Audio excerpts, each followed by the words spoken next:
All right, good morning. The pardon board is called to order. Today is Tuesday, March 24th, 2026. Would you call the roll, please? Ms. Renata, Here. Ms. Stapleton, Here. Mr. Prater, Here. Mr. Tillis, Here. Mr. Freeman. Here. Madam Clerk. Thank you. Our first agenda item this morning is under regular business is review and approval of the minutes from Monday, February 2nd, 2026. Are there any corrections to the minutes? All right, hearing none, I'll entertain a motion to approve. A motion to approve. I'll second. We have a motion by Mrs. Stapleton, second by Mr. Tillis to approve the minutes from Monday, February 2nd, 2026. Is there any objection? All right, hearing none, the minutes are approved.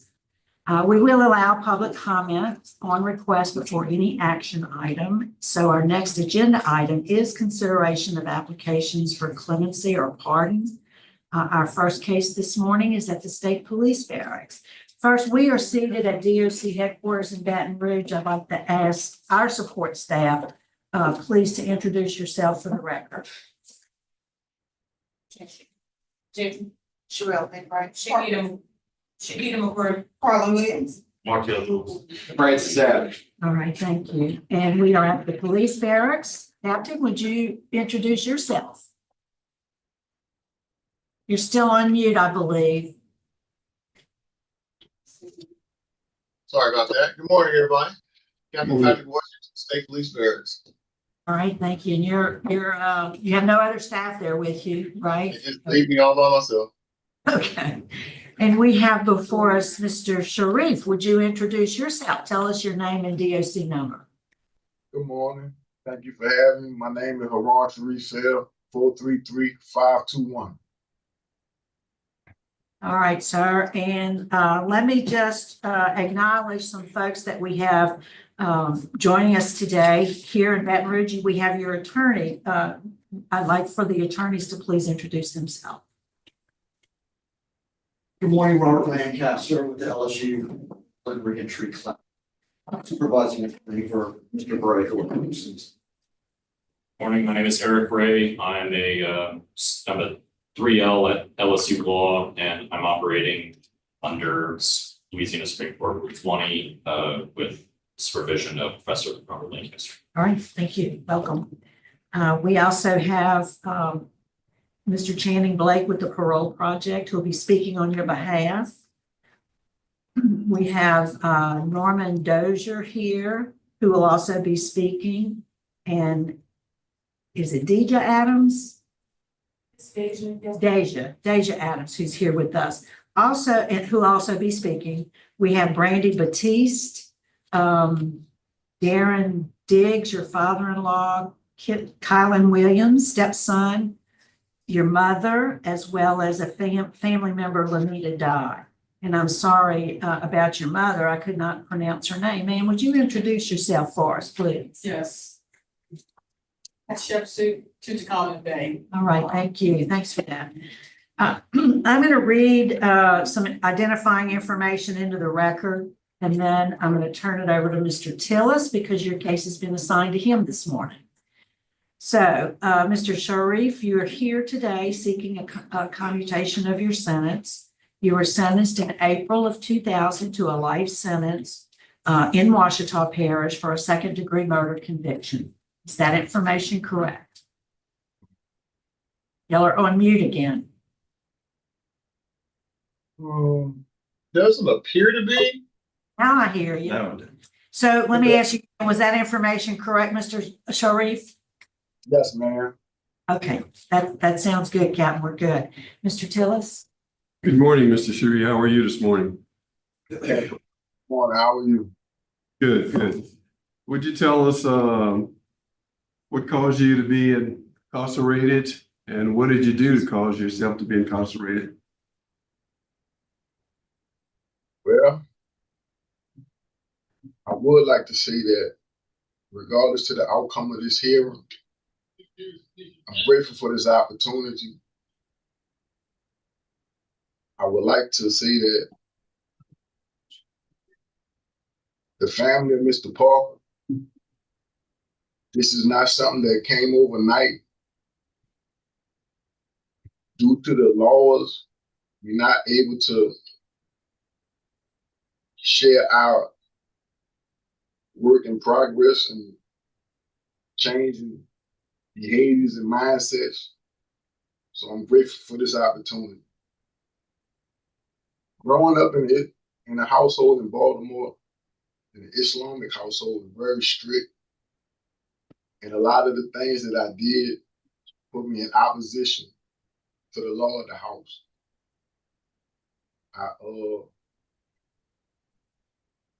ran away from home at 11, and I grew up roughly on the streets of Baltimore by my choice, because I didn't want to adhere to the law of my house.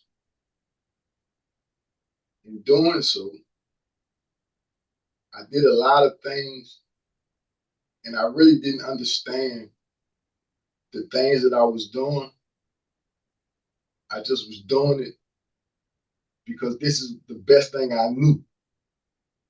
I didn't have no education. I didn't have no money, no plan, no direction.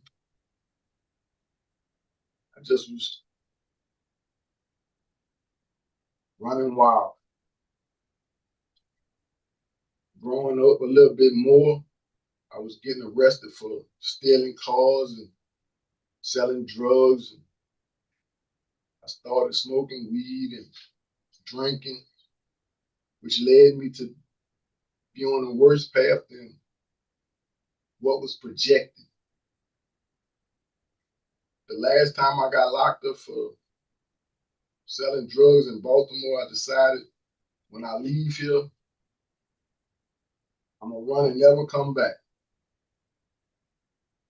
I got a bus ticket and I came all the way to Louisiana. I had no friends or family here.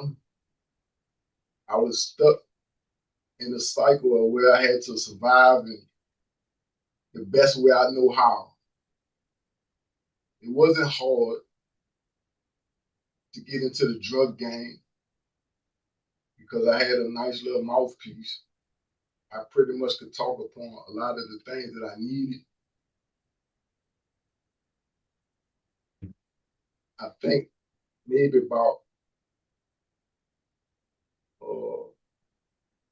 a year into my stay in Louisiana, I was arrested for smoking weed, and I felt like the walls was closing in on me again, and I was ready to leave again, but I didn't have any money.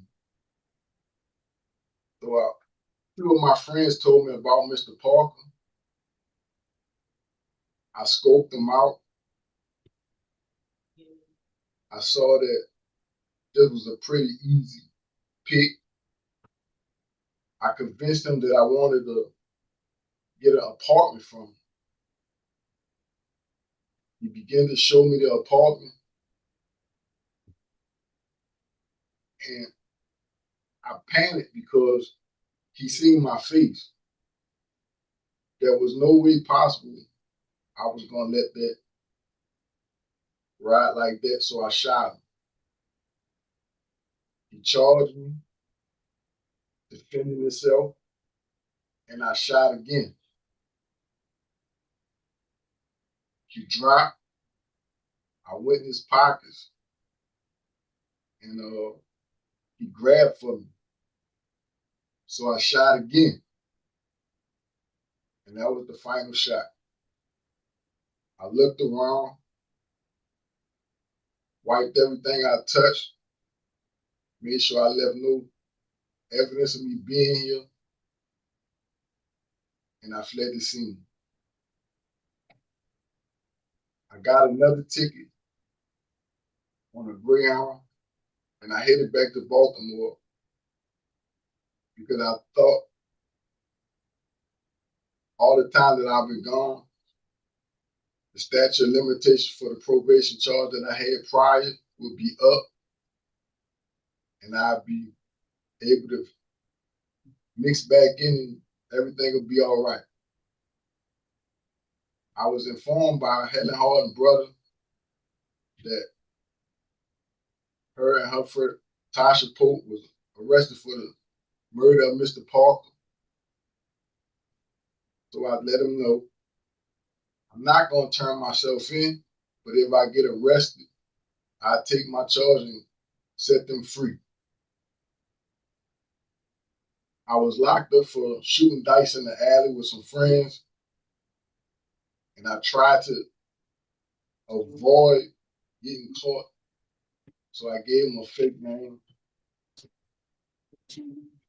That didn't work out to my favor. When my fingerprints were put on the computer, Louisiana was contacted. The officers came up, interviewed me. I confessed. I freed Tasha Pope and Helen Harden. And here I am today. Upon coming to Angola, I had a lot of time to think on everything. I went to the hospital one day. A man in a wheelchair asked me to give him a hand. I pushed him on the ward, and while there, he needed to go to the bathroom. After he had to go to the bathroom, he had to go take a shower. After taking a shower, somebody else needed some help. And it just so happened that the hospice meeting was about to take place. Everybody thought I was the hospice volunteer because of the work that they seen me doing on the ward. When asked about it, I let them know. When Norris Hendricks asked me about it, I let him know that I wasn't a volunteer. I really was just helping. They had a little meeting and they voted me in. And although it wasn't my epiphany moment, it led to that. While sitting visual for one of my patients, I saw on TV 2 women making quilts. And I knew that the hospice program made quilts, and the quilts were sold to take care of the hospice patients. So this is what made me want to do something to give back, to show that that little dude that was once terrorizing is now doing something to make people smile, something that's not really of himself. I went on to selling quilts. My quilts went into some competitions, and we all received a lot of recognition and acknowledgement from a lot of people all over the world from the work that we were doing. Just that feeling of recognition made me wanted to do more. So I began taking all kinds of classes because I knew I needed help. And the only people that was going to help me was me. I took JCs, and I liked the JCs because it gave me a lot of options. It made me look at myself. It made me take accountability for all my actions. It made me realize that despite what everybody else had done, I still had the choice to do what I did. It was easy for me to blame everybody else. That's what I've been doing my whole life. That was allowing me to run. But I could no longer run from myself in prison. I had to sit down and face all these facts. JC was one, and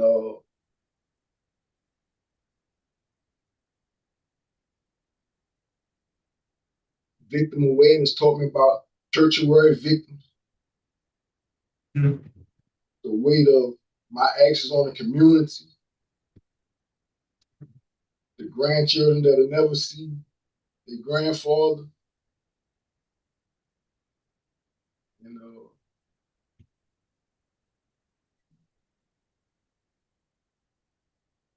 we just waited a lot on him. I had to introduce to Mr. Glover and the Citizens Roundtable. I sat down with some governors, some lawyers, some DAs, and it really showed me the value of life from a different perspective. And this is what I am here today for. Okay. Warden, do you have any comments or? Yes, I'm sir. sorry, Captain. Captain Warden, it's all the same. First, I'd like to thank y'all for having us this morning. Mr. Sharif has only been here for about 3 months, but we have known each other for almost 2 years. He was at the ranch house when I would go to Angola, and we chat and we talk, and finally he was in a position where he had done some things that he needed to complete there, and made the transition here. Since he's been here, he's learned some new skills. I've learned some things about him I didn't know, like the quilting and the leather making. But when he came here, I thought he was a cook because every time I saw him, he was at the ranch house giving us food. Oh, a baker, actually. I thought he was a baker because he was always trying to give us sweets, honestly. And so when he got here, I said to the cafeteria he would be our baker. But he never said a word about him not being a baker. He just went along with it. And when he got there, he told his supervisor that he wasn't a baker. But he has learned, thus, a new skill. And every time you go into the kitchen, I thought it was just me, but I found out it's everybody. He is constantly handing out sweets to people. I told him he's trying to make us all fat. But I said that to say, even at his age and his length of incarceration, he wasn't afraid to try something new. And I respect that about it. It's been a long road for him to get here, and he finally was able to, like I said, complete some things he needed to do there. And we're happy to have him. Thank you. I wanted to ask Mr. Sharif, pronounce your name again? Harun Sharif. Okay. How long were you in Angola? 26 years. Okay. 26 years. And how old were you at the time of the crime? 21. Okay. Any of my colleagues want to ask some questions or go to the family or what? Oh, wait. Let's hear from Yes, yes. the folks who want to speak on his behalf, and then Okay. we'll start questioning. So the parole project, Mr. Blake. Good morning to this honorable board. Channing Blake with Louisiana Parole Project on behalf of Mr. Harun Sharif. Because of the program and the classes he's taken, his trusted work assignment at the ranch house while at Angola, he has an employment plan, and his participation in hospice and other factors, we've accepted him into our program. Should the board give him a favorable recommendation, we're going to provide him reentry services that include transitional housing, social norms, consumer skills, and more. He'll be assigned to a reentry specialist that's going to also guide him through his reentry process. So based upon his record and rehabilitation, we ask that you grant him a favorable recommendation today. Thank you for your time. Thank you. Mr. Dozier.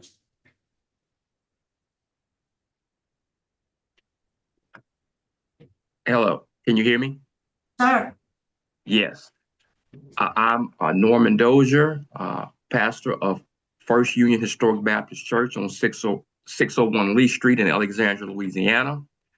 And I've been knowing Sharif for probably about 25 years. And I know him and I've watched him grow into the great guy that he has become. That he is a man of character and of integrity. Yeah, I've learned that he has taken all of his classes and he has got him some trades going under his belt, and that I really believe that he will make an impact in society, and along with Louisiana Parole Project, which I think is one of the greatest organizations on the planet, along with them, I would like to help him with anything that he would need on the outside. And he has the church behind him out here. And I just thank you, Partner Parole Board, for having me. And if he is granted, I'm there, and my church is here to support him in anything that he needs. Thank you. Sir, thank you. And we'd like to hear from Mr. Sharif's daughter, Ms. Adams. Could you step up to the podium, please?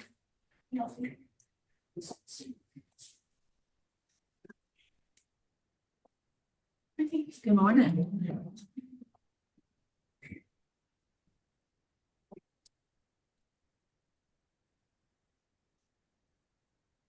I want you to speak loudly so he can hear what you have to say, if you can.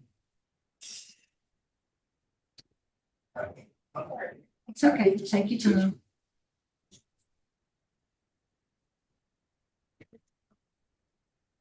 It's okay, it's okay.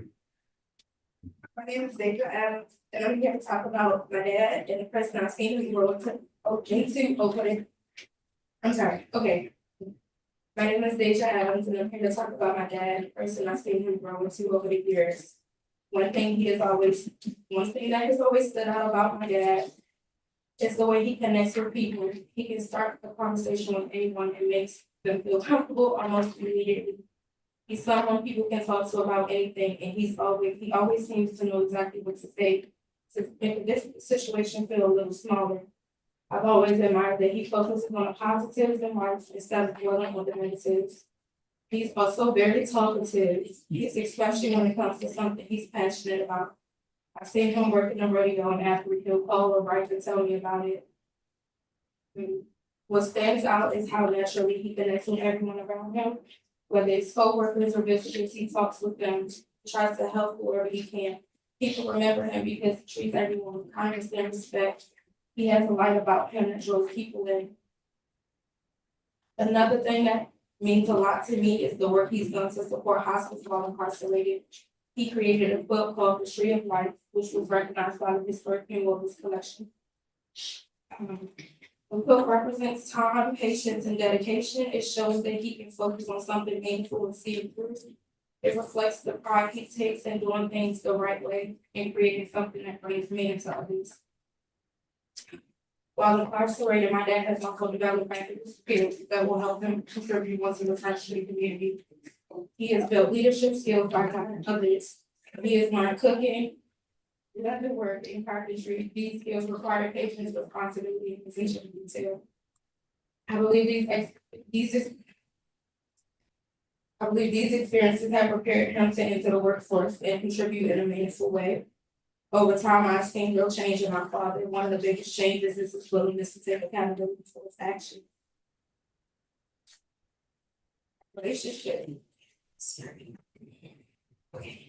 relationship has grown stronger and our conversations. Our relationship has grown stronger and our conversations now focus on accountability, personal growth, and making better choices. When it comes to re-entry, he will not be coming home without support. Our family is ready to provide a strong and stable foundation. We will help him stay focused and stay accountable. We continue moving forward in a positive direction. Based on the growth I've seen, the work he has done for himself and the support he has, I truly believe he is ready to return to the community and live a responsible and positive way. Thank you. Thank you, you did good. Very good. All right, Mr. Lancaster and Mr. Bray, I'll ask for you next.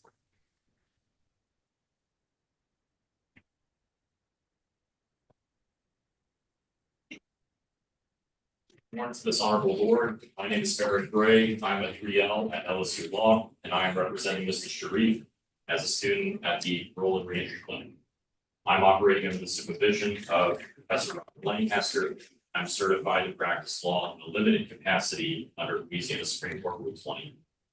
My client, Mr. Harun Sharif, is here today seeking clemency. This hearing is about renewal. A renewal not just of Sharif as a person, but of Sharif's purpose. During his incarceration, he's found a new commitment to serving others. He will remain dedicated to this mission in granting clemency today. Sharif's upbringing was marred by unfortunate circumstances. His harsh background in a strict Muslim household drove him to live a life on the streets of Baltimore. He had no education, he had no work experience, and no support system. And he chose to live this life at the age of 11. This started a vicious cycle of crime for Sharif, first in order to survive. Sharif tried multiple times to escape this life, only to find himself in the same predicaments all over again, due to his lack of education, work experience, and support network.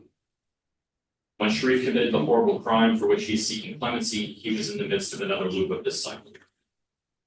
When he began his incarceration, however, Sharif decided to break the cycle once and for all and forge a new path for his life. He saw prison as an opportunity to take full accountability for his past and better himself. Thereby, Sharif changed into a renewed person. His motivation for this dramatic change was his intense feeling of remorse, not only for his crimes, but for the person that he was. He detested the irresponsible and immature person he had been up until that point. One thing Sharif mentioned to me over and over in our meetings is that he wishes he could take back the crimes he committed all those years ago. And he wishes he could relate his sense of anguish to Mr. David Parker's family personally. The first step in his journey of renewal came when he began volunteering at the hospice. He cared for people when they were at their lowest point. He changed their diapers, he bathed them, he changed their clothes, and he helped them get around. By caring for people at their lowest and most fragile, he began to learn empathy and compassion for others. He also gained a responsibility for others that he did not learn during his rough childhood. Following this sparked his interest to improve himself in other ways. He began to take classes such as anger management, living in balance, victim awareness, as well as spiritual classes involving biblical and Quranic scholarship. Sharif enjoys learning about spirituality because he enjoys considering ultimate points of view. He carries with him the discipline and compassion he's learned in all of these courses, and he implements these attributes in everything he currently does. He has done extensive coursework with the Angola JCs, where he has learned communication, leadership, and time management. He's also built a considerable resume in his work. He has a certification in carpentry, he's learned leatherworking, he has experience operating heavy machinery, including forklifts, as well as supply chain management.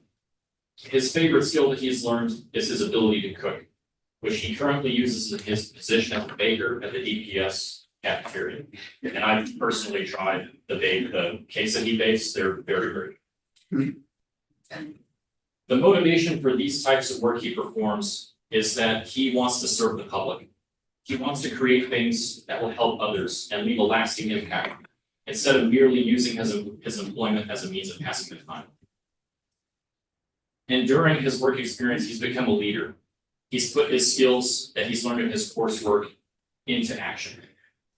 Other inmates saw him as a leader. They would frequently consult him for any issues they had, including personal struggles, showing that they had a significant level of trust in Sharif. This trust in Sharif extended to how the state viewed him. He is currently within the top 1% of inmates that currently live at the police barracks. He has statewide trustee status, further indicating the immense level of trust that the DOC has. With all his accomplishments, he has ensured that the cycle he was trapped in has ended and it will never restart. He will always be employable due to his skills, things like his carpentry, his leatherworking, his forklift certification. He will always be able to find a job. He has a support network. He has many family and friends, many of whom have written letters for him in his packet. You've heard from his daughter, Deja. His mother is here in support today. You've also heard from Norman. All of these people will be there to support him. He's also addressed his education. He's obtained his GED, and he's also obtained a carpentry certification. As you can see, all three of the problems that led him to engage in the vicious cycle long ago have been resolved. He also has a reentry plan with the parole project.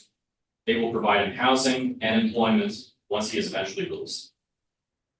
Sharif fully recognizes the pain he has caused to the family of Mr. David Parker, and he is intensely sorry for everything he has done in the past. All the work in prison he has done up to today has been motivated by a desire to renew his life. He has worked tirelessly to leave his prior life of crime completely in the past. He will take the skills and lessons he has learned with him, and if he gains the opportunity for his release, he will maintain his new dedication to serving others for the rest of his life, whether it be through his employment, in his relationships with his family and friends, or even in his hobbies. Thank you to this honorable board for hearing Sharif today and seeing firsthand the renewed person he has become. We ask that you make a full recommendation for clemency. Thank you. And thanks for the brief that you prepared for us. It was very well done, a lot of detail. We appreciate it. Now we'll have some questions for Sharif. Mrs. Stapleton? Yes. Good morning, sir. I found that your statement was very truthful from the police report that I read. And I appreciate that very much, as we all do. Just a little background that I've read when I was reading your case history here. Prior to that, it looks like through 1997 and 1999, you had some run-ins with the law in Baltimore, and you really just got slaps on the hands and probation and behave better kind of situation. Am I correct with that? Not too. Yes, ma'am. Yeah, and since I've been on this board, I've heard that a lot. And then something terrible happens, and then the big charge comes. But usually there's some smaller charges that nothing was done. So it looks like the same thing with you. Now, the way I read it is you originally got first-degree murder, and then it was amended to second degree. Is that correct? Yes, ma'am. Yeah, and you had the co-defendants. And the co-defendants, they just got probation. They got very little. And you went to them and asked them if there was somebody that they knew that you could rob, and they came up with Mr. Parker's name. Is that correct? Yes, ma'am. Okay. Okay. So from there, I look on your discipline record, and you had a total, you've been incarcerated approximately 25 years. Yes, ma'am. And I read 21 disciplinary reports in those 25 years. And in the year of 20, which was 5 years ago, 6 years ago or so, you had about 3 write-ups. And you lost some canteen time. Is that correct? Yes, ma'am. Okay, that's what I read about disciplinary. Say a little bit about the family of Mr. Parker. He left behind a wife. He left behind a daughter. She was 13 years old at the time that her father was murdered. And he had a brother. I don't know if you knew the age of the daughter or anything like that. But their lives changed forever that day also. And he was the main breadwinner. So it caused a financial hardship on the family immediately. That's something that people sometimes don't realize. When you take away the breadwinner from the house, the trajectory of the family changes automatically. Sometimes kids that would have gone to college can't go to college because daddy's not around. So all of those things happen. So that being said, I listened to your statement that you feel very badly for Mr. Parker and his family, and I believe you. I wanted to speak a moment about your hospice care. I know personally in my life, sometimes things happen to you that it throws you into a situation that you find you accidentally stumble upon something that changes your life for the better all the way around. And it looks like your care for hospice was something that came into play here that probably would have never happened. Am I correct with that? Yes, ma'am. That is such a particular calling. It's not just that a person can walk in there and help somebody to the bathroom one day.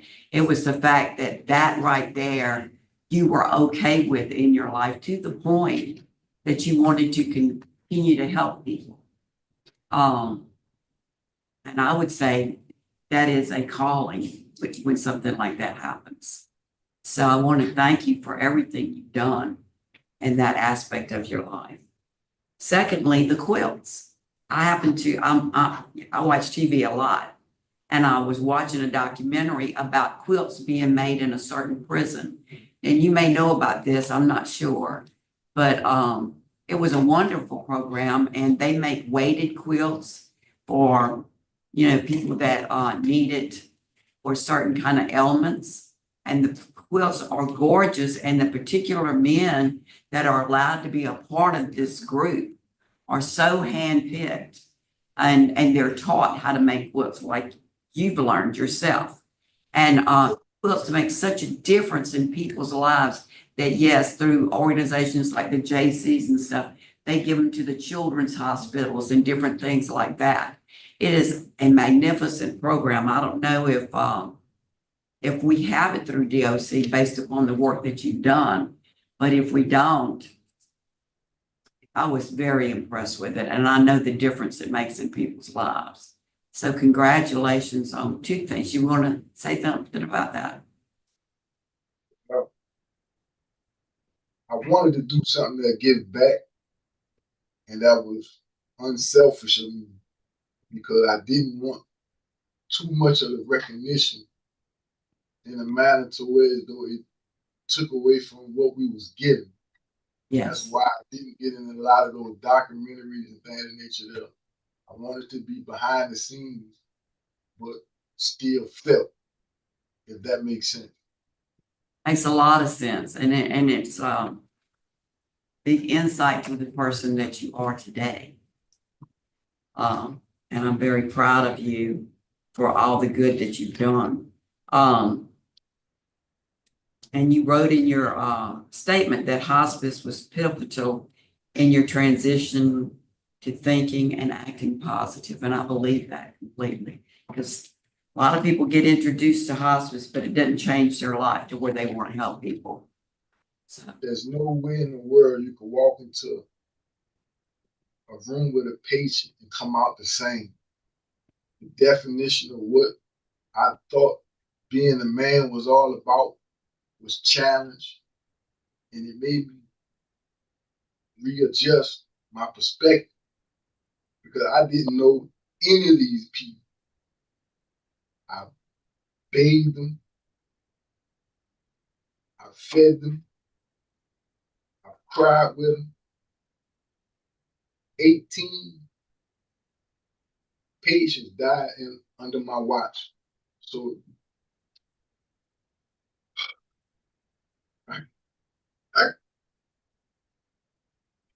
I cried for every one of them because I would have left them. well, thank goodness you were there for them. Thank goodness you were there for them. So I want to thank you for the empathy. And that's a different word from sympathy. Sympathy, sometimes you just watch, but empathy, you get involved. And you obviously did that. So I wanted to thank you for all of that. You should know that you do have opposition through law enforcement, through the sheriff and through the chiefs of police. They're opposed. The DA is also opposed. So I'm finished with my All right, statement. Any other questions? No, ma'am. No, ma'am. All right, I think you did a really good job in your presentation as well as your lawyer. So I think that concludes our interview. Is the board ready to vote? Yes. Mr. Phillips. Mr. Sherry, I am, you did some bad things. You really did. You did some real bad things, and I am proud of you, how you made a change in your life, and I hope you continue doing the type things to better yourself. My vote today is going to be to grant. Specifically? Huh? Specifically? Clemency for 25 years. Community sentence to 25 years? Community sentence to 25 years. Mrs. Stapleton? Can I vote later, please? Mr. Crater? Yes, ma'am. I'm really proud of you. You've done great things and you've really turned around at least what we're seeing right now. I do have some concerns with your disciplines, even back to 2020 and the number of disciplines total. And then in 2020, it seems to be anyway, they seem pretty fresh. I know 6 years, but I have a trouble because it was a premeditated murder. It was an armed robbery. He was shot 3 times. It was violent, and we all know that, and you admit that. And I admire you for your candid and truthful confession to this terrible crime. Because of the disciplines, because of the judge, the DA, the sheriff, 2 chiefs of police, and the victims, all are in opposition. And the fact that you pled guilty to a life sentence and you've only, and when I say only, I realize that is a long time, 26. But my vote, having said all of that, is to deny. Mr. Freeman? Very tough. You've done a ton, and hospice hits home with me. Hospice is one of the toughest things to do, and I really applaud you for hospice work. The key is the 26 years. That manslaughter is 40.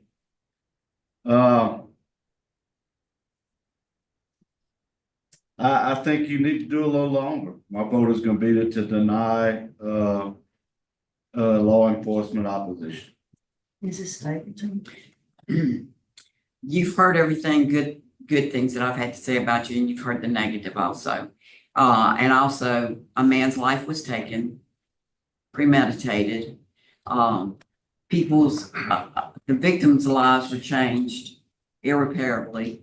So I know you haven't served enough time for someone's premeditated murder. So today, based upon that, I'm gonna have to deny, but I sure want you to keep going in the same direction you're going, because you found a calling.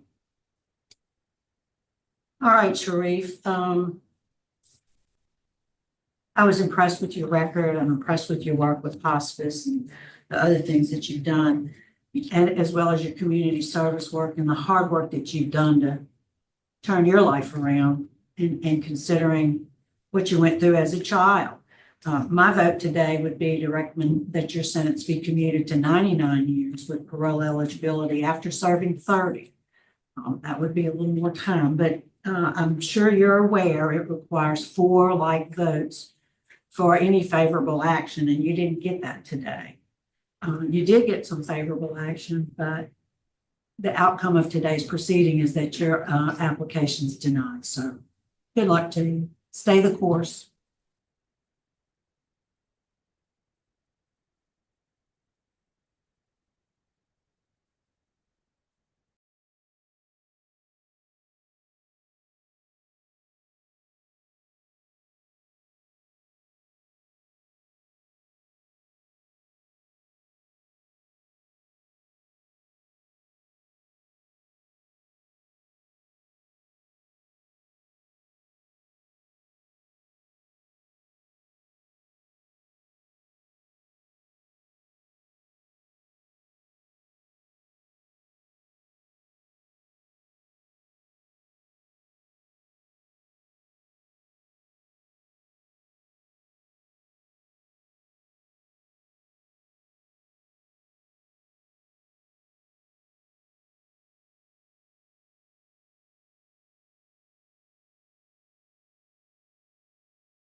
All right, so we're on. Good morning, sir.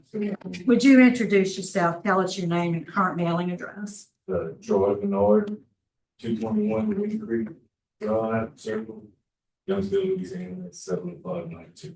Thank you. So you're here today seeking a pardon with restoration of firearms. You were sentenced for 1st October of 1990 for simple battery. You received a 6-month parish jail sentence. That was suspended. You were placed on a year probation.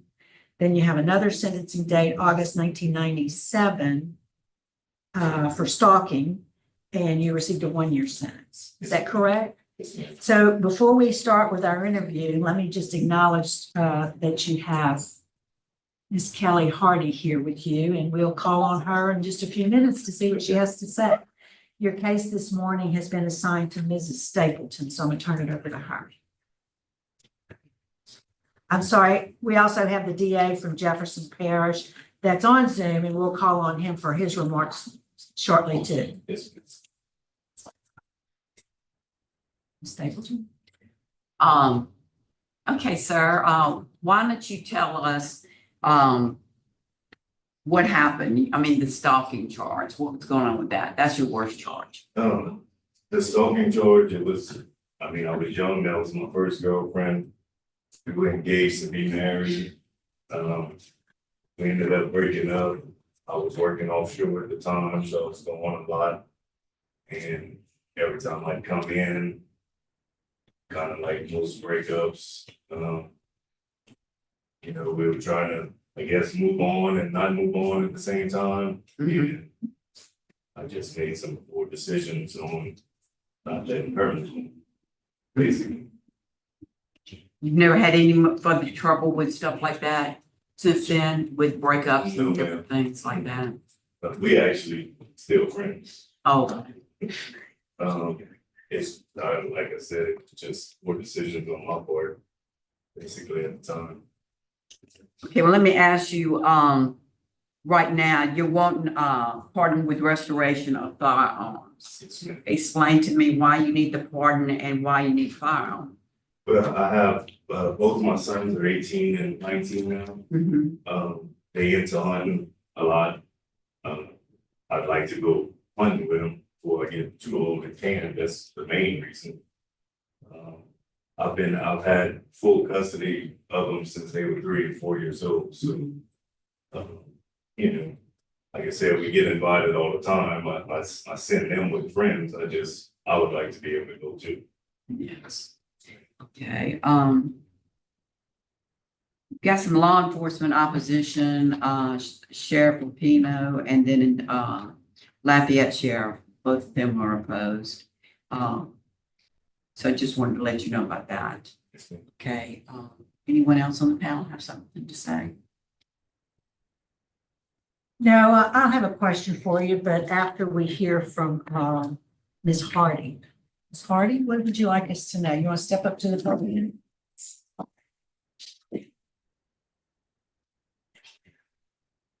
Go ahead. What you want us to know? That the Troy Menard that I know for the last 2.5 years personally is not the same Troy Menard that you're looking at in that investigation. He's clearly matured over the time and is a much more responsible person. Since I've known him, he has opened up a successful business on his own with a little bit of help from me. One of his sons does run for him. But I know his past doesn't look pretty, but I know what his present is, and it's not anything of what you're looking at. Otherwise, I wouldn't be here, today, speaking in experience. Well, thanks for being here. Appreciate hearing from you. And then we have, we do have opposition, or we have the DA's office here, Mr. Meyer. We'd like to hear from you, sir. Good morning, Randall Meyer, Assistant DA, Jefferson Parish. Generally, I would take no position on Mr. Maynard's case, but I do have some concerns with it in the concern is in the it appears, first off, let me say it appears alcohol and or drugs were the result of the numerous arrests he had and possibly the convictions as well. In the clemency report, it states that he attended La Hacienda treatment facility in Texas, and since his release in 2004, he said that he has not had the desire to use drugs or alcohol. However, in 2010, he got a DWI. And I haven't heard anything, any comments from him on that as to, whether he's still, drinking or using drugs for that matter. That's a concern to me because it appears that is the basis for the issues that he's had. Thank you. We appreciate hearing from you.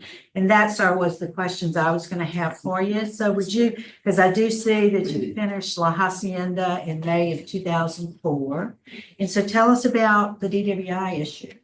The DWI issue was the same time that I was fighting for custody for my sons, basically. And it was a pretty drawn out process, and I just made the wrong decision one night and got off of work, went with some friends, had some drinks, and headed to I have published two books on alcoholism, drug abuse. I've gone into the Lafayette Parish Correctional Center numerous times, talked to the inmates. I speak at Teen Challenge with a lot of the Teen Challenge people stuff. So,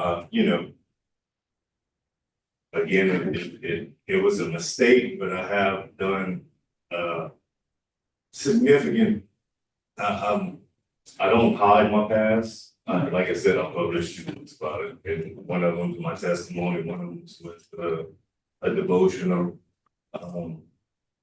I've been football and baseball coach from Little League all the way to high school, about middle school too. So, I've kind of taken it upon myself to try and be an example to the youth. Again, like I said, my past is my past. I don't shy away from my past. I just try to learn from it and not repeat it. You still drink? Do you still drink? Every now and then I do. That's weird. I do see the volunteer football and baseball coach, volunteer football coach, again, another organization, volunteer football coach. You've been busy with the youth. Thank you for that work. Yes. I also want to note that the victim is unopposed, so obviously things have mended from back then. Yes, sir. Okay, any other questions? When's the last time you got arrested?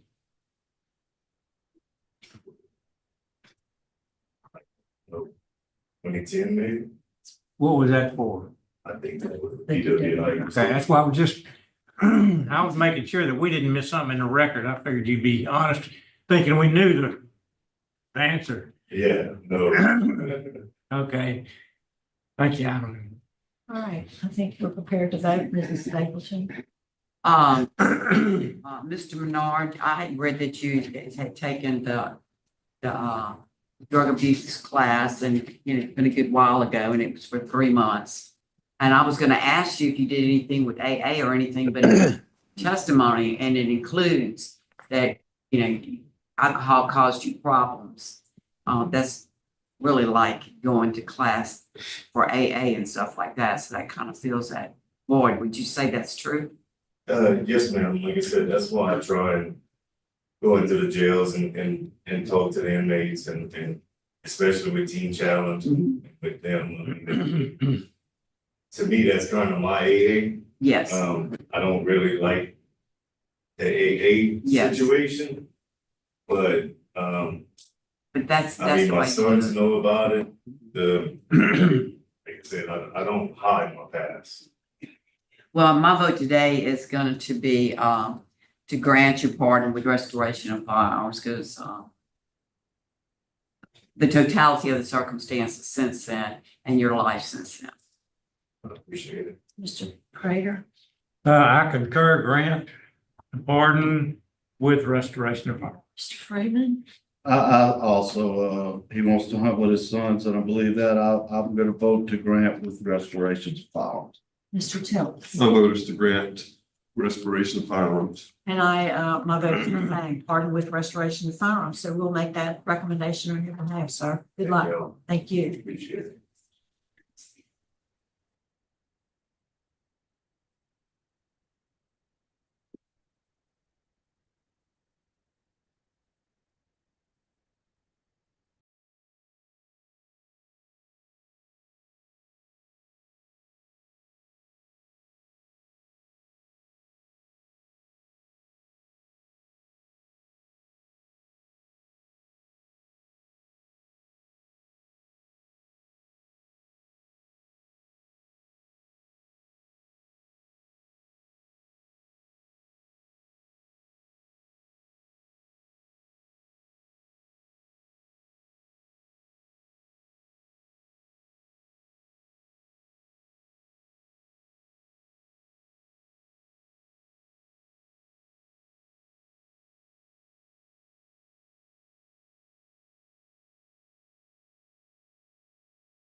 All right, good morning. The pardon board is convening. We're now at Louisiana Correctional Institute for Women. So we'd like to ask the folks at the facility, please introduce yourself for the record. Kristen Thomas, Warden. Afton Gaddy, ARDC Supervisor. Camilla Hudson, ARDC Supervisor. And we have Ms. Booker. Good morning. Good morning. Would you introduce yourself? Tell us your name and DOC number. I'm Jean Marie Booker, DOC 400-506. All right, and I'm just going to read some identifying information into the record. And I'm going to turn it over to Mr. Prater, seated to my right, because your case has been assigned to him. Can you hear me okay? Would you repeat that, please? Yes. I'm going to read some information into the record, and then I'm going to turn it over to Mr. Prater, seated to my right. Your case is assigned to him this morning. Yes, ma'am. So you're seeking a commutation of your sentence. You were sentenced to a life sentence in July 1998 for a second-degree murder conviction. Is that correct? Yes, ma'am. All right, so I'm just going to turn it over to Mr. Prater. Answer his questions, please. Good morning. Good morning, sir. I need to ask you a few questions, but I want to hear first off, I want you to tell me what you did and tell me why you did it. And tell me what's the odds of it happening again? What have you done to change your mindset and change your behavior and all of that? And then I want to hear from the warden, if you'd be good enough to tell us what kind of person you are. So go ahead, Ms. Booker, tell us what all happened. Well, sir, in 1995, November 26th, it was a Thanksgiving Day.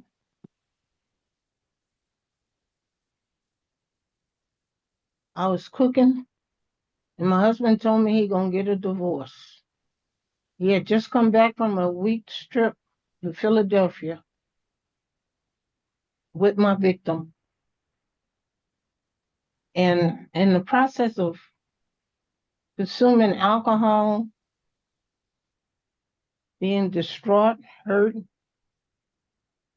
I left my home, went to my victim's home, Cynthia Cook's, and killed her and hurt 2 other victims.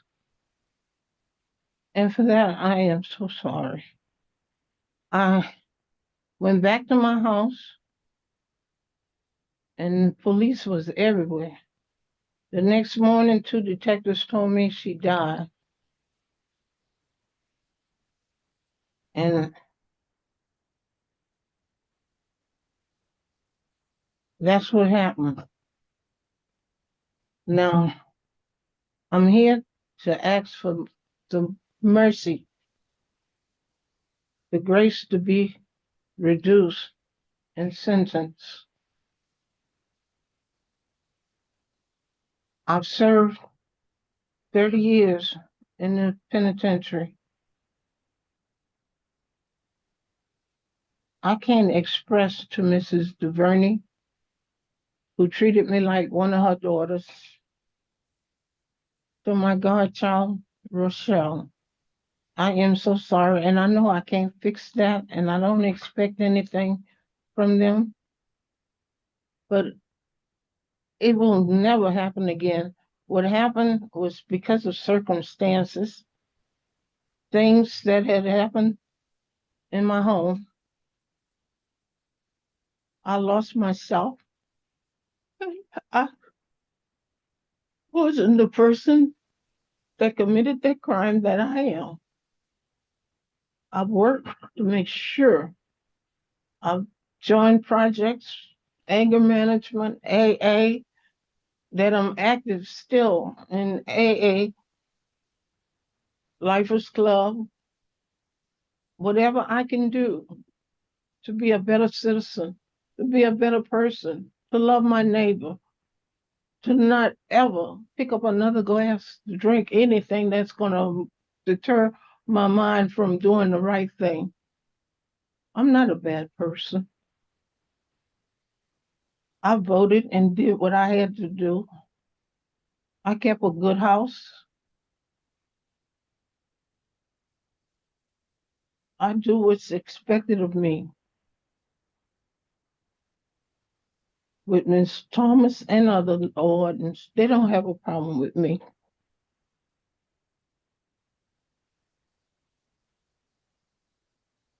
Okay. All right, Warden, tell us about her. Yes, sir. Ms. Booker is one of our minimum security inmates.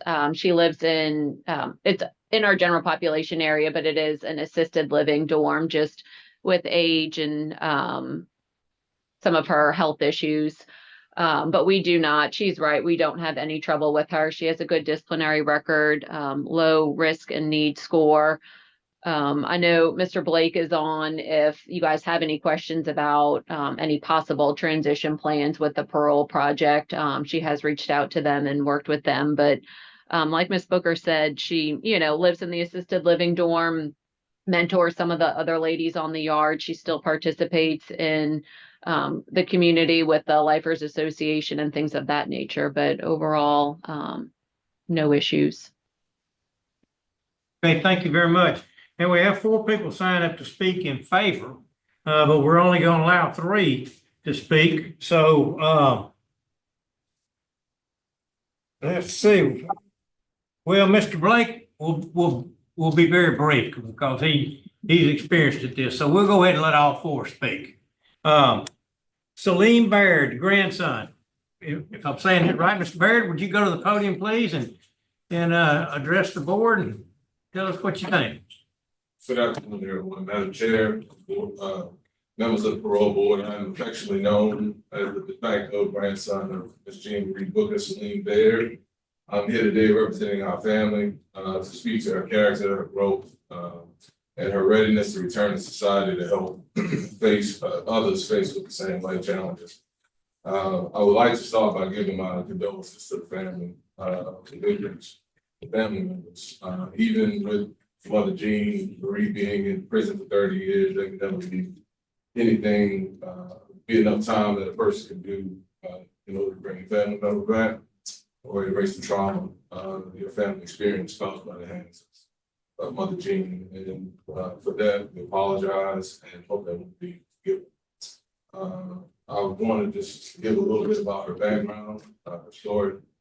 Yes, sir. If you just limit it to about 2 or 3 minutes, because we've got quite a agenda here.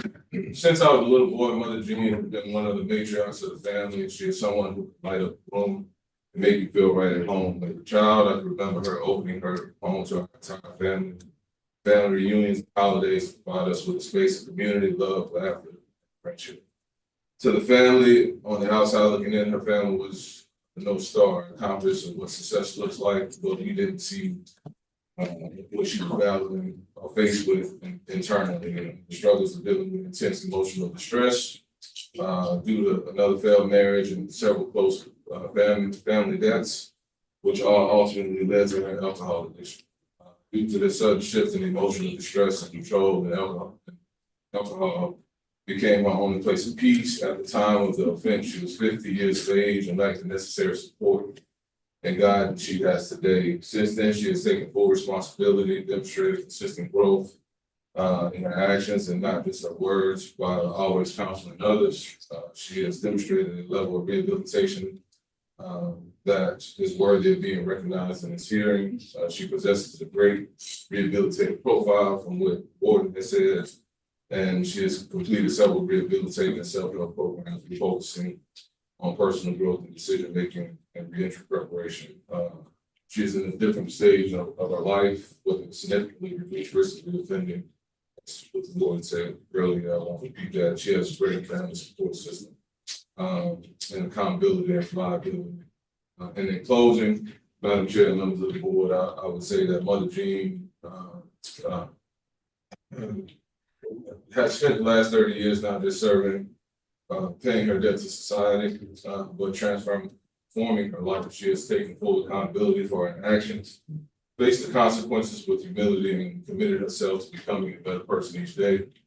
The woman who sits before you today is not the same woman who committed this offense.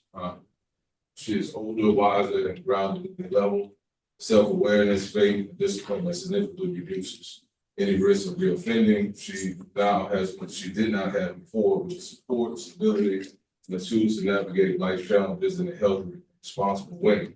My family stands ready to ensure she tries, if granted a clemency or furlough, she stands ready to ensure that she transitions back to society with accountability and purpose. This is not just about giving her a second chance, it's about recognizing the person she has become after 3 decades of demonstrated rehabilitation. We respectfully ask that we consider her growth, her age, records, and her readiness to return as a productive and positive member of society. Thank you for your time, service, and consideration. Mr. Berry, thank you very much. That was very professional and well written, and I'd be proud to have you as a grandson. Thank you, sir. Thank you. Okay, let's move on to Lena Stewart, and Lena is at LCIW. Good morning. Good morning. I rise on behalf of my longtime friend, Jean Marie H. Booker, who's been incarcerated over 30 years. Jean Marie was an outstanding postal worker for many years and was involved in various community activities in New Orleans and Slidell, Louisiana. Moving forward to the present time, she has attended church weekly. She has never missed. She reads the weekly prayer of the faithful for the parishioners. She has served also as an altar server of the church. She is now 82 years of age, living in an assisted living area. She provides assistance in the canteen, the feeding, and sometimes just a loving, caring ear for the inmates to talk to her. Also, she'd be explaining the various rules and regulations to them. Her rehabilitation has included working in the inner yards with trees and plants, which she's always loved, worked in the canteen for 9 years, stocking it and making suggestions on purchases. She's also worked in the garment factory for 2 years, cutting and sewing shirts, jumpsuits, blankets, sheets, pillowcases, and towels. During the early years, she assisted with the office chairs of putting them together and covering the seats and the backs. She loves crocheting, cross-stitching, quilting, and watching the Saints football teams. I clearly remember a huge black and gold scarf she crocheted for me for my birthday. Over the years, I have seen a profound change in Jean Marie. She has taken full responsibility for her actions and used her time in prison of 30 years to rehabilitate and reach out to her fellow inmates with kindness. If Jean Marie is released, she has a stable, supportive home environment waiting with relatives in South Carolina and also here today, which is committed to ensuring her successful reintegration into the community by providing housing and other necessities to help start a new life. We, including all the relatives and family that are here today, respectfully ask that you consider and grant Jean Marie's application as we believe she is ready to become a productive member of society. Thanks for your time and consideration. Thank you, Ms. Stewart. You're a good friend. And next we'll hear from Deidre Pierre. Deidre Thomas. Well, okay. Deidre Thomas, better known as Deidre Pierre. Okay. Good morning. Good morning. I'm a friend of Mama Booker and having served time with her while incarcerated. I want to take you quickly down memory lane, real briefly. I want you to think about 1943. I wasn't even born. Ms. Booker was born in 1943 and reared under very strict Catholic upbringing. Her family taught her to obey the sacraments and do so much adhering to the Catholic faith. But by the time she was a young adult, Ms. Booker attended many educational milestones that didn't come to fruition. Yes, while most people will say that she had a prosperous career and things were just lovely, think about being 53 years old and seeing her life slowly crumble when she was taught about being faithful to the husband and as well as keeping the family intact. In the course of Ms. Booker's marriage, I will say that this is her second marriage that had failed. Trying to hold on until her Catholic faith, that was the only thing she had left, and it felt as if and seemed as if to her that life was over. Ms. Booker still went on and she married in 1968 after only divorcing in 1964. She met the love of her life. She had kids and adopted kids. She also had a best friend and that she loved and adored. And she partook in these activities with family. They were family. As you heard, Ms. Booker was a matriarch of the family. She ensured that everybody was safe and sound, and everybody had the experience of what it's like to have parents in the household that loved each other. But there was a different side to things. Ms. Booker did everything she could to pass on positivity to her kids, but things changed in the marriage. In between her husband's absences from the home, something was off and she couldn't quite put her finger on it. She had multiple questions. This wasn't the first time dealing with infidelity in the household, but she fought to save her marriage and to continue having the family intact. Unfortunately, Ms. Booker also started abusing alcohol. And what I'm saying is not as an excuse for a crime that she committed, but addiction, which it ultimately became, took over Ms. Booker's life. She had her first DWI while under the influence. Her second DWI, she almost lost her life. That was not long before this crime happened. Ultimately, Ms. Booker learned that her best friend was having a romantic relationship with her husband. Still, she tried to maintain a persona that everything was okay when she was crushed on the inside. So she binge drank. A common thing when you look at addiction.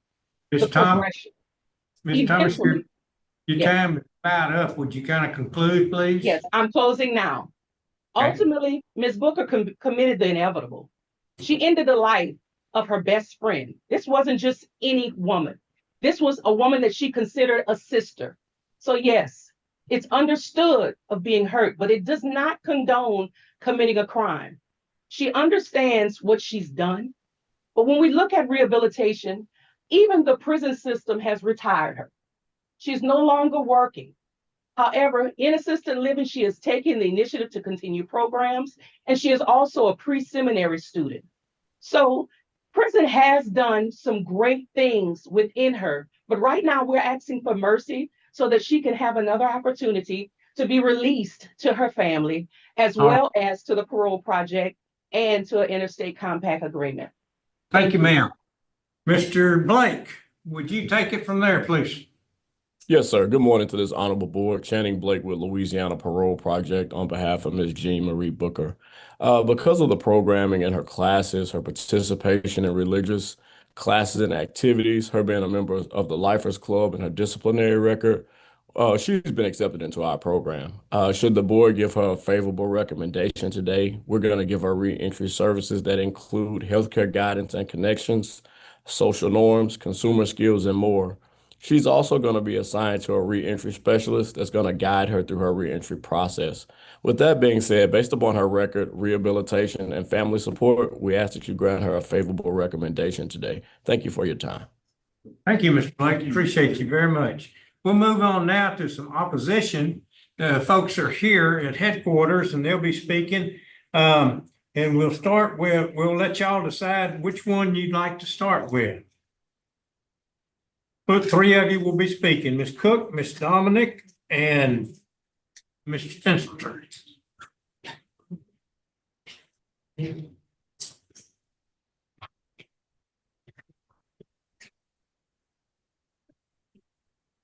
Would you identify yourself, please? My name is Cheryl and First, I want to thank the members of the board for giving me this opportunity to address you and to speak on behalf of my family. My family, and especially for Michelle Cook, my niece, who appears here as a victim, and the daughter of the deceased, Cynthia Cook, who is also my sister. Our families knew each other very well. As a matter of fact, we felt like family together, both Jean's family and our family. So everybody knew everybody. So there are still open wounds that has affected both our family and her family, because we love each other. That's what we thought. And as a result, there are numerous things that we all deal with, various hurtful ways that we're still feeling from, even though it's been 30 years. The safety and well-being of my family and friends is of the utmost importance, because of the violence in nature, the murder that was committed, and the attempt to take the lives of 2 other people on that day, who are Michelle Cook, my niece, and at the time, her mate, his name is Margaret Gillespie, demonstrated a total lack of disregard for human life if it accomplished her mission. And it did. If the intent was to not kill my sister, she literally, it was Thanksgiving Day, she stepped and stopped her house. She knew everybody, and she waited until everybody left to knock on the door.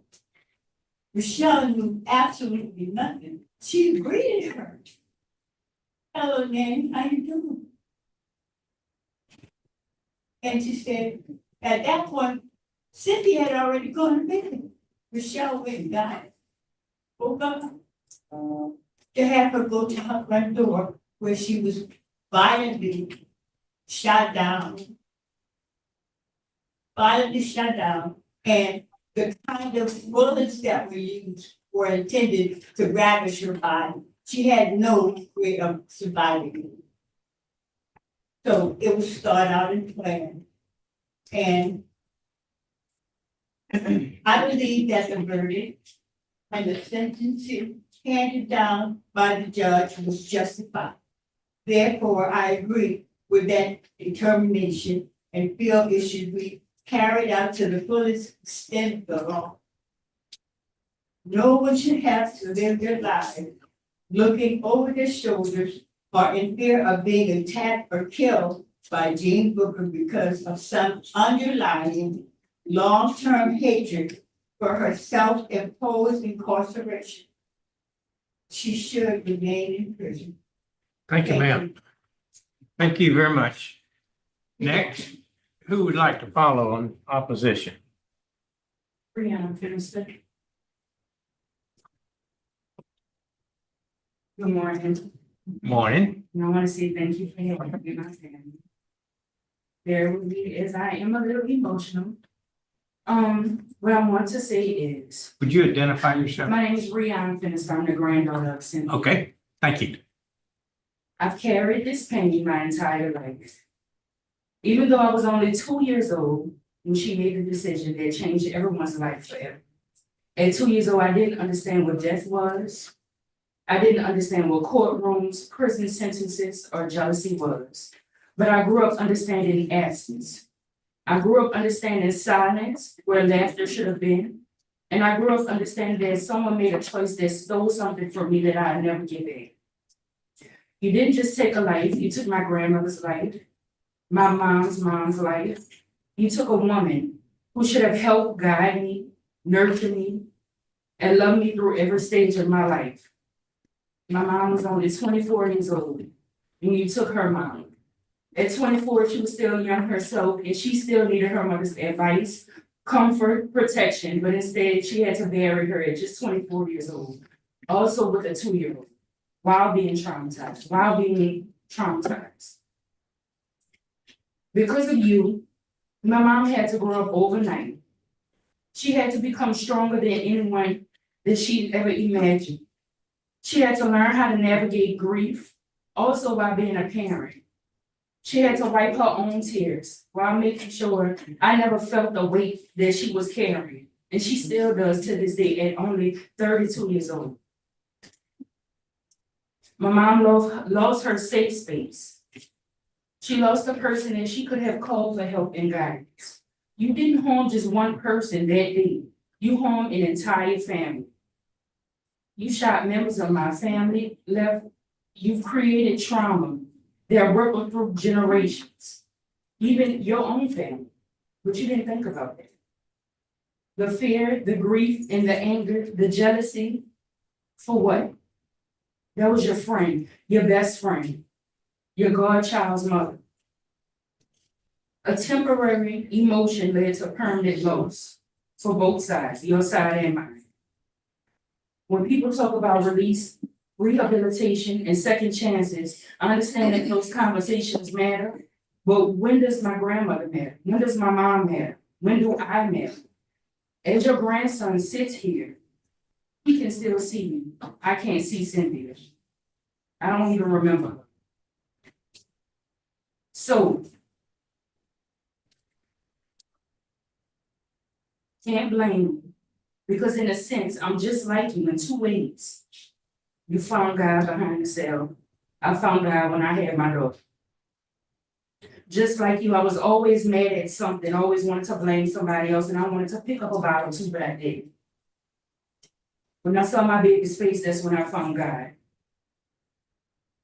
Like you, I started to read my Bible, have a relationship with God. But unlike you, I didn't have to go to jail to find God. I found him just in time while I was still free. Also, like you, I'm jealous of somebody that I'm very close to. I'm jealous of my own daughter. Every day she says, "Hey, mommy," and immediately asks for her exit, which is my mom, her grandma. The love, the time, the relationship that they share, that was something that I was robbed of because of your jealousy. So yes, I'm just like you, jealous of somebody that I love, but I won't kill her for it. I'll just embrace her and live vicariously through her. You know how much I meant to my mom, and for you to take that away from me. Everybody keeps saying, "Oh, well, 30 years, she spent 3 decades. It don't matter. My grandmother's not here. She can't be here, and she can't be released. So what I would say is, I think that you should stay exactly where you are. And I think that you should do the time that you deserve. Okay, thank you very much. Very well spoken. Thank you. All right, Rachel Cook, would you speak to us, please? And Good morning. good morning. Okay, I'm just gonna speak from the heart. I try to do it, I can't. So I'm just gonna speak from the heart. When I was a little girl growing up, Jean was everything to me. She was a great godmother. You know, she did spoil me. Moving forward, that changed very, very quickly. But the thing I really want to say is, at the age that she was when this happened, I'm 55 now. There's nothing and nobody that would ever make me commit a crime like that.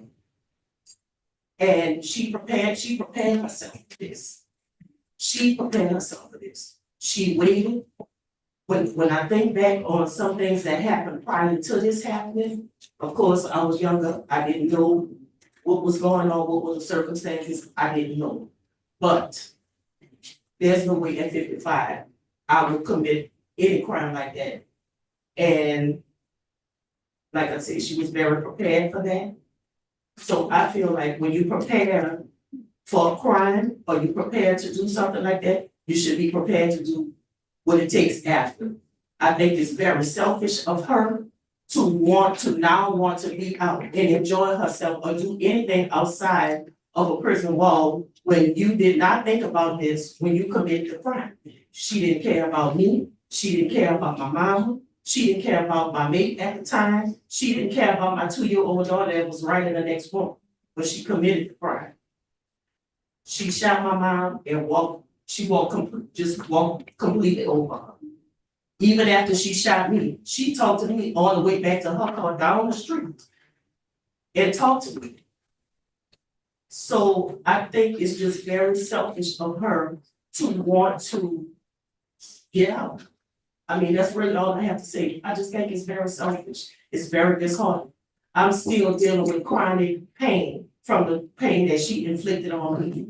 But even more than that, because she shot me, but even more than that, she robbed my daughter of having a grandmother. That kills me. If I need to talk to my mama, I have to go to the cemetery. If I need advice, I gotta go to the cemetery. If I need something done, I have to call somebody else. I can't call my mama. I can't do it. And it burns me up that I have to keep reliving this over and over and over. And this is the second time. I just think it's so selfish. I think that you should be prepared when you commit a crime. You should be prepared to stay where you are, whatever time you get. You should be prepared to stay.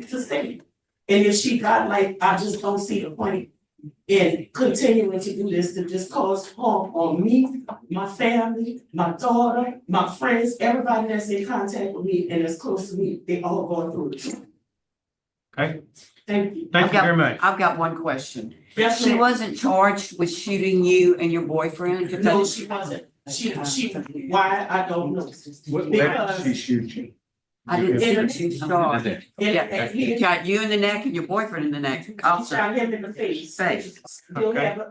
She still has a bullet. She shot me in the neck. She hit my spine. okay. And it came out right here, and I have this degenerative disc disease, and like I'm always going to the doctor for something for my head. I shouldn't even be walking, let alone living, let alone walking.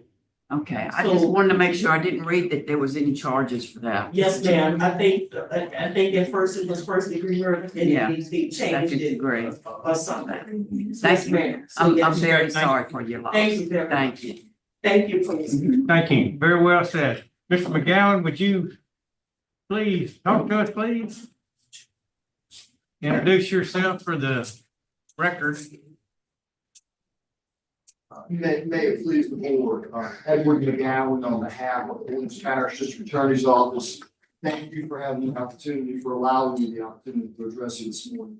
I will not belabor the incredibly brutal, violent facts of this case, and you have heard the irrevocable harm that this act has inflicted on his family. And that is why we have life without parole for second-degree murder. What I would like to emphasize is that in this case, geography. This, as I understand facts, but they haven't really been detailed today. The defendant left her home in Slidell and drove all the way to New Orleans East to commit this murder. Out of selfishness and spite. That is a long drive. Okay. The Twin Spans is a long straight bridge. There's a lot of time to turn around in this instance, and she did not take that time. All right. On that bridge, on that long drive into New Orleans East to find her victim and kill her, and to inflict harm on other folks that were right there as well. She made a bet. She bet that she would live and that her victim would die. And she won that bet that day. And she has lived for the next 30 years. And she has, albeit incarcerated, she has had a life. She has had contact with her family. She has had day after day of living. She won that bet 30 years ago. That selfish bet. And today, she asked this board to let her double down on that debt, let her out. And that is the detail I want to focus on, for this board. 30 years later sounds like a long time. However, for a manslaughter conviction, the maximum is 40 years. She hasn't even done that. And I wasn't at the trial, but surely there was somebody made that argument, was rejected by the jury. They came back to second-degree verdict because of that long drive, because those twin spans were a long straight bridge. This was not manslaughter, and she is asking for leniency a full decade before the full term of a manslaughter maximum sentence. And so, for all the reasons that have been more eloquently than I can said by victims and victim statements, I add that to your calculus. And I would ask, at this early stage in serving the sentence for such again horrendous, senseless, and selfish crime, that this application be denied. Thank you, Mr. McGowan. Well spoken, and we appreciate that. Okay, now we switch back to Ms. Booker. Now's the time we get to ask a few questions. I lead the questioning since the case was assigned to me. We've all got the police reports. We've got everything on there. Why did you shoot these folks? The two children was an accident. Cynthia was my best friend. And at the time, I tried to talk to her. I didn't even mean to shoot her. I was aiming for the console to the left of that room. I bought that console for her. And I was trying to tear it up. And she fell. And I reached for the phone. It was dark in there. And then people started pushing me. And I went home. And the police was there. And I didn't have 30 years to ask myself, why in the hell did I do that when I could have went to a lawyer and got a divorce and been living a life of Raleigh? I did the best I could with what I had. I overlooked things. I was calling her, telling her everything. And come to find out, she's the person that I'm talking about. And then she wouldn't talk to me. He wouldn't talk to me. Why? Y'all in Philadelphia? Okay. All right, thank you. Thank you. That was a question that I had to ask. Madam Chairman, I'll turn it over to the board members for questions, and I'm prepared to. Any other questions? So the other two victims, okay, I understand animosity with the first one, which still is no reason to shoot anyone, and so why would you shoot the other two victims? I didn't intend to shoot them. I didn't even know they was in the room. I don't know how they even got shot. Oh, I thought she had answered the door when you came and went to get her mother. And she went away. Okay, thank you. All right, I don't see any other questions, Mr. Prater. We'll take your vote. Yeah, I realize that you're remorseful. I realize you've been in jail a long time, but you were sentenced to life. And because of the victim opposition, which was so well stated today, because of law enforcement opposition, because of the DA and them showing up and saying what they had to say, my vote is to deny this parole. Pardon, excuse me. Mr. Freeman? I know you're not a threat to public safety. I don't think you are, but the fact is that you totally traumatized the victims, and with their opposition and law enforcement opposition, I concur. My vote is to deny. Mr. Tillis?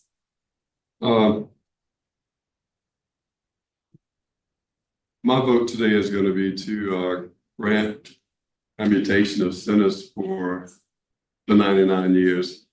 Love is a powerful thing. I can understand. I don't think you're a threat to safety or anything. You've served 30 years, even though I know it was a horrible thing you did, and I'm sorry for the family, but my vote today is to grant. Ms. Stapleton.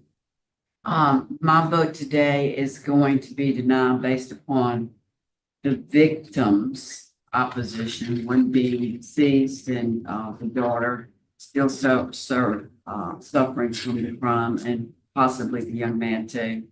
Law enforcement, DA, opposition.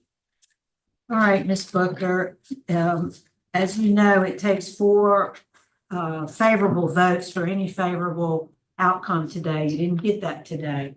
So the outcome of today's proceeding is that your application for clemency has been denied. Good luck to you.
Or that have questions about record. When you got number one sitting here, she does.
morning.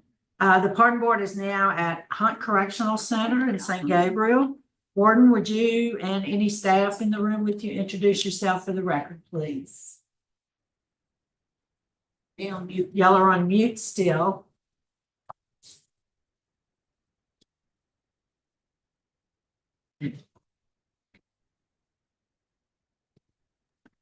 Okay. Deputy Warden Chad Darwell. Right. One clarification. Just the two of you, huh? And we have Mr. Francis there with us this morning. Good morning, sir. Good morning, ma'am. You introduce yourself, tell us your name and DOC number. Yes, ma'am. My name is BURLIN FRANCIS, 278325. Sir, and let me acknowledge you have guests that want to speak on your behalf on Zoom. Camelia Francis, your sister, and a friend, Rita Sanchez, and we'll call on them shortly. So first, I'm going to read some identifying information into the record, then I'm going to turn it over to Mr. Freeman, seated to my far right. Your case has been assigned to him this morning. You ready? Yes, ma'am. All right, Mr. Burlin, you're here seeking a commutation of your sentence. You were sentenced in Lafayette Parish, December 2009 for an oral sexual battery conviction. You received a 25-year sentence. Is that correct, sir? Yes, ma'am. It is correct. All right, thank you. Mr. Frank? Okay, Mr. Berlin, tell us what got you put in jail and why do you think we should consider letting you out today? This change. Yes, sir. Thank you for letting me speak to you all. Thank you for your time and peace. My name is BURLIN Francis. I'm in here for all sexual battery that I have committed. Take full responsibility. I want to apologize to the family, the victim, the community, that I have really violated their trust. I was drinking and I take full responsibility behind my action. Drinking wasn't the cause. I was fully responsible. Okay, and why do you think you're ready to get out today? I'm no longer that person that did that crime before. I have rehabilitated myself. I took risk management at Winfield. I have also taken Malachi Dad, Inside Out Dad, and I'm still rehabilitating myself. Also, I'm a mentor in transition as well as the youth program. I'm also affiliated with the church prophets. Okay. All right, Warden Darbon, what do you have to say about Mr. Francis? Sir, since he's arrived in Hunt since 2016, he hasn't had any disciplinary reports since here at Hunt. Like he said, he's currently a mentor in the YAP program. He's taking 4 phases of cognitive behavioral sex offense treatment program. He hasn't received his GED, but I see he has some classes he's working towards getting his educational. Thank you, I appreciate that, Warden. All right, before I get into questioning Mr. Francis, I'd like to hear from his supporters. First, Ms. Camelia Francis, sister.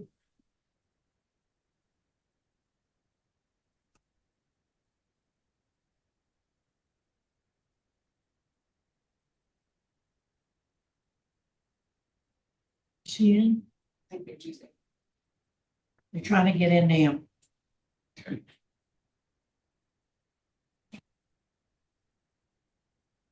What about Ms. Sanchez, is she in?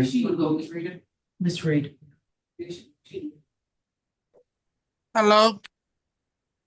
Yes, ma'am, we can hear you. How you doing? Would you please state your name for the record and tell us what you want us to know about Mr. Francis? That's who now? You're on mute. Can you hear me now? Yes, ma'am. Oh, my name is Camilla Francis. I'm BURLIN Francis' little sister. Mm-hmm. And I wanted to ask y'all if y'all could please let him go. He's been up in there long enough. And we are missing him so much. He got nieces that he had never seen, nephew that he never seen, his grandchildren that he never seen. And I know that what he did was wrong, but I feel to believe that the time that he did spend. He learned his lesson and give him the opportunity to be free so he can be with his family. Please, if y'all don't mind. Okay, thank you, ma'am. Appreciate it. Okay, now we'll go to Miss Rita Sanchez. Yes. Okay, Ms. Sanchez, tell us what you want us to know about Mr. Francis. I've known him from faith sharing at Hunt for numerous years, and he is a very upstanding man. He's very honest about what he did, and he's sorry for it. This is the first time I heard of what it was that he was in for.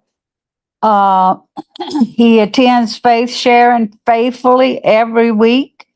He is a mentor to other inmates, and I just think that he's done his time and he does deserve to be pardoned or whatever. I wasn't sure that I'd be able to even be in this meeting, but I just want to say that I just think he's a very upstanding man. Okay, thank you, ma'am. Yes, sir. Okay, all right, Mr. Francis, I'm gonna ask you some questions. Mr. Francis, how many children do you have of your own? 7, sir. Okay, do any of them come visit you? Yes, You sir. have okay, you have contact with them? How often?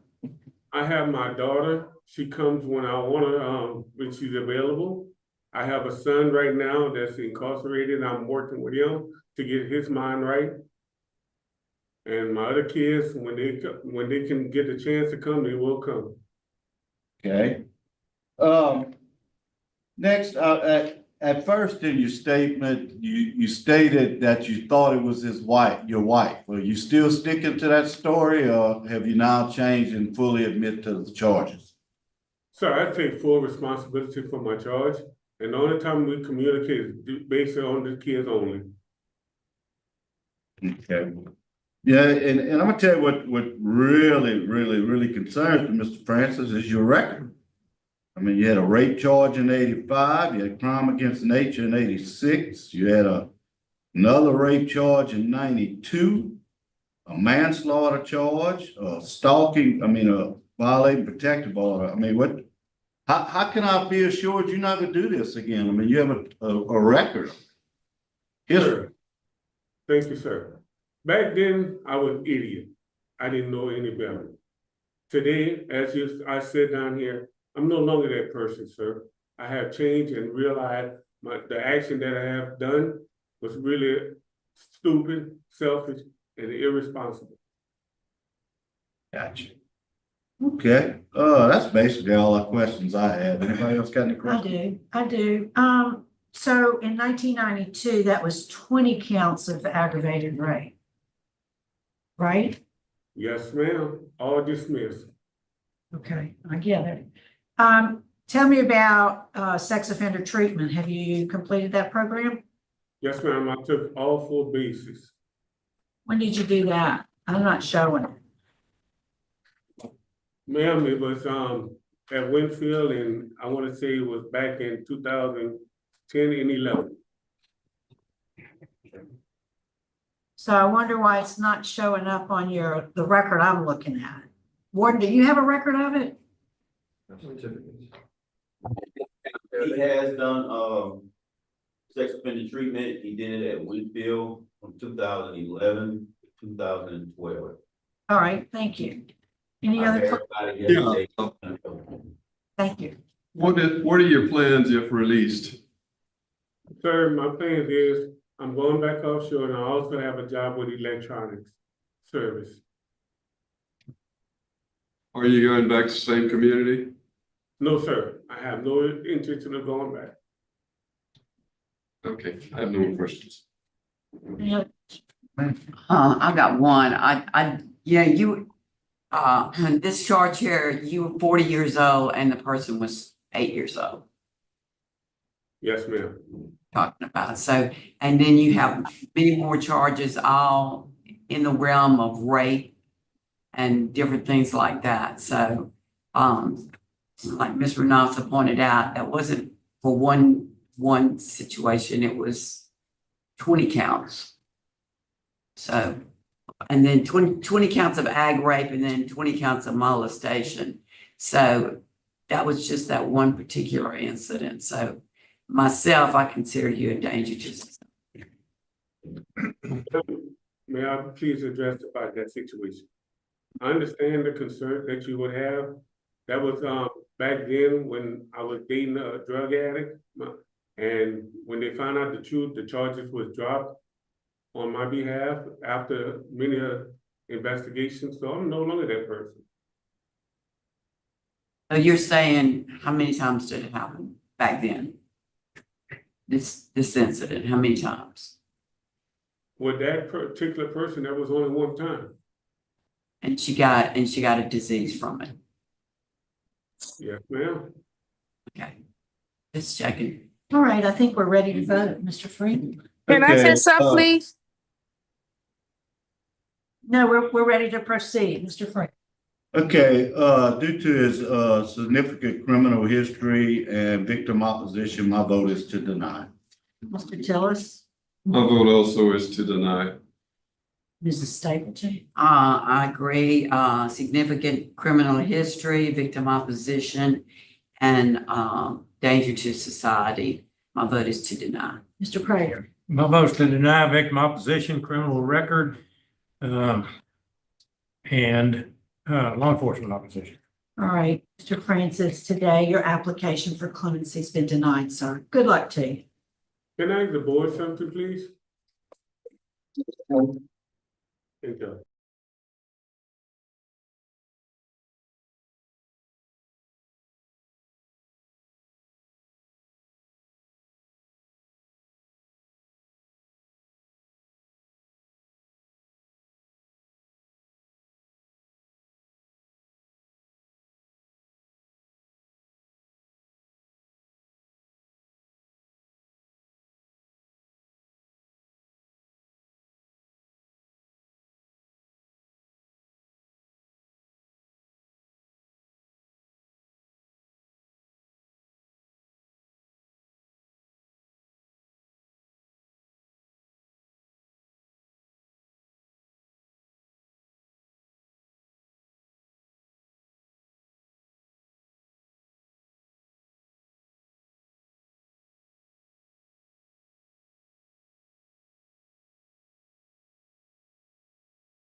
All right, we are now at Dixon Correctional Institute. Good morning.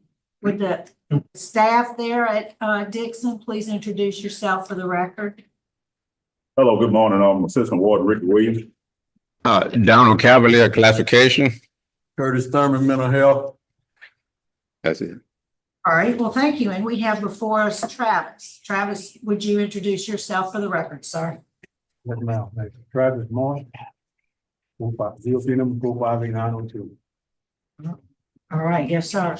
And Mr. Mark, you're here seeking a commutation of your sentence. You were sentenced in March 2011 for a forcible rape conviction out of Lafourche Parish, and you're serving a 35-year sentence. Is that correct? All right, your case has been assigned to Mr. Prater, so I'm going to turn it over to him. Hello, Mr. Mark. I'd like to start this out by understanding a little more about the crime and understanding what you've done since you were caught and locked up for that crime. Then I would like to hear from the warden how you've been since you've been incarcerated. And then we'll ask some questions after we hear from some supporters of yours. So first off, tell us, why are you there? What'd you do? Yes, sir.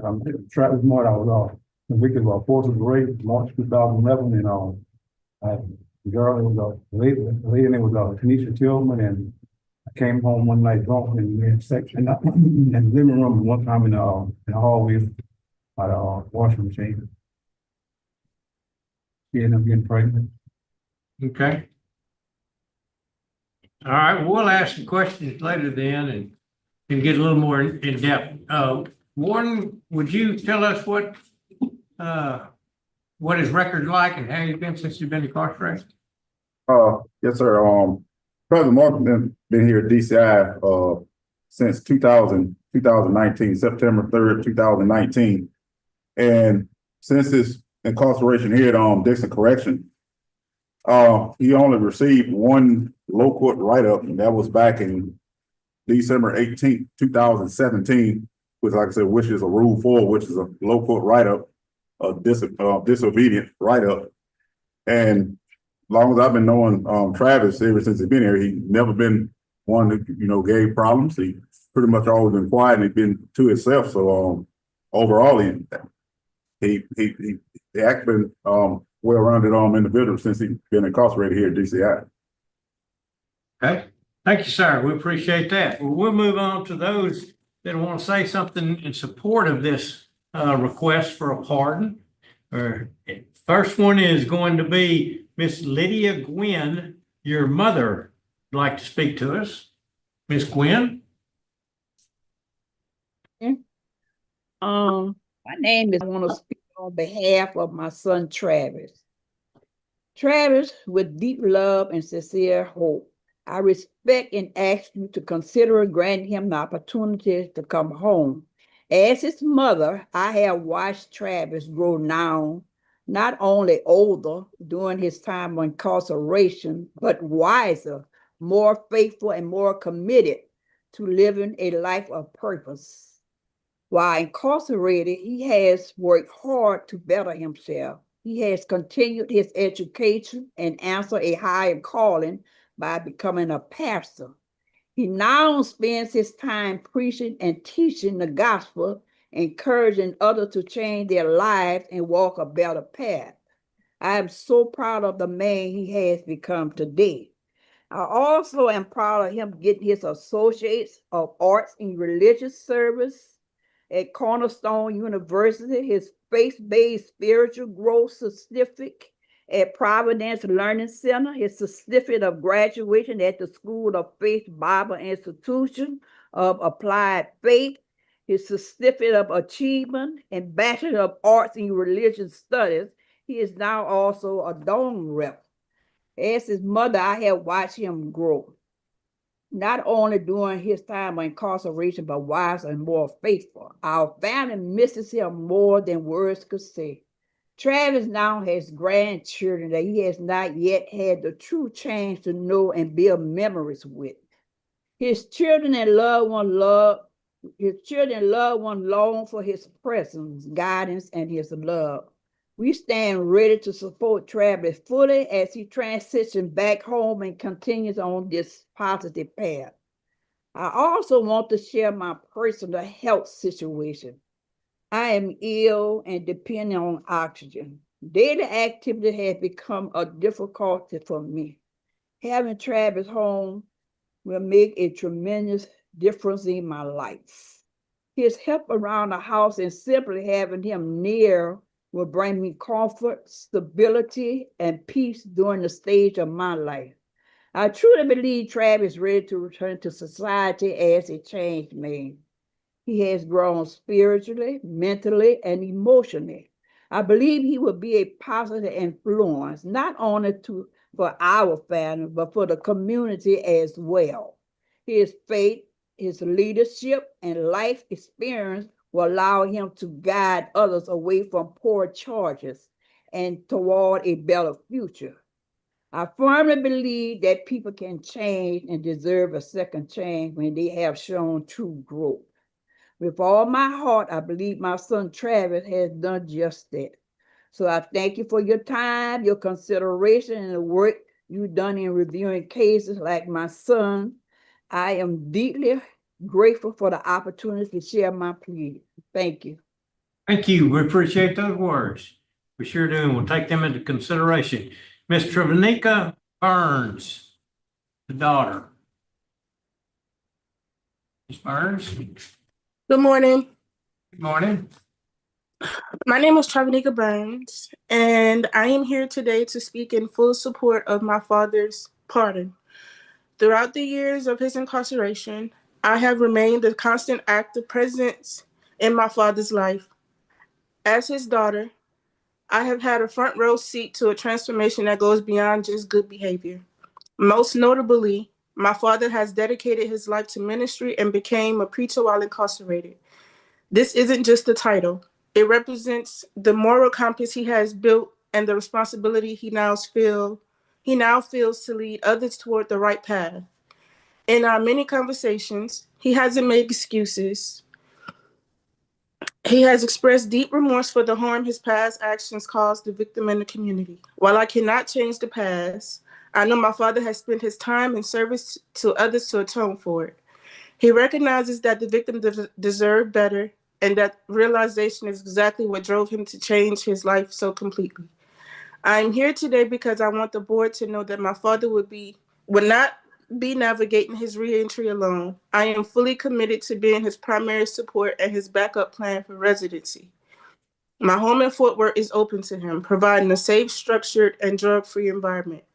Beyond housing, I am prepared to help him navigate the requirements of his release, from securing employment to managing his schedule. My children, his 3 grandchildren, ages 4, 3, and 1, deserves the chance to know the man their grandfather has become. They are a massive motivation for him, and our family is dedicated to ensuring he remains a law-abiding and productive member of society. My father has done the work internally to change his life, and I have done the work externally to ensure he has a stable foundation.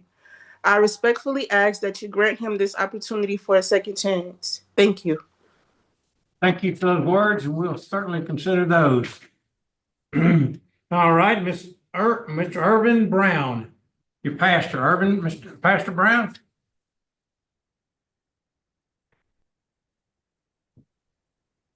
I'm Irvin Brown, pastor of the Eagle Right Baptist Church, which I pastored for the last 40 years.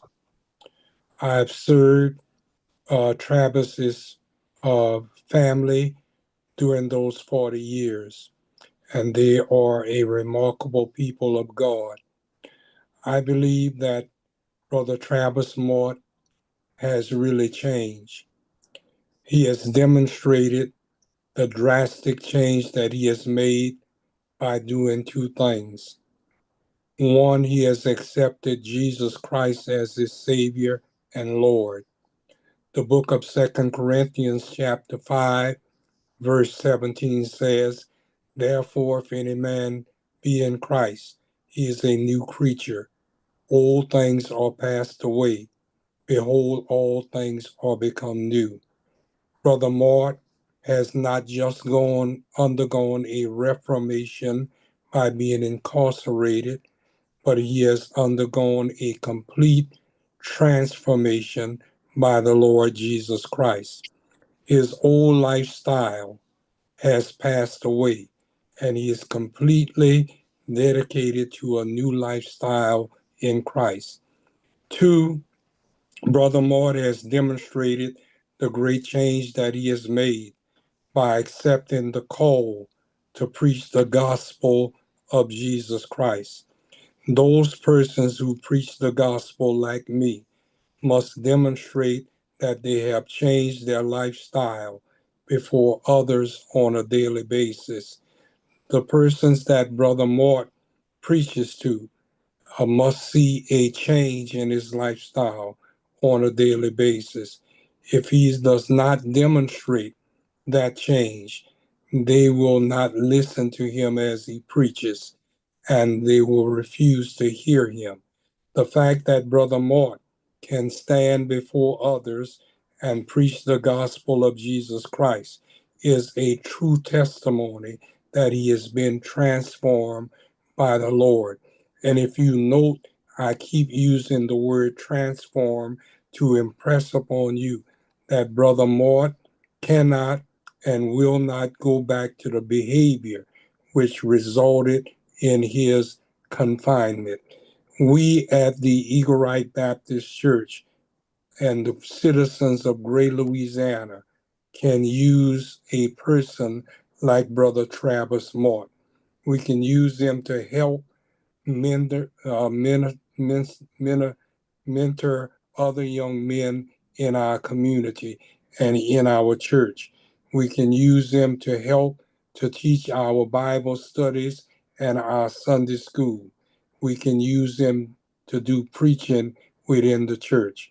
I appreciate you listening to me, and I ask humbly that you will grant a pardon to Brother Travis Mort. Thank you so much. Thank you, Pastor. We appreciate your involvement in your statement. We'll take that to consideration when we make our final decision. Mr. Mart, it's time for us to ask you a few more questions and get a little bit more into depth in what's going on. How old are you, sir? 53.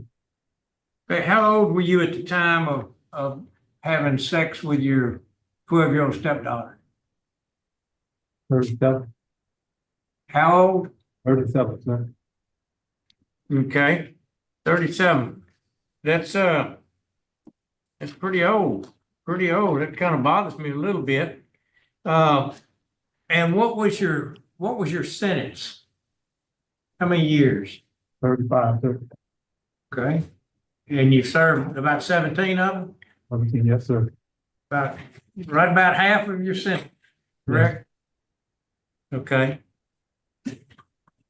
How many times did this occur? 2 times. 2 times, and that's when she ended up getting pregnant, correct? Yes, sir. Okay. How far apart were these 2 times? Maybe a couple of weeks. Okay. Well, that's all the bad stuff. I don't want to dwell on that. We all know what happened. You know what happened. Do you have any contact with your stepdaughter? No, sir. Okay. All right, and I want to congratulate you on your growth that you've had since you've been incarcerated. All the courses you've taken, the classes and the changes that it appears that you've made in your life. I think those are very, very important, and I congratulate you on those. Madam Chairman, I have no other questions. I have a question. What have you done about your alcohol problems? Been taking NA and AA, and I also facilitated the NAA classes. We are facilitated. So you still in AA and NA, you still participate? Yes, sir. Okay. And any classes you took? Did you take any alcohol related classes, substance abuse? Incarcerated, I just facilitated NAA, but on the streets, I was involved in Blue Waters and TADAC. So you did complete the Blue Waters program? Yes, sir. Okay. All right. I have no further questions. Mrs. Stapleton? So just as Mr. Tillis pointed out, Mr. Prater pointed out, you were 35 and she was 12 years old when this happened. So you can imagine how that changed her life forever because, well, it ended up in pregnancy. So that's a lifelong change in this young lady's life because she's a young lady now. And just so you know, you may not have been told, as a victim's advocate, you nor any member of your family should ever contact this victim. So don't let that happen. Do you understand that? No. That includes third-party contact, which would be your daughter. So nobody should be contacting this victim. Just want to make sure that's understood. Okay, thank you. Any other questions? All right, hearing none, I think we're ready to vote. Mr. Prater? Yes, ma'am, because of victim opposition, and because of, well, law enforcement opposition, because of that, and the fact you've only served 17 of 35 years, I think that my vote is to deny it at the third time. Mr. Freeman? That's the same thing. I concur. He's only hadn't served 50% of his sentence yet, and the serious nature of the charges, and victim and law enforcement opposition. Deny. Mr. Tillis? Mr. Travis, I hope that you continue doing well. It seems like you have remorsefulness and trying to do better. But my vote today is to deny because of not enough time served. Ms. Stapleton? My vote today is denied due to law enforcement opposition and the long-term effects of the crime on the victim. All right, Mr. Mart, I notice in the record you do have a parole eligibility, which is it's a ways away in April of 2039. When I see someone for a commutation of sentence, generally it's parole eligibility that I would offer in my recommendation, but you already have that. And I do echo my vote today is to deny based on that. But I do want to congratulate you on your work that you're doing. You have only one write-up in your record, and you seem to be doing some really good work with your faith-based communities. But today, sir, your application for clemency has been denied. Good luck to you, sir. And remember, nobody can contact the victim, no member of your family. It has occurred in the past, but please ensure it doesn't occur in the future.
They all muted. Okay.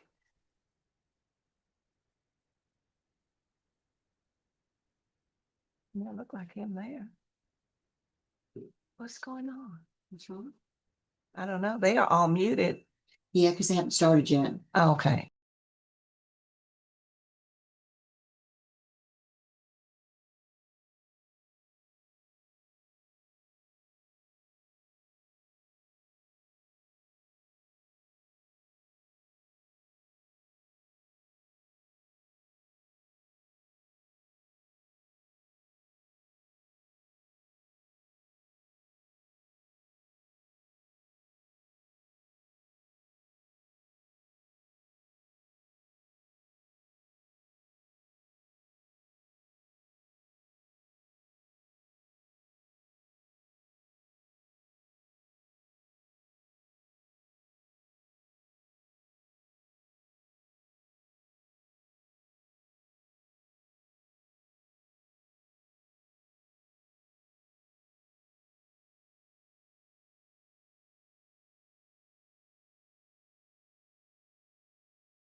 All right, the pardon board is reconvening. We are now at Louisiana State Penitentiary with the warden and staff. Please introduce yourself for the record. Deputy Warden Rochelle Ambo. Reginald Admiral, classification. Carmen Shipley, offender records. Okay, thank you. And we have our first case there is Mr. Bell. Good morning. Good morning. Could you introduce yourself, sir? Tell us your name and your DOC number. My name is Willie Bell Jr. My DOC number is 385817. All right, sir. And I'm going to read some well, first, let me ask your lawyer, your attorney to introduce themselves. Good morning, Robert Lancaster on behalf of Mr. Bell with the LSU Law Clinic. I was a law student with me today, Deja Williams, second-year law student, and I'll let her introduce herself. Good morning. My name is Deja Williams. I'm a second-year law student at LSU Law, and I'm here on behalf of Mr. Willie Bell in support. Right, and Mr. Bell, your case this morning has been assigned to Mr. Freeman. He'll introduce the other folks who are here today. But first, I'm going to read some identifying information into the record, and then I'm going to turn it over to him. So, Mr. Willie Bell, you're classified as a first felony offender. You're seeking a commutation of your sentence. You were sentenced in August 1997 in Natchitoches Parish to a life sentence for second-degree murder. Is that correct, sir? Yes, ma'am. All right, thank you. Mr. Freeman? Okay, Mr. Bell, first off, I want to say, speaking on your behalf today, we're gonna have Torshika Hilaire, your daughter. Mr. Lancaster and Ms. Williams have already introduced themselves. Channing Blake from the Parole Project, and Kira Bell, the granddaughter. Also here, also on Zoom, but not speaking, will be Nancy Colton and James Colton. And in opposition, we'll have Alice Hardison, well, not speaking, but on Zoom. And then we have the DA, Mr. Billy Harrington, also on Zoom. So we will get to those at the proper time. So first off, please tell me, what did you do to get yourself put in here? And why are you seeking, why do you think we should let you out? Now, I'm gonna tell you before we start this, I read the case real good. And your statement very much is a lot of discrepancies from the witness statement. So tell us the truth today. Why are you in there? And why should we consider letting you out? Well, I killed John Bayan. I shot him at a club, which I am very sorry for doing that because I hurt a lot of people. Okay, and why were you arguing with, what was y'all problem? Between you and the I didn't understand what you said. Why were y'all what arguing? was your problem between the victim? Well, I would rode with my two brothers at a club that I don't usually go to, but I was with them, and the guy recognized me for messing with his daddy or something back in the day, way back, and it started out to be a fight, and it turned out to be a good fight, and they stopped us. We started again. Then I got my gun and I shot him. And I am so sorry for that because I hurt so many people. Okay. All right. And why do you think we should consider letting you out today? Because I am not that person again. I will not be that person again. Okay. I've taken a lot of classes to help me with the problem that I had. I've taken victim awareness. They taught me to think before I act.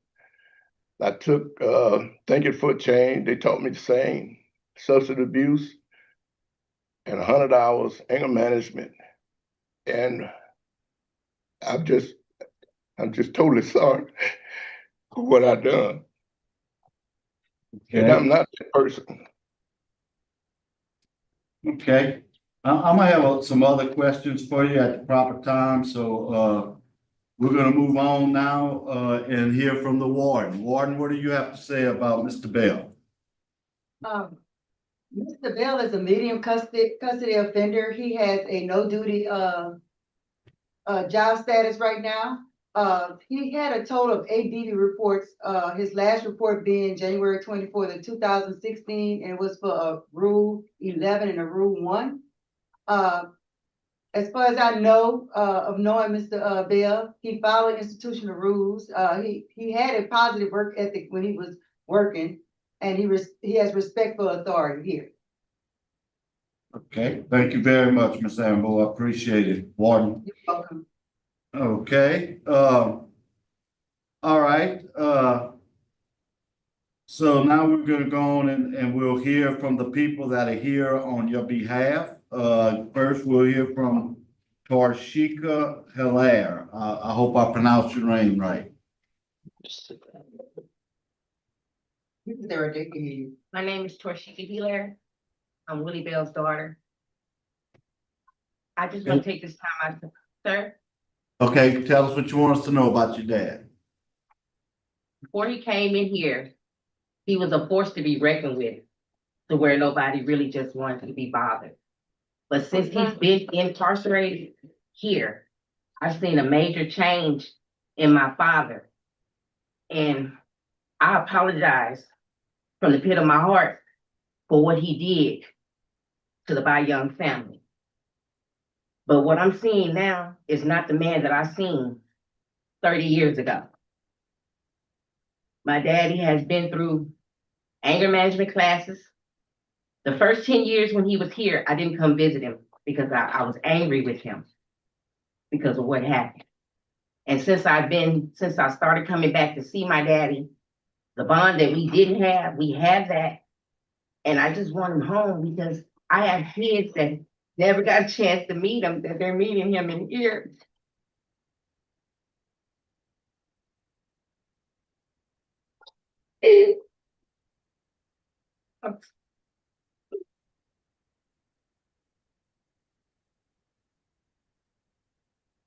I'm sorry. Okay. And I want him home. And my heart really goes out to the family that my daddy hurt. Can't undo that, but we can make things better. And I do apologize again, but I do want my daddy home. Okay. All right, thank you. Appreciate that. Yes, sir. Also, let's hear from Mr. Channing Blake from the Parole Project. Good morning to this honorable board. Channing Blake with Louisiana Parole Project, appearing on behalf of Mr. Willie Bell Jr. Because of the programming and classes he's taken, his disciplinary record, and his participation in faith-based classes and activities, we've accepted him into our program. Should the board give him a favorable recommendation, we're going to provide him reentry services that include transitional housing, healthcare guidance and connections, social norms, and consumer skills. He's going to be assigned to a reentry specialist that's going to guide him through his reentry process. So based upon his record, rehabilitation, and strategy. Thank you for your time. Appreciate it, Mr. Blake. Okay, let's also hear from Miss Kira Bell, granddaughter. Miss Bell?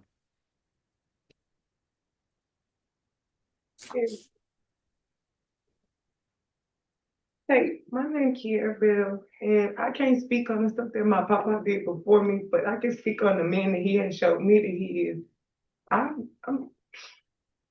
I didn't grow up with a father figure. From being a child, like I spent my 8th birthday in here. That's all I can remember from before now. Like, and the papa that I've met in here is when I was 8 is better than I don't know how to put it. I'm sorry, I ain't never been in a situation like this. Take your time. And I grew up kind of sort of troubled, if that makes sense, because the stuff that I had been through. Like, I feel like if I had my papa be that I didn't have my daddy, certain stuff I wouldn't have went through in my life. Like at 19, I was in a domestic violence relationship. I was shot. That's something that he had to deal with in here. And I could have died because it was a main artery shooting. And I stopped coming to visit him after that because I felt like I was a disappointment.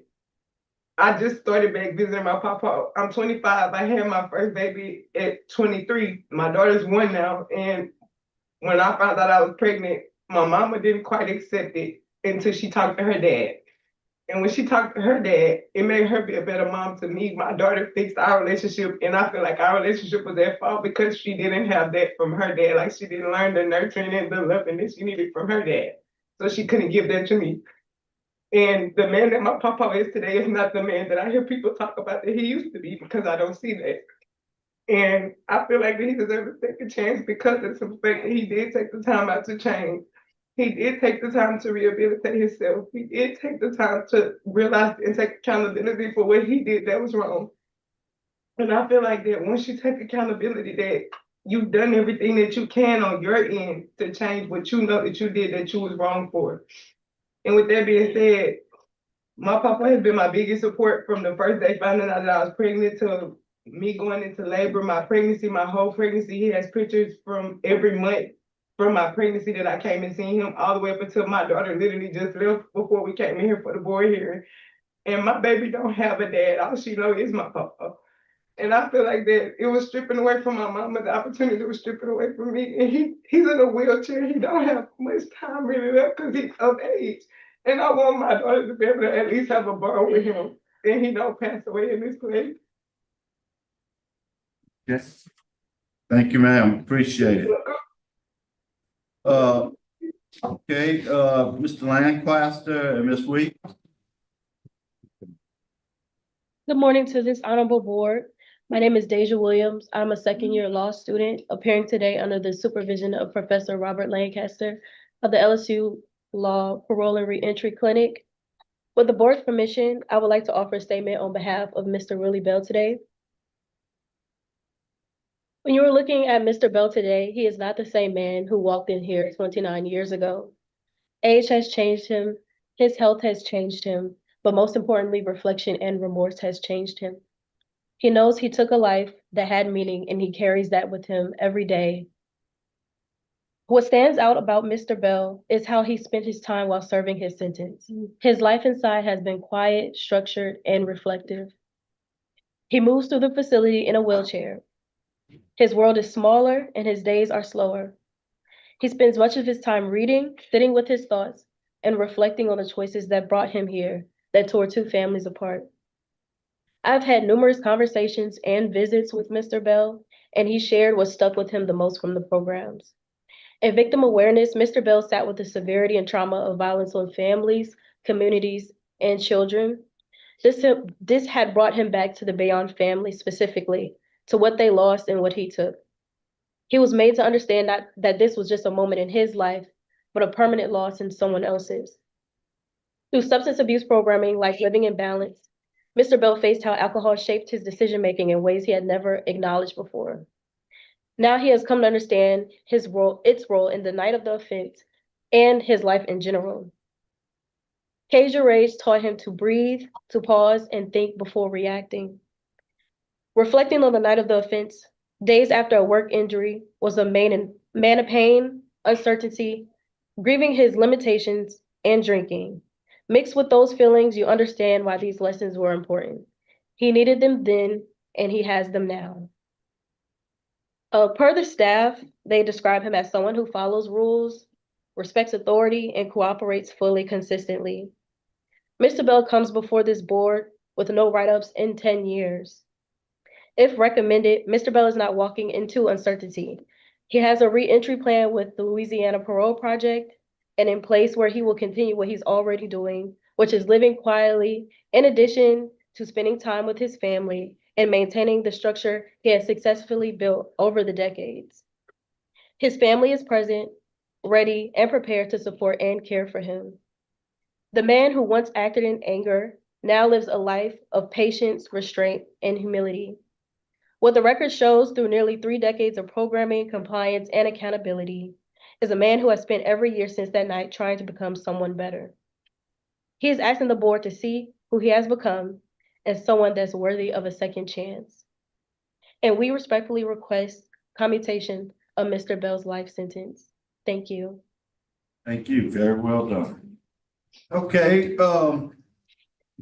now we'll hear from the DA, Mr. Billy Harrington. Is he on Zoom also? Yeah, you should. Yes, I'm sorry. Good morning, board. I know Mr. Strider's there and we'll be saying some words, but I just wanted to say that as I did in the interview, that we strongly oppose this Mr. Bell's release. The family that we have here, their life has changed. They're not the same family that they were years ago. And what they have been through and continue to go through is just insurmountable to them, and we oppose this. Okay, I thank you, Mr. Harrington. I didn't realize we had Mr. Strider here in person. I make a motion that we go into executive session to discuss confidential matters. I'll second. We have a motion by Mr. Freeman, second by Mr. Tillis. Could you call the roll? Renassa, Yes. Stapleton, Yes. Freda, Yes. Phyllis, Yes. Freeman. Yes. So, on unanimous vote, the board will be in executive session to discuss confidential matters. The time is 11:53. We'll be back shortly.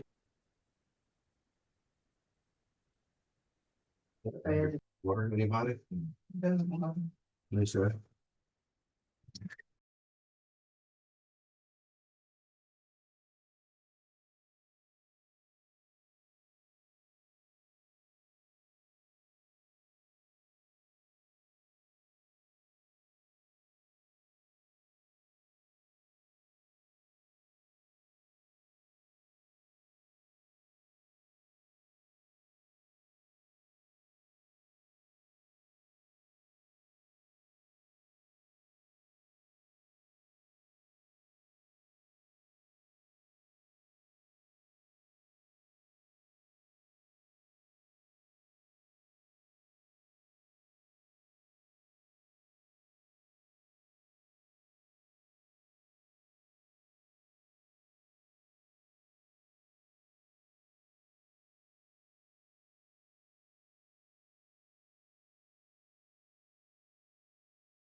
All right, we've had a motion and second to return to regular session, and without objection, we return to regular session at 12:05. Okay. Mr. Freeman? All right, now we will hear from Mr. Clifford Strider, Assistant District Attorney for the 10th JDC. Thank you for the opportunity to be here today. As I sat out in the waiting room the last couple of hours and listened to victims' families discuss their cases, as I listened to both sides today, it reminds me of something that I learned a long time ago. 47 years of prosecuting, and I learned one thing. When a homicide happens, it's like dropping a pebble. Those little waves that go out reach more people and more people. Not only victim's family, but you heard today the defendant's family. What I asked the court, what I asked this board to consider is that the actions of the defendant are what brings us all here today. Both victim's family and defendant's family.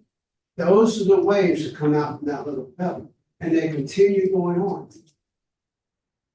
On September 14th, 1996, the defendant started this whole process.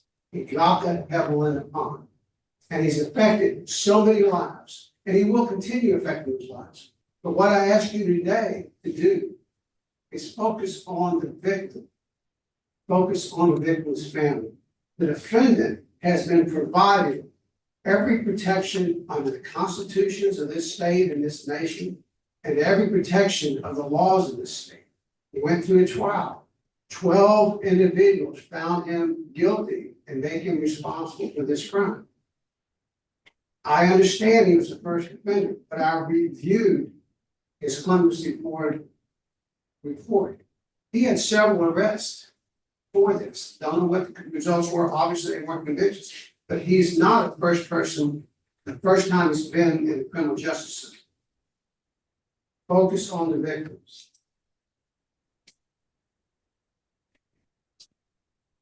The effect of his homicide he committed will go on forever. The victim's family, Mr. Bayon's family, will never hug him, they will never kiss him, they will never see him raise grandkids, they'll never see him get old and fat and go into retirement. All they have is a memory. The defendant is responsible for those actions. And I ask the board to please help these people have finality. Show that Mr. Bayon was a worthy human being, and it was inappropriate, illegal, and immoral to take his life.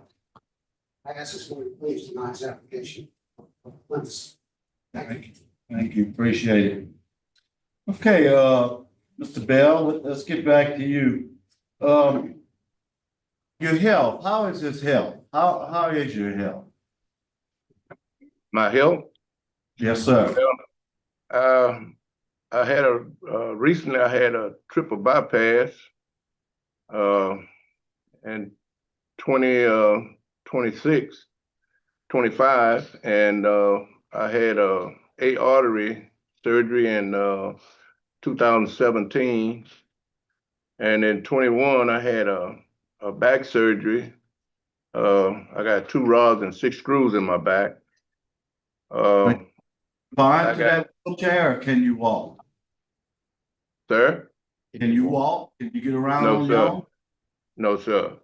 So you have to be I held. can stand. I got a brace. I can stand with my leg with this brace on, Okay. but I can't use it. All right. And how old are you? 71, And how long have you spent in jail on this crime? 29 years.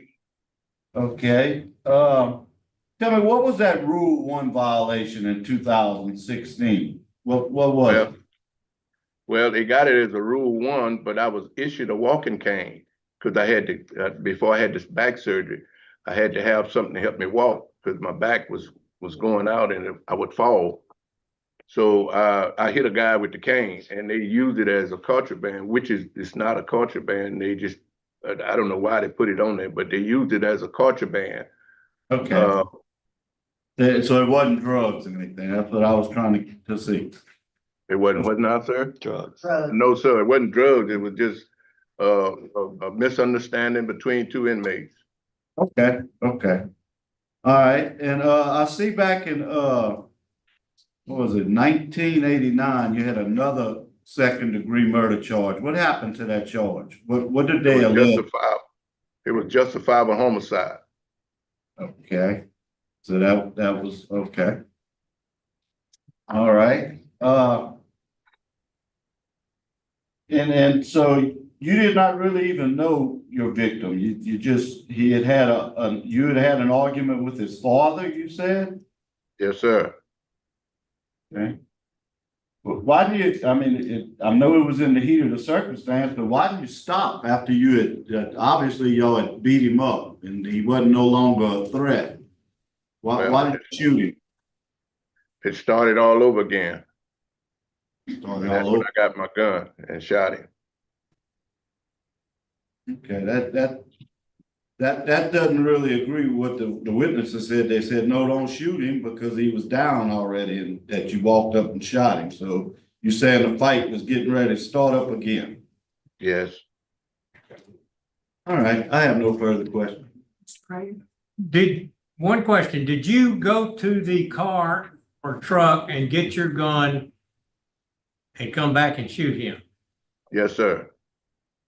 Okay. Mr. Bell, who started the fight? Did I start it? Yeah, who started it? Well, he approached me and said something about I had did something with his daddy or something, which I didn't even know the little guy because it was so way back till it was just between me and his dad, and it wasn't really a fight. It was just like words, and we both started fighting. That's when the fight really broke out. So it was just you and he? At the first, yeah. You and he fought and then stopped. Then the second fight, how many people were involved? Well, it was my two brothers was trying to stop it, and they got into it with him too. Okay. I have no more questions. So, I just have a couple. So as I understand it, that night you had been or gone to a trail ride as a spectator, I guess, that you had been prescribed pain medication for a recent back surgery. Yes, And you were ma'am. taking that and at Lortab, and you were taking that and you've been drinking all day before you got to the club. Yes, ma'am. So when in the investigation that was done, do you remember talking to on the phone with a probation officer or parole officer rather in January of last year? For some Here in Angola? Yeah, while you were there. Yes, ma'am. So in there, it says during that conversation, and he documented that conversation. He said, you said you had no history of substance abuse. Is that a true statement? Well, I had a drinking problem, and yeah, I had a drinking problem. Well, and you were taking the Lortab, probably, were you taking them as prescribed? Yes, ma'am. Okay. But you wasn't supposed to be drinking one. No, ma'am. All right, and you've been confined to that wheelchair since 2021? Yes, ma'am.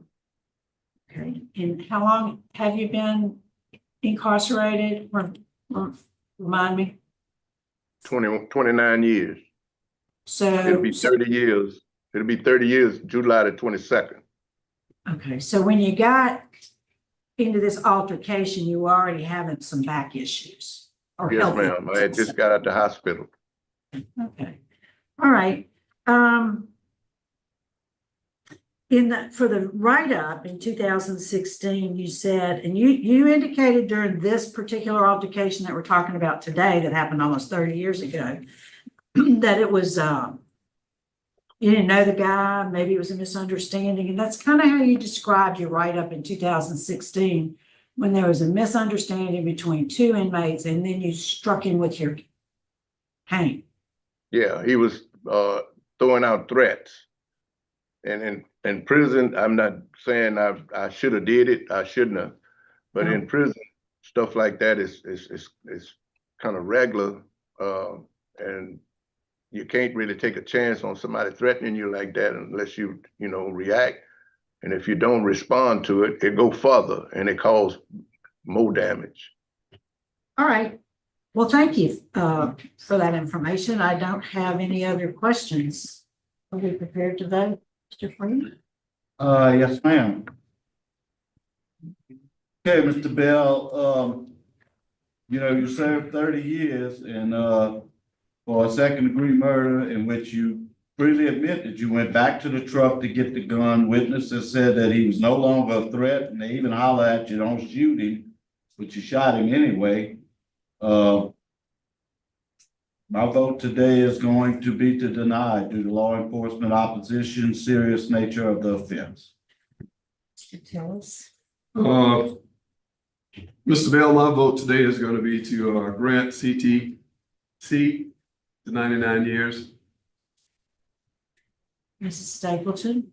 To deny due to law enforcement, DA opposition, the deliberate nature of the crime and the violent nature of the crime. Mr. Prater? My vote's to deny because of the fact that he went back to the gun, to the truck, got the gun, or the car got the gun, law enforcement opposition. So, Mr. Bell, you've received 4 votes to deny your application today. So today your application for clemency has been denied, sir. Yes, ma'am. Thank you. Thank you. Okay.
All right. We are ready for our next case, and that's Mr. Winston. Good afternoon, sir. Good afternoon. How you doing? Good, thanks for asking. Would you introduce yourself? Tell us your name and your DOC number.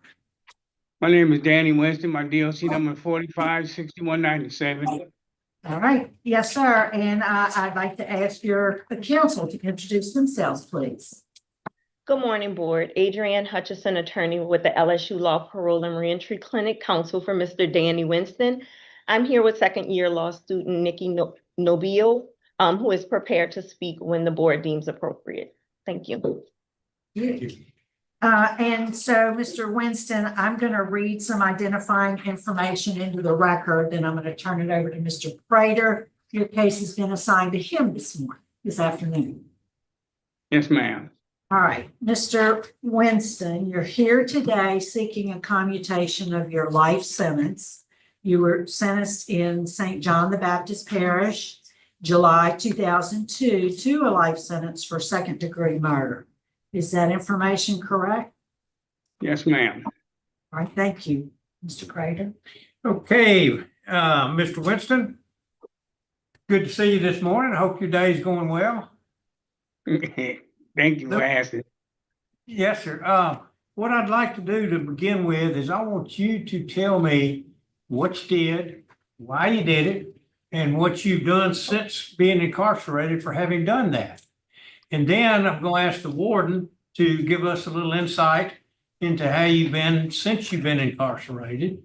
And then we'll move on to some folks that are going to speak on your behalf, and then some in opposition to this relief. So go ahead and get started and try to convince us, Mr. Winston, that you deserve another chance out on the street. Well, let me start by apologizing to the board, everybody on that board, about my last clemency hearing, because I was not completely honest. On January the 5th, 2001, I got in an argument with Sedona about cheating on me with another man. It got to a point where I got real angry. I left. I went and bought a gun with the purpose of with the intent to scare the person who she was cheating on me with.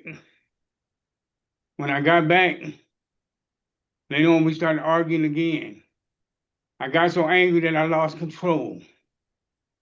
I then took the gun, put a pillow over her head, and I shot her.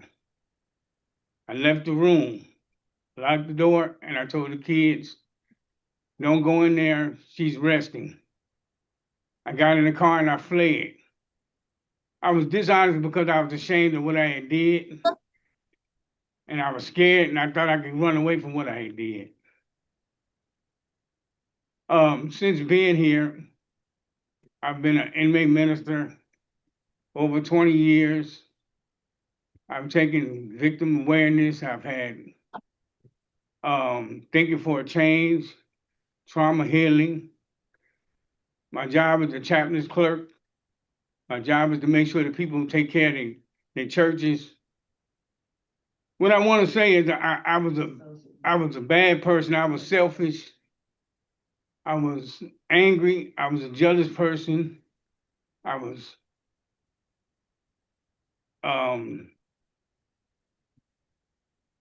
self-centered. A lot of stuff I did, I was not the person who I should have been. I took a lot of things for granted. I took a lot of people for granted. I've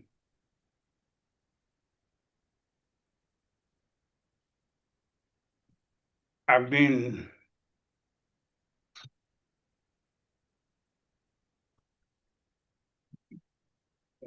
excuse me for the moment, but it's just that I took somebody's life. And that's something that that was a bad thing for me to do. I took Sedona's life out of anger, and I know I was a monster. And the thing I did, I was supposed to protect those kids. I was supposed to be looking out for those kids. Instead, I caused trauma for them children. I caused trauma that caused a ripple effect that changed the course of their lives. and of course of the people's lives in our community. I've taken, since then, the board recommended that I take mental health counseling. I've done that since then. I've learned to not think of myself, but to think of others and to help others when they have to do things and make sure they don't make the same mistakes that I made. When you say deserved, the clemency, is not like I think I deserve, but I would like an opportunity to go out there and prove that I could be an asset to the community and not a liability like I was when I first came here. I also do a reentry program where it's a 2-year program. We teach young men and older men how to conduct their lives when they go out there on the street, how to be productive citizens, how to make sure that when they go back out there, they're equipped and they're ready to be in society and not make the same mistakes they made when they first came here. Okay. All right, Warden, I see you're in the room. Would you tell us what kind of fellow this has been since he's been incarcerated? Yes, sir. Good morning, everyone. morning. Since he's been with us, he's been a model prisoner. He's only had one disciplinary infraction in 24 years, and that was back in 2002. He sat on a desk and a cadet wrote him up for sitting on the desk, basically. So disciplinary he's been model. He's a trustee, he's a minimum A. He lives on the East Yard in Mag 4. He's a mentor. He graduated NOBTS in 2007. He's got his associates and his bachelor's degree. And he's taken, what he told you, he's had anger management, victim awareness, 100 hours, thinking for a change, inside out dabs, victim accountability, and his mentor certification, and his Tiger is Low. He also received a HISET while he was here, and he has a certificate in automotive technology. Yeah, that's what I'm here. All right, thank y'all. Appreciate that insight. Okay, let's move on now to speak to some folks. Mr. Ron Hicks, who is a friend who's joining us by Zoom, who is going to be speaking on his behalf. Mr. Hicks. She's changed to yes. Well, great afternoon to this honorable board. Thank you so much for giving me the opportunity to speak in support of Mr. Danny Winston. I don't know Danny prior to him coming to prison, but what I will be speaking is to highlight some of the things concerning Danny's life that is categorized by his transformation through surrender. Mr. Winston has become a mentor to other people, as he stated earlier, and the wardens verified his mentorship, helping individuals shift from a mindset of selfishness and destruction to a mindset of support, encouragement, and constant laboring to be a person that is worthy of a second chance. Mr. Winston also is a facilitator of rehabilitation programs, dedicating his time to helping others to make that step, to take that step in becoming the person that God created each and every one of us to be. Mr. Winston's leadership is not only instructional, but his leadership is also relational. Mr. Winston, he listens, he encourages people, and he have dedicated his life to live a model, responsible life before others. The theme of Mr. Winston's journey of life has been focused upon surrendering the mindset that he once had that led him down a negative path that has this ripple effect that have us here today. But my purpose is only to just focus in on the change that Mr. Winston has created for himself by allowing God to work in his life. He surrendered to pride. He surrendered to anger. He surrendered all those things. And most importantly, Mr. Winston surrendered his life to God, which gave Mr. Winston purpose and direction. Through this surrendering, Mr. Winston encouraged others to do the same by taking responsibility, seeking growth, and working towards a better future that's driven by serving others. His Christian faith inspires him to serve and advocate for peace and support rehabilitation for those who are in need of it. Mr. Winston does not sit before you today in denial of his past or in denial of the pain that he caused other people, but he sits before you today as a changed person who has worked and put himself in a place that he can serve his community. His work in support of rehabilitation contributes to the safety of our communities.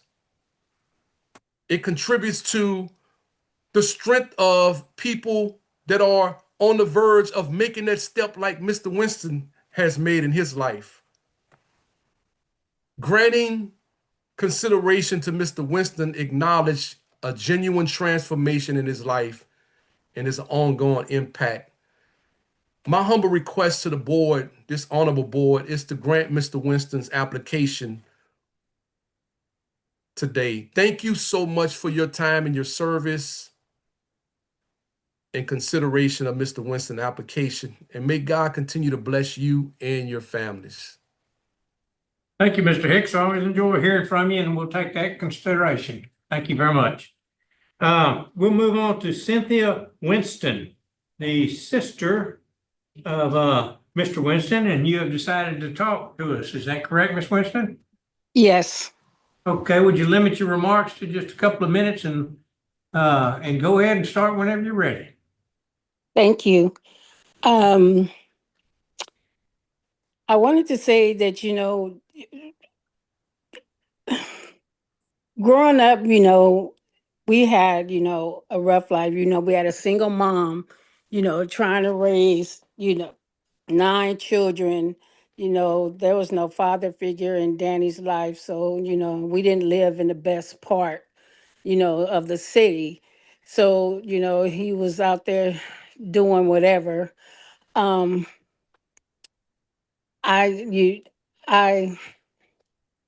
don't know. I'm sorry. I'm just really emotional right now. I would really appreciate if you guys would, consider giving him this clemency, because I know, that he is very remorseful in what happened. Danny and I talk, at least once a week. And, I hate that something like this had to happen for his life to change. But I am so glad that he now has the Lord in his life and, goes to church. And I know he wants to be, a positive role model in other people's lives. So things that, he did, they won't have to go through. Their families won't have to go through. So I just hope that you guys find it in your hearts or, to give him a second chance.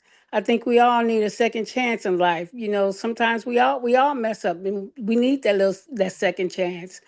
So, Danny had a little rougher than the rest of us because he was in a really bad accident when he was young, and Danny wasn't supposed to live.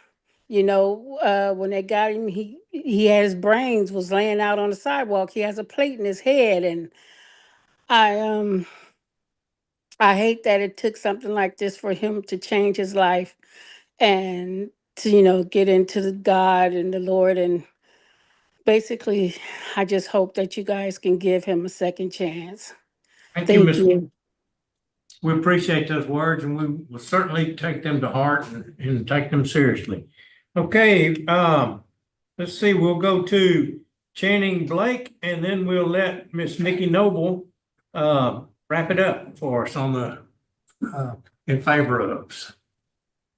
Good Yes, sir. afternoon to this honorable board. Channing Blake with Louisiana Parole Project on behalf of Mr. Danny Winston. He's a Class A trustee. He's an inmate minister.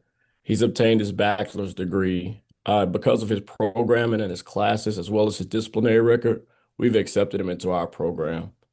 Should the board give him a favorable recommendation today, we're going to give him reentry services that include transitional housing, employment assistance, social norms, consumer skills, and many more.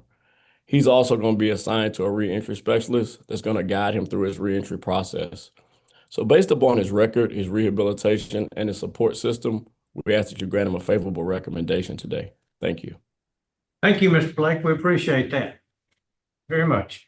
All right, Ms. Noble, would you take it from here? Thank you. Good afternoon to this honorable board. My name is Nikki Nobile, and I'm a second-year law student at LSU Law here under the supervision of Adrian Hutchinson. And I asked for the board's permission to give a statement on behalf of Mr. Winston. Yes, ma'am. I thank you all for this opportunity. Before discussing Mr. Winston, I first want to define the word surrender. Webster's dictionary defines surrender as giving up completely or agreeing to forego, especially in favor of another. Mr. Winston has truly surrendered to the patterns that once defined him, and it is through this, it is our position that Mr. Winston is appropriate candidate for clemency. 7 years ago, the board denied Mr. Winston's request for clemency and stated concerns with his inability to fully remember the crime, his mental health status, and lack of time served. Instead of making excuses, harboring resentment, or lashing out, he surrendered to his belief that he was truly ready for a commutation of sentence at that time. Since then, Mr. Winston has sought mental health counseling, took victim awareness letter training, continued his almost 19-year-long commitment to the ministry program, and became a social programming mentor.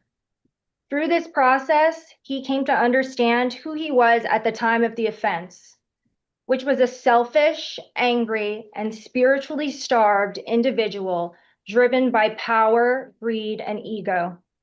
He no longer minimizes that reality, and he has surrendered to his fear of fully confronting the irreparable harm he has caused. Today, he still carries the same deep shame and guilt for his horrific actions, but instead of letting his fear paralyze him, he has chosen to uphold the truth to further prevent any harm once caused by his dishonesty. Mr. Winston uses his past as a cautionary tale to teach and guide others on how to take an active approach towards rehabilitation through mentoring and ministry programs. He has taught programs such as Inside Out Dad and Thinking for a Change. He has committed himself to helping others develop discipline and effective communication skills, helping others build a relationship with God on a deep and spiritual level, and helping others take meaningful steps in their rehabilitation. His mentees know that they can come to Mr. Winston for help and they will not be met with judgment or shame. Most importantly, his institutional record reflects his transformation through his ability to surrender. Not only has he maintained Class A trustee status for almost 14 years, but in his almost 25 years incarcerated, Mr. Winston has had only one disciplinary write-up. I bring his exceptional record to attention again to demonstrate that he is neither at risk for repeated criminal behavior, nor has he demonstrated a history of repeated criminal behavior. Instead, his record reflects consistent compliance, respect for authority and others, self-restraint when faced with temptation or conflict, and ability to abide by rules over a prolonged period of time. Additionally, Mr. Winston has fully surrendered to the Lord. And with this, I'd like to quote the letter of support written by Reverend Peter Kang, former Angola chaplain and current university chaplain at the University of Virginia, who once worked closely with Mr. Winston. Reverend Kang described Mr. Winston as, quote, "one of the best Christians I know, a man of deep faith, a man of consistent and dependable character, a man who shows concern and compassion for others, who has developed the habits and the work ethic needed to persevere and succeed in challenging circumstances. He is a man I am proud to call my friend," unquote. That kind of endorsement by a highly respectable member of the community is not given lightly, and it reflects years of observed conduct and rapport. Finally, Mr. Winston understands what release requires.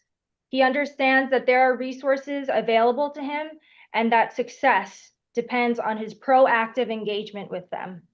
If given the opportunity for re-entry into society, Mr. Winston would have the full support of the Louisiana Parole Project, his church, and his family, including his daughter, who he shares with Sedona Morris, who has given her full support. And they will all continue to help him in his growth as a person and in his rehabilitation. Mr. Winston knows the power of surrender and will continue to use this in fulfilling his obligations to God, his community, and to others. He humbly surrenders to this honorable board again today and requests that the board grant his commutation of sentence so that Mr. Winston can achieve things he never thought possible out of Louisiana State Penitentiary. I thank you for your time and consideration. Thank you very much for those words and all the preparation you did. Very well presented. Thank you. Thank you. Okay, we'll move on to the opposition now. And we have one person that will be speaking. And they're here at headquarters, Shannon Bell, the victim's sister. Ms. Bell, would you go to the podium and introduce yourself, please, and speak loudly for us and so we can hear you and welcome. My name is Shannon Bell, and just so you all will know, when the incident occurred with Sedona, I was the one that kicked the door in and found her with a gunshot to her head. Yes. And our children were in a home. I hear these people talk about Danny Winston and how he's this great guy because he's been in penitentiary and he got all this stuff to recover. What about the victims? What about the domino effect that this man caused when he killed my sister? My mama could not deal with it. She lost her life grieving behind her daughter. My dad couldn't handle it. He lost his life 2 years grieving behind his wife. It was a death of many in the family. I'm here, the only one surviving to take care of everyone that was wounded. They talk about how Danny has turned his life around, how he's doing all these great things for other people in a community where he is right now in jail. That's the community he needs to stay in. The reason being, the people that he caused harm to on the outside is still struggling. They don't have the help that he say he has. They still afraid of him. Why do you think they're not here? We're still dealing with them. We're trying to handle the trauma. All these years that they're still dealing with. Their lives not like Daniel's life. If he's done all of this, don't take that away from these children that on the outside that's trying to survive, still trying to cope. He has robbed them of so much, even the daughter, he never even talked about how the domino effect happened to the family itself, just the things that he's done. It took 18 years for him to even acknowledge that something was wrong. Everything I keep hearing is justifiable excuses of why he did what he did. A plate in his head, an accident, pride. Hear excuses. That's all I hear. But then I hear the institution gave him an opportunity to redeem himself. What about the ones here? What about the victims? What about the children? What about the children that we have to care for? Because guess what? Nobody else is there.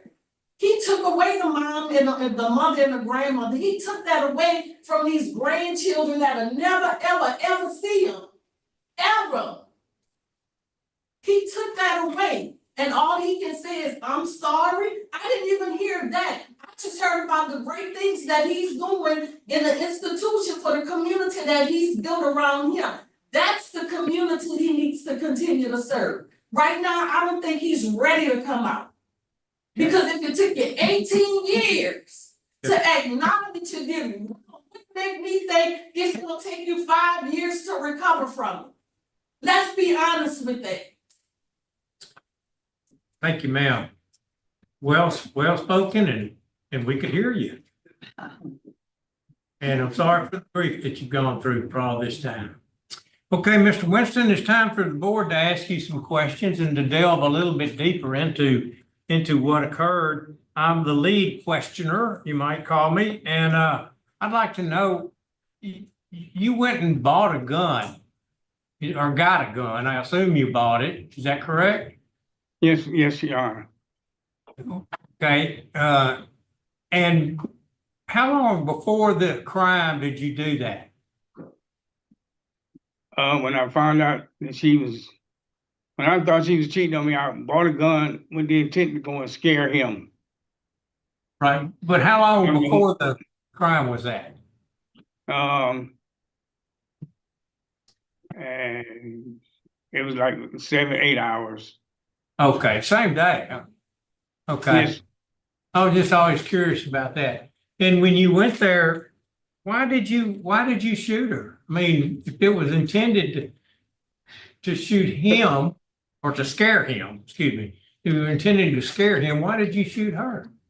Because I got angry and I lost control.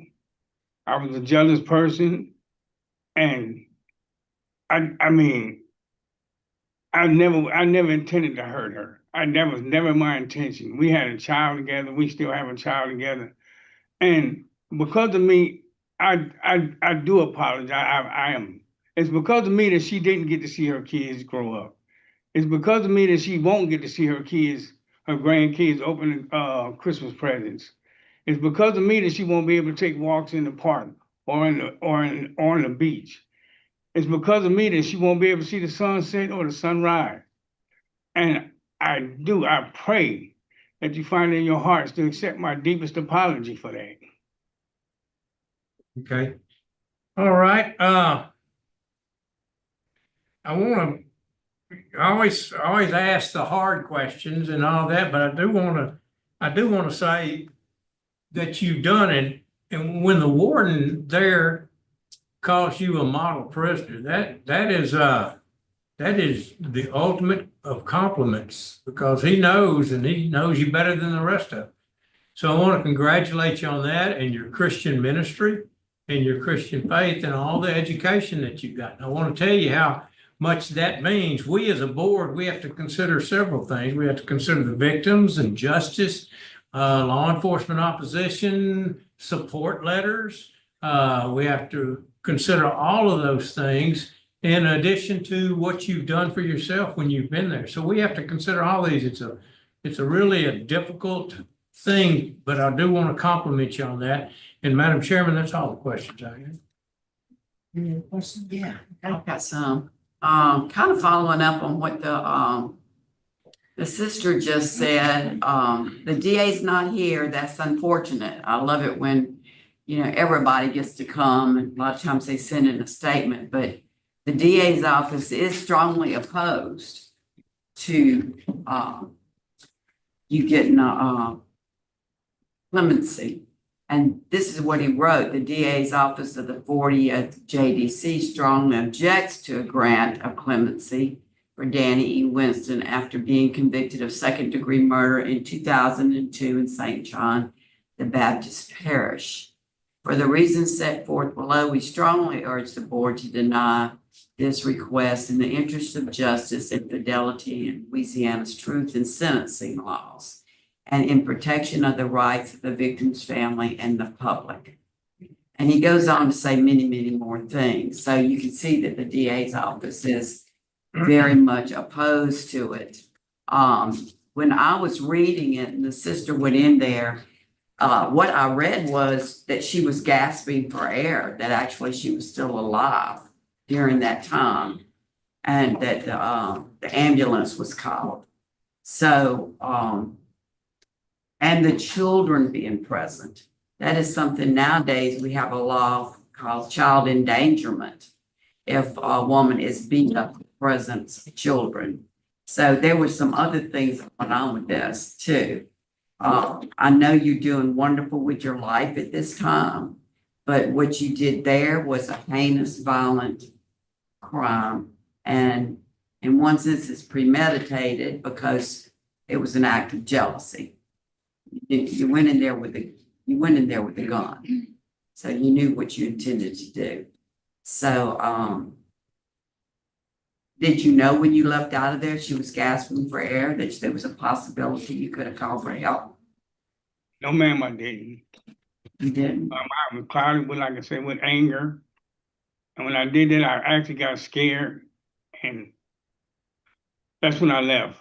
Because I knew I did something wrong. I had committed a heinous crime. And to be honest with you, I didn't know she was gasping for air. Well, thank you very much for your honesty. I agree. I believe that you were very honest today. And I am very happy that you're helping so many other people. And my condolences goes out to the victim's family for what they're suffering and what they've lost. So, All right, is the board prepared to vote? I got a question. All right, I'm sorry. Go ahead, Mr. What do you plan to do if you're released? If I'm released, sir, I'm planning to go out there and start an organization to help people to do the same thing that I'm doing in here. Make sure that their lives are taken care of, that they conduct themselves in the business, that stop kids from getting to the point where they'll be where I was at. To help the kids out on the street, make sure they don't get to the point that I got to make sure if they don't have a father, that I could be their father figure. That, when they need somebody to go to, I could be the person they go to. I want to start that organization. I want to be able to help people out there on the street. Where you plan to go back to your hometown or what? I'm not quite, well, my thing is this, I wanted to start a business. When I say start a business, it's like to help people. So it just, wherever I'm at, that's where I want to start it at. And I was supposed to go with the parole project and go down there, and my niece asked me to come stay with her in Texas. My daughter, she told me I could come stay with her. But that's once I get established and, after I deal with everything I have to deal with in the parole project. I got you. Thank you. All the programs that I have to go through with them.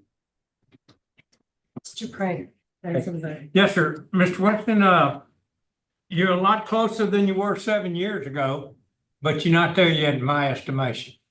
I think because of the opposition that we've heard and that's been expressed from the DAs and the judges but primarily the victim opposition, and having only served, and I say only served, I know 25 years is a tremendous amount of time, but 25 years on a life sentence, I just don't feel comfortable quite yet. And that's my vote, is to deny because of those rules. Mr. Freeman? Okay, my vote is going to be to grant commute your sentence to 99 years, but I do still feel you hadn't served enough time with parole eligibility after 32 years. Mr. My vote also is to grant CTC 99 years. Mrs. Stapleton? My vote is to deny, not enough time served, extreme opposition by the district attorney, law enforcement, of course, the victim's family. That's my vote. I want to say, Mr. Winston, I'm very impressed that you did what the board asked you to do since your last hearing.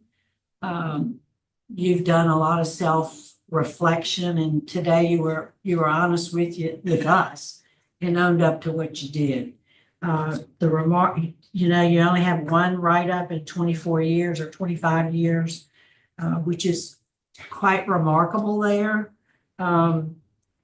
My vote today would also be to make the recommendation to commute your sentence to 99 years with parole eligibility after serving 32 years. However, it required 4 favorable votes in order for any favorable action to been effective today. So the outcome of today's proceeding, Mr. Winston, is that your application has been denied. Good luck to you, sir.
All right. Good afternoon, sir. Mr. Oh, good afternoon. How you doing? Good. How are you, sir? I'm fine. Would you introduce yourself? Tell us your name and DOC number. My name is Elvis Johnson. My DOC number is 88462. All right, Mr. Johnson, I'm going to just read some identifying information into the record, and I'm going to turn it over to Mr. Prater because your case has been assigned to him. And we have some folks here who are in support. He'll introduce everybody that wants to speak. So you were sentenced in Orleans Parish and are serving a life sentence for these convictions: first-degree murder, as a habitual offender, armed robbery, 3 counts, aggravated crime against nature, first-degree rape, second-degree rape, kidnapping, attempted second-degree murder, 2 counts. Is that information correct? Yes, ma'am. All right, Mr. Craig. Okay, Mr. Johnson, the way we're gonna conduct this, I want to hear from you why you did all this horrible stuff.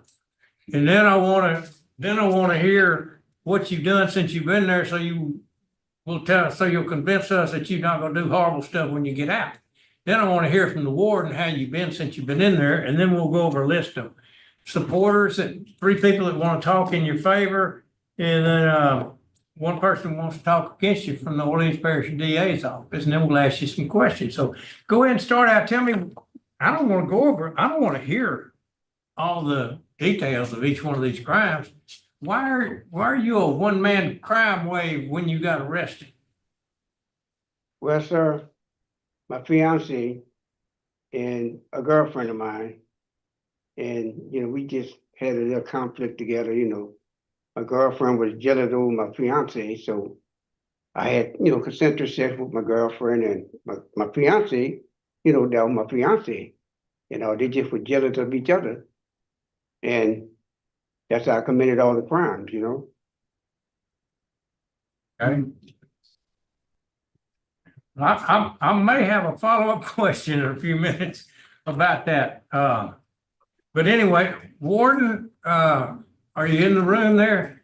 Yes, sir, I'm here. Okay. Would you tell us about this fella? Well, he's a Class C trustee. He works at the mattress factory. He's been out there over 20 years. He's had 31 write-ups. His last write-up was for Rule 21, which is a sex offense. He did take the sex offender treatment back in 2005. Okay. Thank you, Warden. Appreciate that. All right, let's move on to the folks that are going to speak for you. First off, Miss Wanda Pallett, your sister. Miss Pallett, are you on the Zoom with us? Yep. Oh, let's see here. Hang on. Okay, we're hearing you. Hang on. I don't see you guys anymore. Do you want me to Well, just keep talking or join back in? Yes, we're seeing you and we are hearing you, and I'm going to ask that you limit it to just a couple of minutes so we can continue down, because we have 2 others Okay. that want. Go ahead and talk, you said? Yes, ma'am. Yes, Okay. ma'am. Well, good afternoon, members of the board. My name is Wanda Pillette. As you said, Elvis Johnson is my youngest brother, and he's been incarcerated for over 30 years in Angola. Elvis and I, we do talk regularly on the phone, through email. I visit whenever possible. And I do want to say this. Yes, Elvis has a significant criminal record and has committed some horrible crimes. And I believe people can change. I don't condone the actions that's led to his convictions, but I have witnessed a change in him during his time in prison. I mean, I talk to him regularly. I do hear growth in his conversations when we talk. I've heard remorse in his voice when we talk. And during his incarceration, I know he's taken responsibility for his actions. He's attended anger management class, and he's also participated in other activities in the church. I know once my aunt and I had attended one of the events there at the facility where we got to see him play the drums, and he was very excited about that, and we were too. So like I mentioned, I met my brother. He has expressed deep remorse, for the crimes that he's committed. And he's also expressed a commitment to wanting to be a productive member of society again. And I do believe that he has been rehabilitated. I feel like my brother is a reformed man who deserves another chance to be reintegrated into society. And furthermore, he does have a strong support system waiting for him at home. He is truly missed by his family, and we will be well supporting him. And also, I feel like he's just really ready to be a part of our family again. He's 69 years old. I mean, I see growth in him, and I truly believe that he does deserve another chance. So I'm speaking here today, just asking that you guys offer a favorable decision for him. Thank you. Thank you, ma'am. Appreciate that very much. Okay, we'll move on to Henry Harris. Mr. Harris. You hear me? Yes, sir, we can. Thank you for inviting me to this meeting. I just want to say on behalf of my little cousin Elvis, every time I communicate with him over the phone, it just impresses me more that I feel like he has really rehabilitated himself. And I'm asking that you give him a favorable chance. Thank you. Thank you, sir. You're a good cousin. And Mr. Norris Henderson. Good afternoon. Good afternoon. First of all, thank y'all again for giving us the opportunity to speak on Elvis's behalf. Just like Wanda said, Elvis don't bring the best track record to the table, but we are the children of two sisters and a brother. And so we're here to support. We're first cousins. And I know firsthand that even folks who've been long-term incarceration can actually turn themselves around. Yesterday made my 23rd year that I've been out of prison. Yes. From right there in that very same prison, and have built the organization we've done, all the reentry program work that we've done to help and support people. And so I'm here really to ask this board to just consider Elvis, the work that he's done. Warren Vermont mentioned he hasn't had a write-up since 2005. That's 21 years. And I was looking at the previous hearing, and a guy had went 20 years without a write-up, and it was like, just like Warren Renalds to say, that's extraordinary, given the environment that they find themselves in. And so I would just ask, along with, Wanda and Henry, that the board, and, again, you don't bring the best platter of food to you to work with, but asking the board to kind of like consider looking at the things he have done since he's been inside, the accomplishments that he have made, and this can be considered that there's a place for him in the event that the board, at his discretion, rules favorably to make a recommendation to the governor on his behalf. Thank you. Thank you, sir. We appreciate that, and we'll take those words into consideration also. We'll move on now to the opposition. Mr. McGowan with the Orleans Parish District Attorney's office.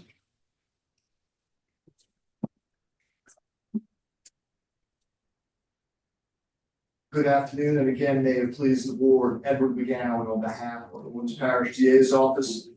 First, let me thank y'all. I know it's been a long day. The hospitality and professionalism that you and the whole staff have extended throughout this period has been really well appreciated. So thank you for all that. Turning to the case at hand, this matter to me appears both as straightforward as it is diabolical. All right. I think many of the cases we deal with touch upon what I call the big three, one of the big three: murder, rape, and/or robbery. This file has all three in then some. I am not going to belabor the incredibly harrowing details of the various and numerous crimes this individual has committed, but I would like to highlight that in 1977, he committed a triple armed robbery. And received, rightly so, decades in jail, and was paroled. And he rewarded that act of leniency in 1992 with a reign of terror. And by 1997, he had racked up an incredible array of violent, sexual, depraved crimes. He was taken off the streets with good reason. As I understand the record, it does appear that at least some, if not all, of the sentences were ordered to be run consecutive. And that is a signal when a judge does that. That is not grandstanding. That is a signal to future eyes on this file, to future prosecutors, to the Board of Pardons and Parole, to be careful. This is someone who, at that time, they had determined to be so dangerous that he should never be released. Life without parole was not enough. They piled on years consecutive for a reason. And again, without going into the individual details of the various incredibly violent crimes, the murder and the rapes and the sexual crimes, the one detail that continues to stand out to me is that he took it upon himself to rape one of his victims with the handle of a plunger, which is an act of humiliation and depravity, which even on this record stands out.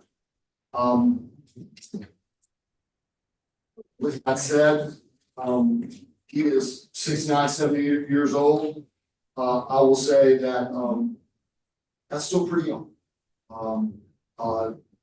As I add on the years, 70 is looking pretty spry. And so I don't think anyone should be comfortable enough to say that at this age that he is no longer a public threat or a threat to public safety. And so, based on the gravity of his crimes, based on his record and his spurning of his first opportunity at leniency, based on the number of his crimes, and frankly, the concern I know I have, and I hope the board shares, that he poses still a risk to public safety. I ask that you all deny his applications today. Thank you. Thank you, sir. Appreciate it. All right, Mr. Johnson, it's back to us asking a question or two. You say you did all this, from what I got from your statement, you did this because of your fiance, or tell me again that you gotta flesh that out a little bit. Okay, it was consensual sex with my friend, exchange for money. Okay. And we had sex, exchange for money. But I didn't give her what she really wanted. So therefore, 23 days later, she come back and put a rape charge on me. But my fiance at my house, she spent the night with me and things like that. And we had sex. So we fell asleep the next morning.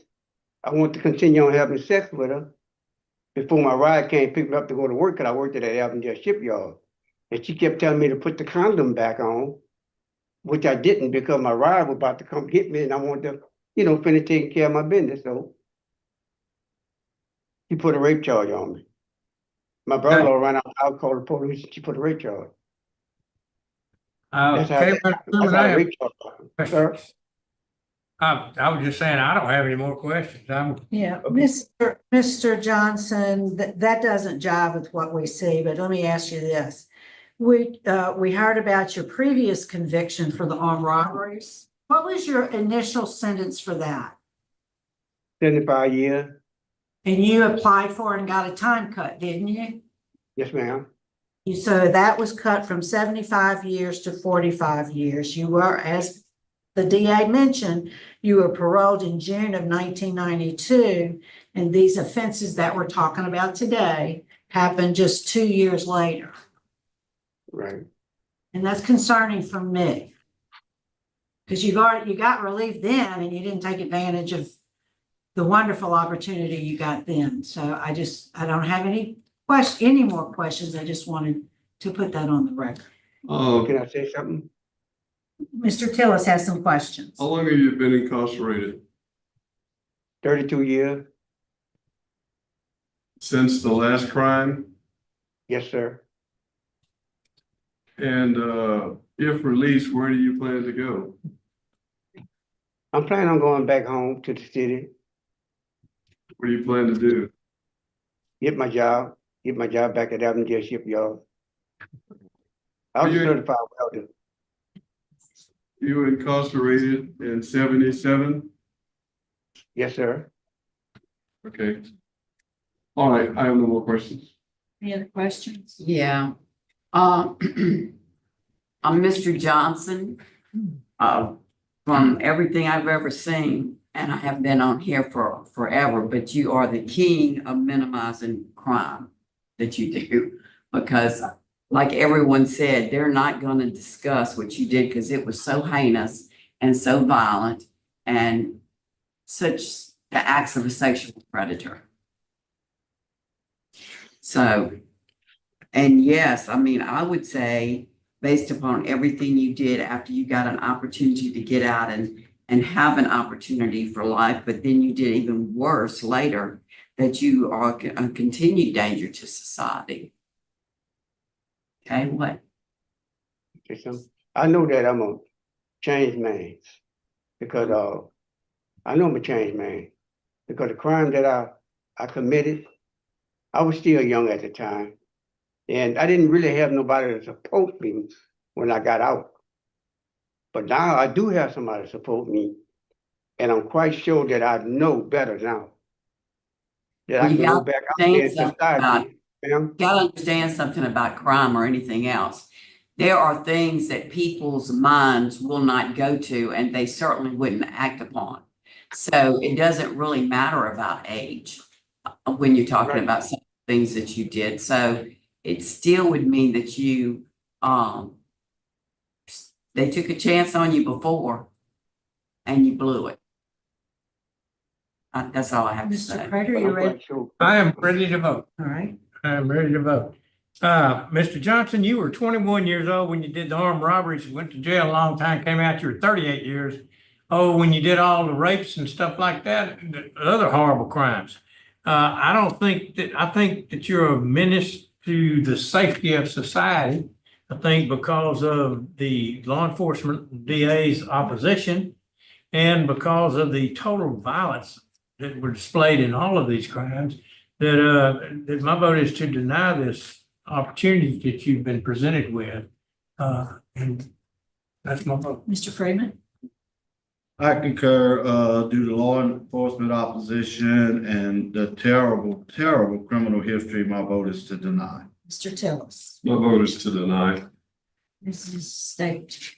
My vote is to deny. I agree that you are a menace to society, you're a continued threat to the public safety of society, and that your crimes were particularly brutal and heinous. All right, Mr. Johnson, you got 4 votes to deny your application. So today your application for clemency has been denied. Good luck to you, sir. Okay, thank you all.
All right, we are back at Angola and we are ready for Mr. Johnson. Good afternoon, sir. Would you introduce yourself? Tell us your name and your VOC number. Good afternoon. My name is Terry Johnson. No, have a seat back there. I'm just gonna spread it out a little bit. Okay. Tell us your DOC number, Mr. Johnson. 292-732, Terry Johnson. All right, yes, sir. Thank you. So, Mr. Johnson, you're here today seeking a commutation of your sentence. Yes, ma'am. You were sentenced in Lincoln Parish, February 1991 to a life sentence for aggravated rape. Is that correct? Yes, ma'am. That's correct. Thank you, sir. Your case this afternoon has been assigned to Mr. Freeman, seated to my far right, and he's going to take the lead and introduce the folks who are here and there and want to speak, and we'll get through the interview. Mr. Freeman. Okay, first off, I do want to acknowledge that you have on your behalf Channing Blake and Gerald Porter, a friend. Patricia Parker is at LSP, but will not be speaking. Amy Bearden, victim, will be speaking. Her husband is with her, will not be speaking. Tiffany Estates, counselor, will be speaking. Ray Angle, victim's brother, will be speaking. And Chief Randall Herms of Louisiana Tech Police will also be speaking. I will call on y'all at the proper time. Okay, first off, tell me, Mr. Johnson, what did you do to get yourself put in jail? And why do you think that we should consider letting you out today? Well, I was running with the wrong crowd, first of all, and I'm not the same person I was back then in 1990. And I'm also just placing myself on the mercy of the board to consider my case. And I appreciate you all for doing that.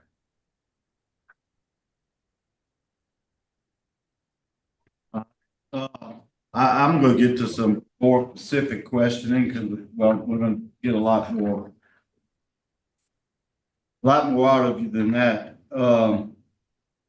Okay, Warden, what do you have to say about Mr. Johnson?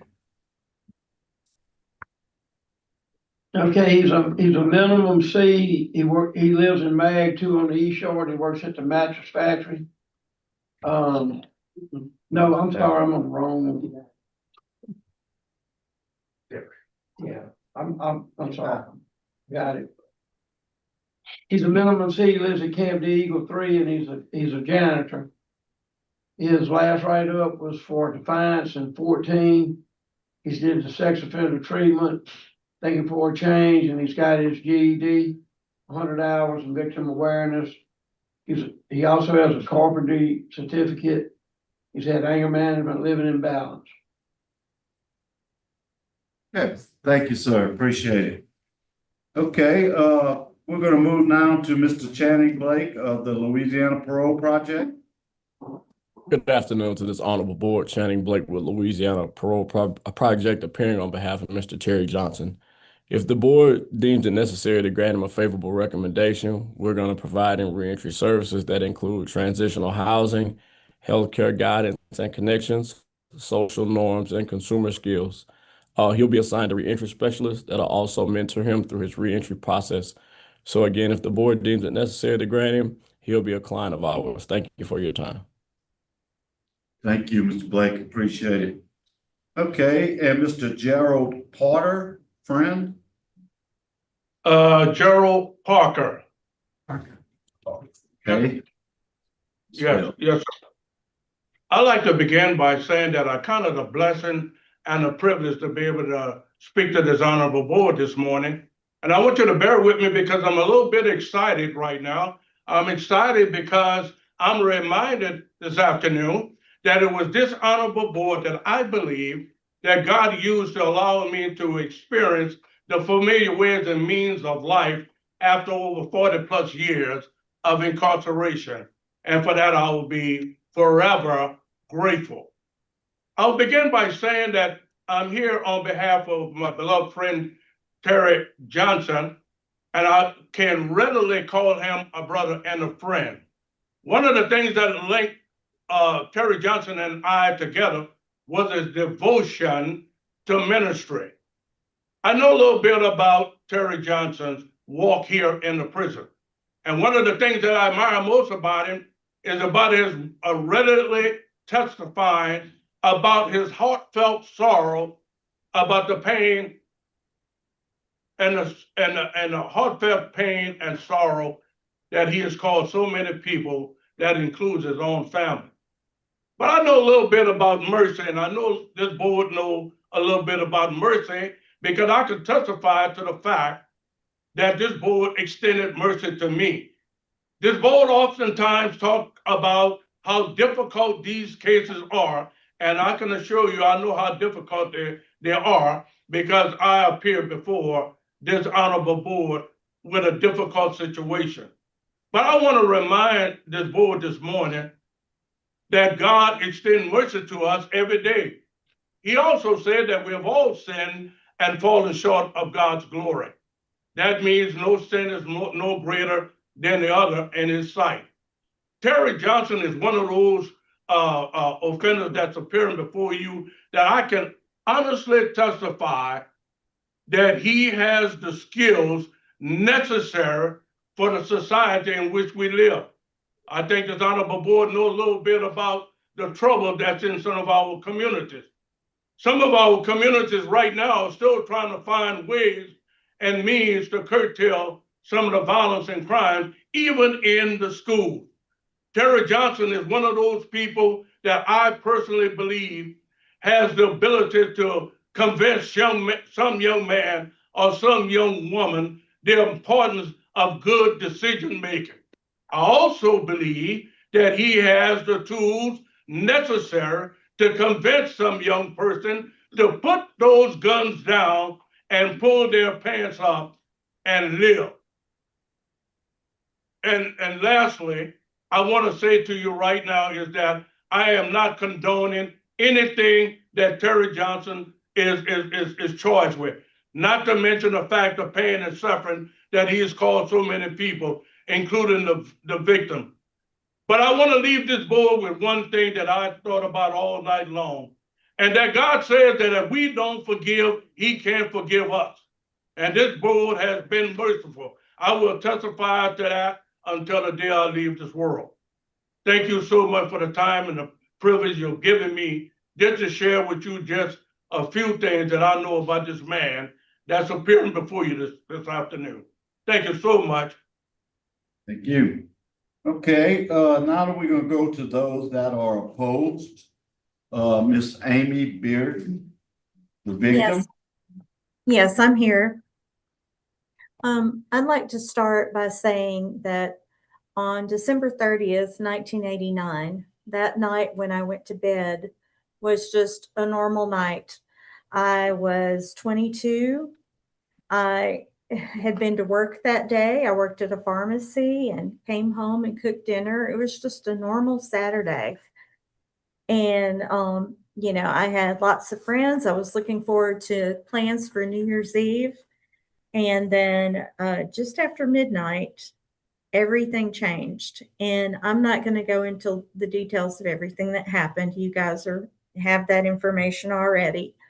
But I do want to look at the effect it had on me in the short term when this first happened. And I went home to my parents. And the first thing I'd say is it broke my dad. Just absolutely broke his heart. And that was really hard.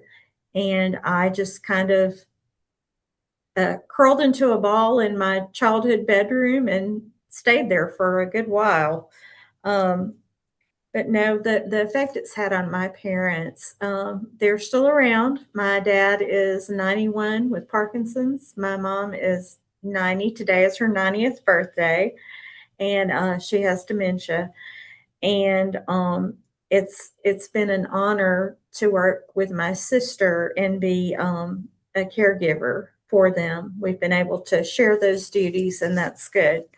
But back to after this, I actually dropped out of school. I was a student at Tech, and I just didn't feel like I could concentrate, that I could be around people. I just couldn't do it at that time.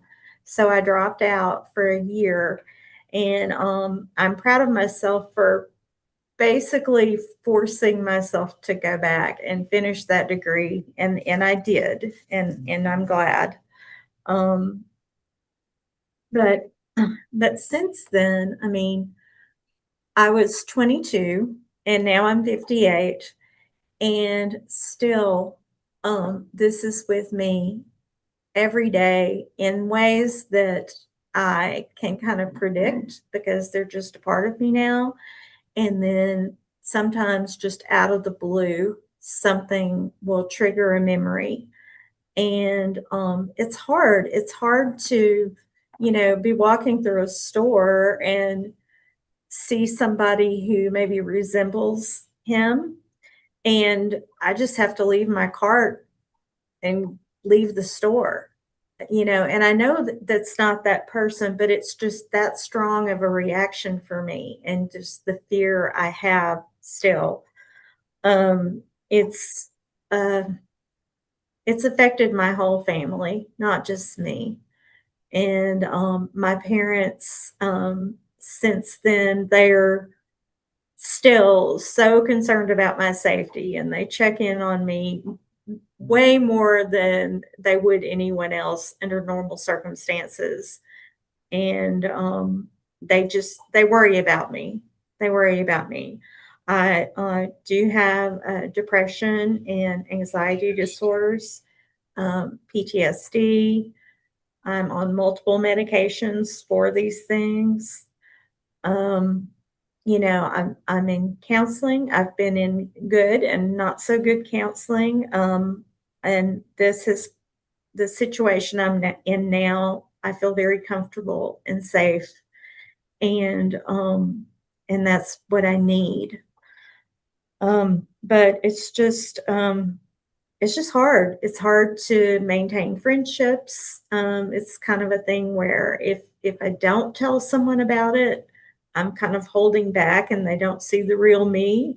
But if I tell them, it's just overwhelming for people. People don't know how to respond to something like this. And so, oftentimes they just drift away. They just don't deal with it. So that's been a little tricky. I do have a wonderful, supportive husband, and without him, I really don't know what I would do. But I am asking you to please, keep him where he's at. I don't want to stop without mentioning, that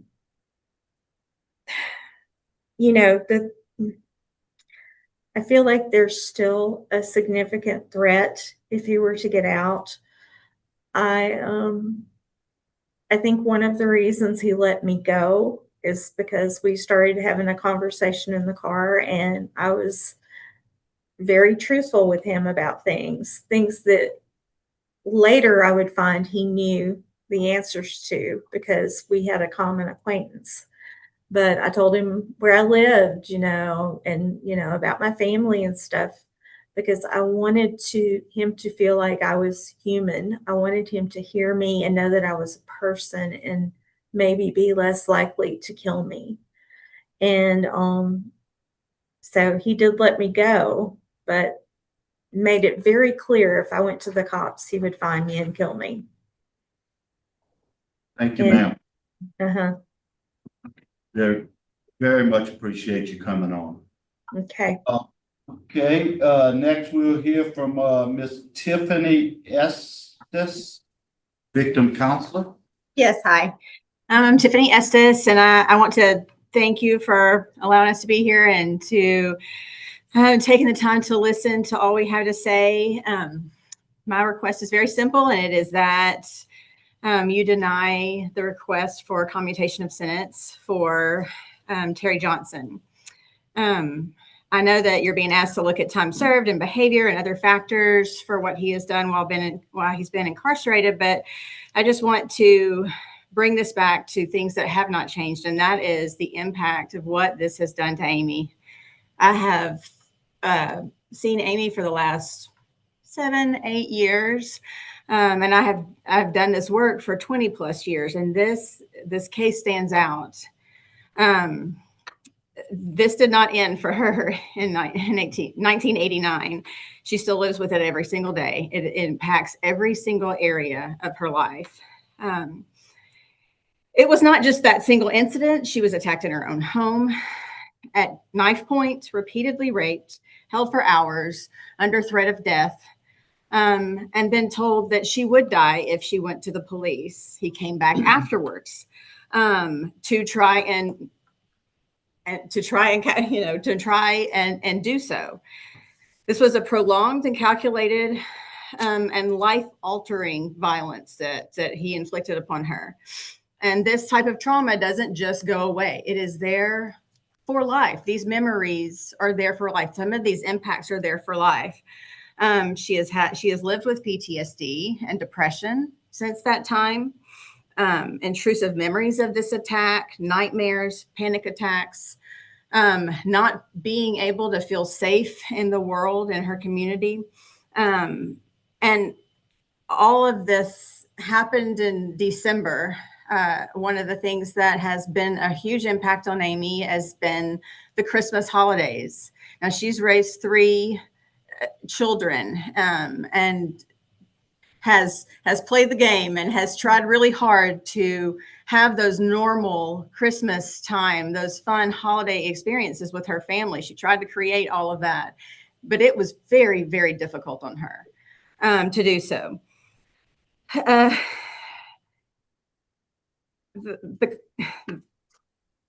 me get back to. She has worked really hard. She's worked incredibly hard to rebuild her life. She's been in therapy. She's done very difficult trauma work and is continuing to fight to heal. But the reality of this is that healing does not mean that these effects are completely gone. And one of the things that I feel like has been really helpful for her, that has helped her to feel even somewhat safe and get some of that sense of safety in her community, is that she believed that Terry Michael Johnson's sentence was final, that he would always be in prison, that there was no reason for her to have to worry about his release.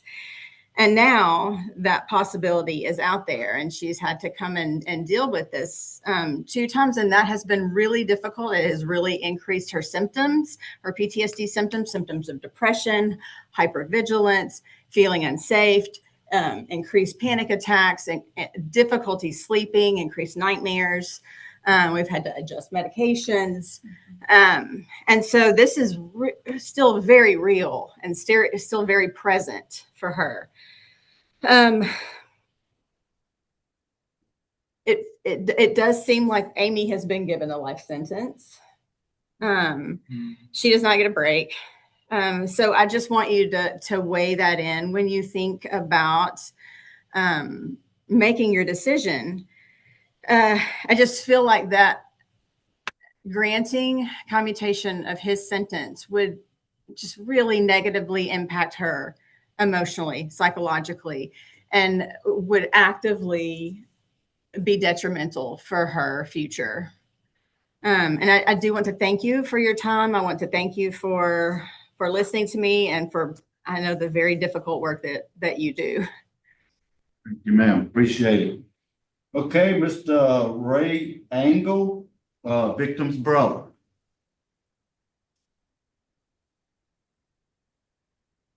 Oh, He's muted. He's muted. Okay. Thank you very much for allowing me to speak to this board.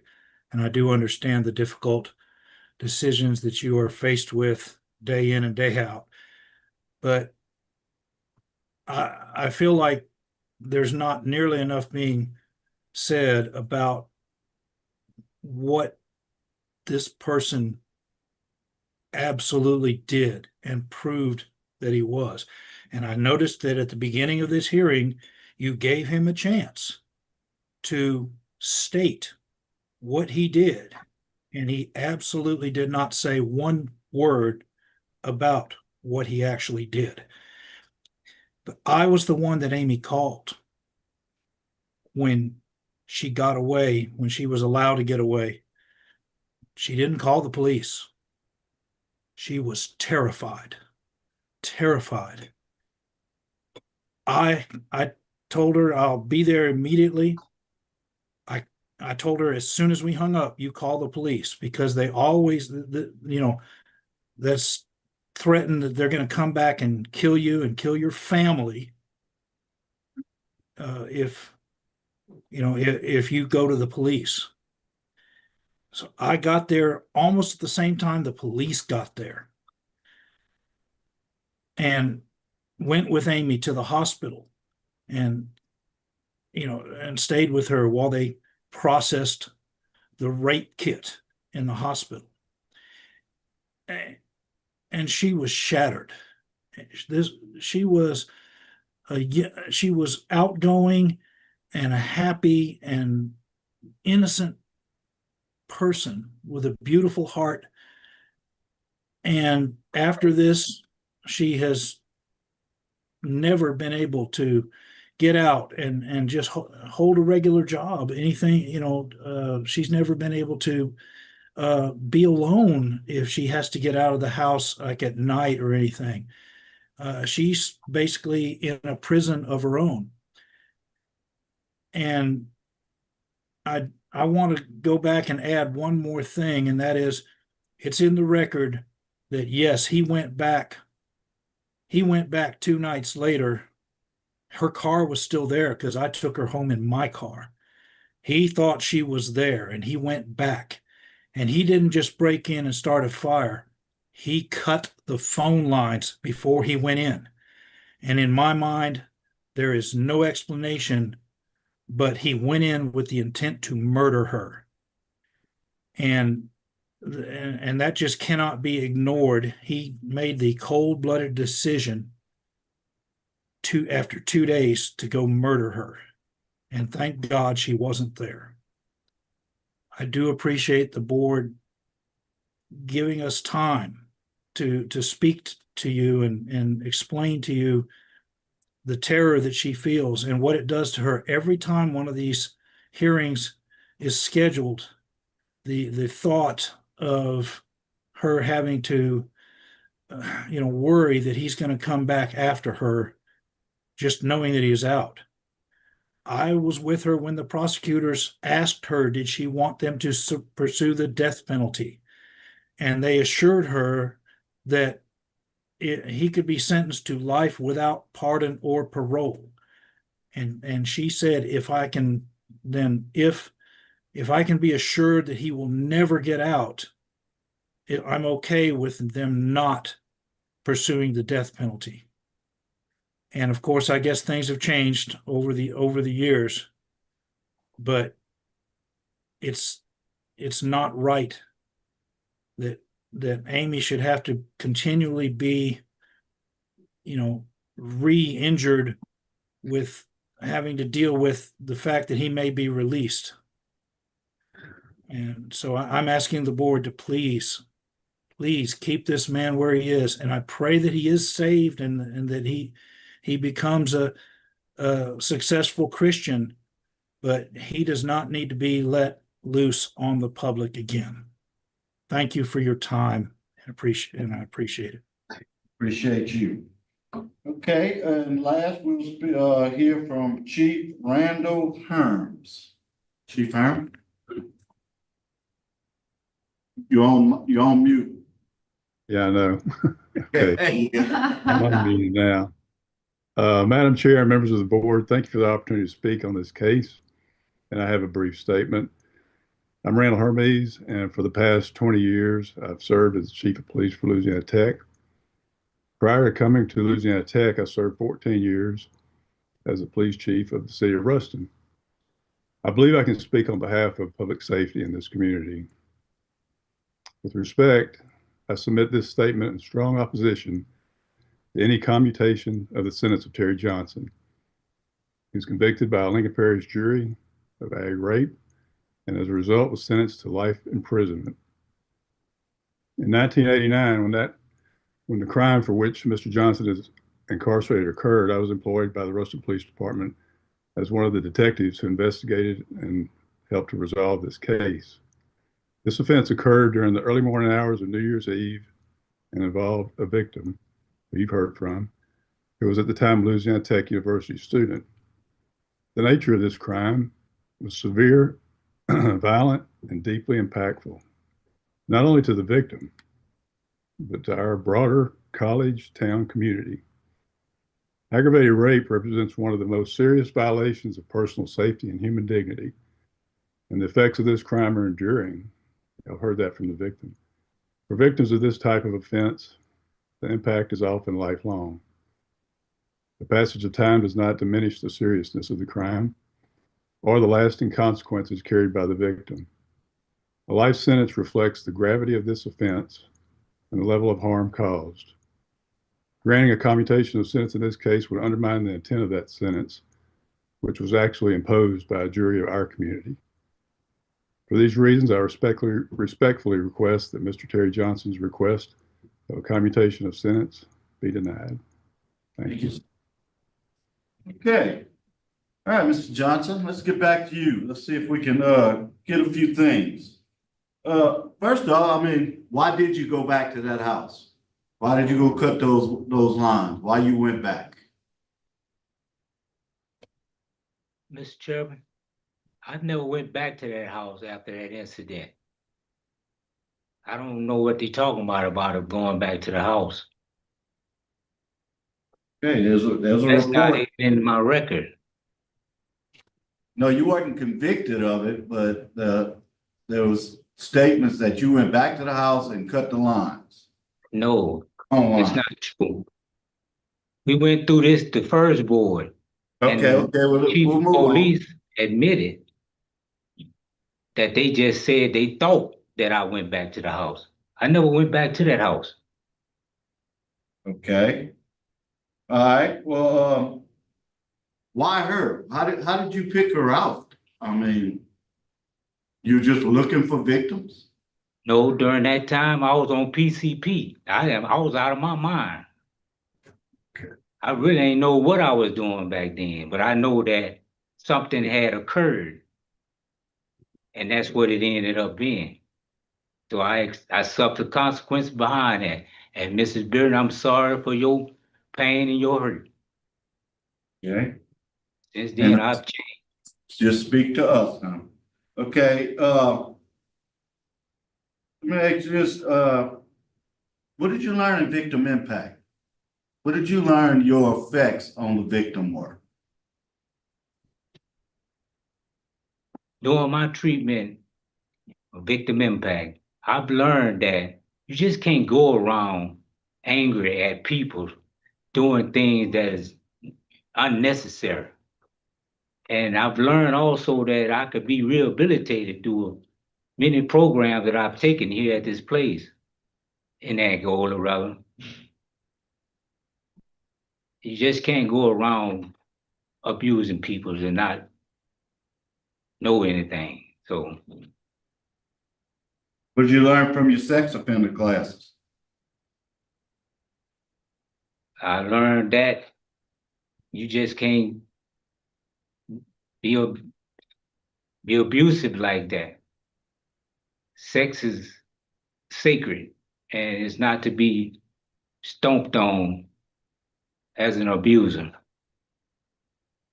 What have you done about your drug addictions? I've taken programs for that also, substance abuse, and I've dealt with my anger problems since that time. You go to AA and NA meetings? I've been to them myself. You can still consider yourself an addict? No, sir. All right. I have no further questions. Have any questions? Questions? I do. I wanted to discuss with you, you heard Amy talk about the consequences for her life with this crime. Did you think about the far-reaching consequences in this many years down the road? Have you thought about that? Yes, ma'am. What do you think? What did you think it would be like for her? I knew it caused her a lot of pain and hurt. Also her family. There was many people have been hurt through this situation. And every day I've lived with that. Since day one, I've lived with it. Because when I come to my senses and realize what had happened, I know that's not me. Consciously, I know that's not me. Well, you know, I listened to what she said, and a lot of times a victim would think that they're alone in something like this. Like she said, she had to make a decision whether or not when she'd meet people to share her story because maybe she might seem aloof and different things like that. But I had a case myself that was here in Baton Rouge where two young ladies got raped the same kind of way. It was random. They did not know this person. It was a brutal rape. And they were both in LSU. Both of them were doing extremely well at the time. And this was many years back. But it was, the odd thing was, one changed her trajectory, that she became a social worker. That's where she went with it. But then the other young lady, you know, I had to work with the parents to help her get out of her rent here in LSU because she was in college there. And she needed to go home to her parents' house. She couldn't have anybody come near her without her going into a total panic attack. And then when she finally got home to her parents' house, the same thing continued. Even if the postman came to the house, you know, she would run to the back of the house and just was scared to death. She didn't finish her education. Her life stopped at that point. And that's why it's so good that y'all have the opportunities to get an associate's degree and a bachelor's degree and all the different things. That's wonderful for a lot of victims. So they were already in those programs in their life, and their life came to a complete screeching halt at the point of this betrayal and this sudden violence that entered into their life. And this particular lady, well, young lady, I had helped parents find a way to find a dog, a German Shepherd that was trained to be able to, that she would feel protected in the home. She quit going outside and everything. Her whole life flipped. So I understand where Amy's coming from. I understand what it's like to sit in court with a victim and them testify and say, okay, that's the last time I have to do this. And then they put it on a shelf and they try to go on with life. And then it keeps coming back under these circumstances. I've seen the pain there, and I know that she's not alone in that kind of pain. So where everybody tries a different way to recover from something like this. And in panels that I had, I found that, you know, somebody that was an inmate, how they had to recover was they did have to move forward, like what you're talking about. And it's funny how life sometimes comes to a screeching halt for different people under different circumstances. And because rape is not sex, it's not. It is a lifelong sense of depravity. It really is. That's all I have to say. You have any questions? No questions. All right, I don't see any questions. I think we're ready to vote, Mr. Freeman. Okay, my vote today is to deny. I don't see any remorse from the offender. I think he minimizes the offense and strong victim and law enforcement opposition. Mr. Tillis. Miss Amy, you're a strong woman. You have a good family, you're a great husband, and I hope you make it. My vote today is to deny. Ms. Stapleton.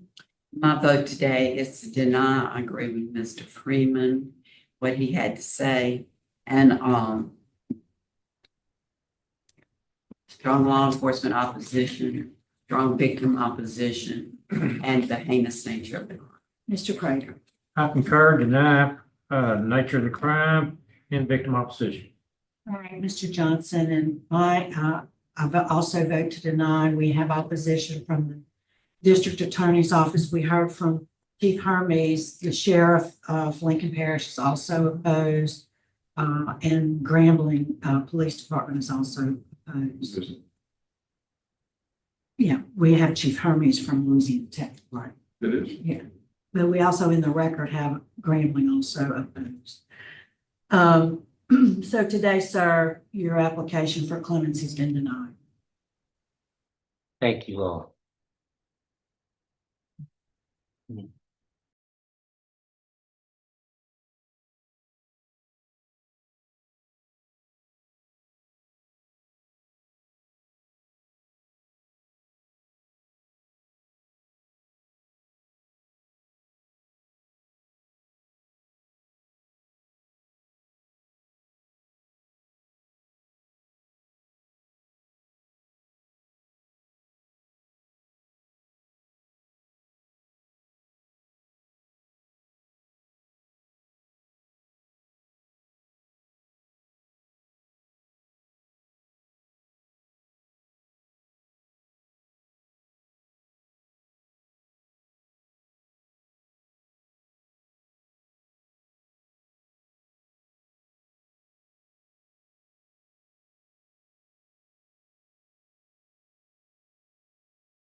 All right. So we are now at Morehouse Detention Center. Is that where we are? You're on mute.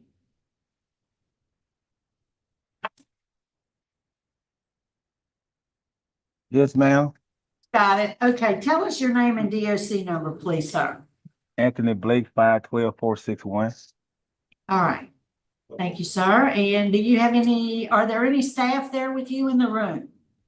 No, ma'am. All right, y'all by yourself. So we're just gonna go ahead and get started.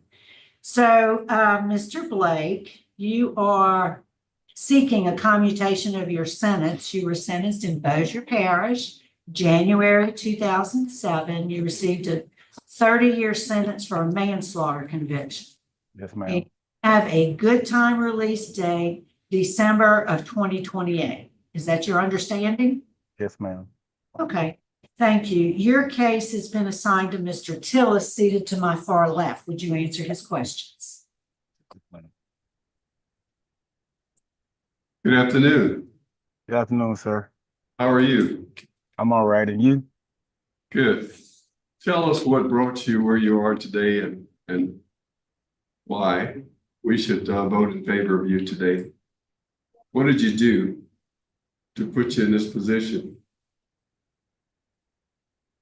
I started way back in 2008. I really didn't have no outlook. I really had no hope. I pretty much had to gave up after I got my time. I gave up. I wasn't expecting to come up for this here. It was all just like a big surprise to me. But over the years, I was discouraged. I didn't want to be a part of nothing positive. I just gave up. Well, I decided to further my education after I got my GED. Got in school. I learned how to read and write. I got my GED, and I started trying to do better because I wanted to do something different in life. I got tired of waking up every morning and being in the situation I was in. So I started straightening myself up, and I started learning things, and I started trying to do something better for myself. So that's why I filed for the competition, because I knew I had already did like 20-something years of my time, and I was just ready to go. I already completed everything that they all asked me to complete. I completed all our programs. I furthered my education with college corresponding courses. I completed every class just about DLC have. I'm just ready to begin a new chapter of my life. Hey, well, tell me, what did you do? What happened? As far as what did I do as far as my time incarcerated? No, what caused you to be incarcerated? So I was accessory to a murder charge. I made a mistake and took a weapon from the scene and kind of put me an accessory to it. So I had to take a manslaughter charge with 30 years of the cap. You killed somebody? No, sir. Okay, well, I'm trying to get you to tell me what you did, and then Oh, I read your report. I'm just trying to get you to tell me what's happening. I took the weapon off the scene. I went heated, and they put me the principal to the charge. Okay, I have no more questions. Any other questions? Yeah. Mr. Okay, so y'all, what started it all? I mean, I know you gave a man a gun and he ended up shooting somebody with it. What was going on? Oh, I really don't know what the hell going on. I wound up coming up in an area where I didn't really know what was going on, but I wound up following these guys to a spot where the incident took place. And by me being like by myself and I was outnumbered, I guess everybody kind of pushed it towards me. But it wasn't nothing that I had nothing to do with. I just had to I feel like once I'm in a situation and a guy got a gun, I gotta talk him out of it. So once I got it, I was like, I'm gonna go hide it and put it up. You know what I'm saying? And I think that was my mistake when I did that. You know, I should have just never followed the guys. But I had no intention of that incident. I have no plans. I wasn't with that guy. I don't hang out with that guy. I don't be around that guy. I just happened to be there that night and things happened. And he asked you for the gun and you gave it to him. Yes, sir. And then you went hide the gun, but you didn't actually do any of the shooting. No, sir. I didn't know what he was finna do though, sir. I didn't know he was finna do this. I didn't know what he was finna do, sir. Trying to get some stuff out of here. I see you hadn't had a write-up since 2017. So what changed in 2017? You got religion, or you just decided I'm gonna just behave? Yeah, I just wanted to do the right thing. I'm tired. I'm tired. I've been making bad decisions since a child, man. I'm tired, bro. I've been here since a child. I grew up in the system, man. I'm tired. I just want to do something different. Gotcha. I'm tired. I'm tired. Yeah. I've been here since I was 15, 16 years old. How old are you right now? I'm 39. I'll be 40 this year, sir. And how long have you been in jail? Since I was 16. Right, that's what I thought. Okay. I haven't.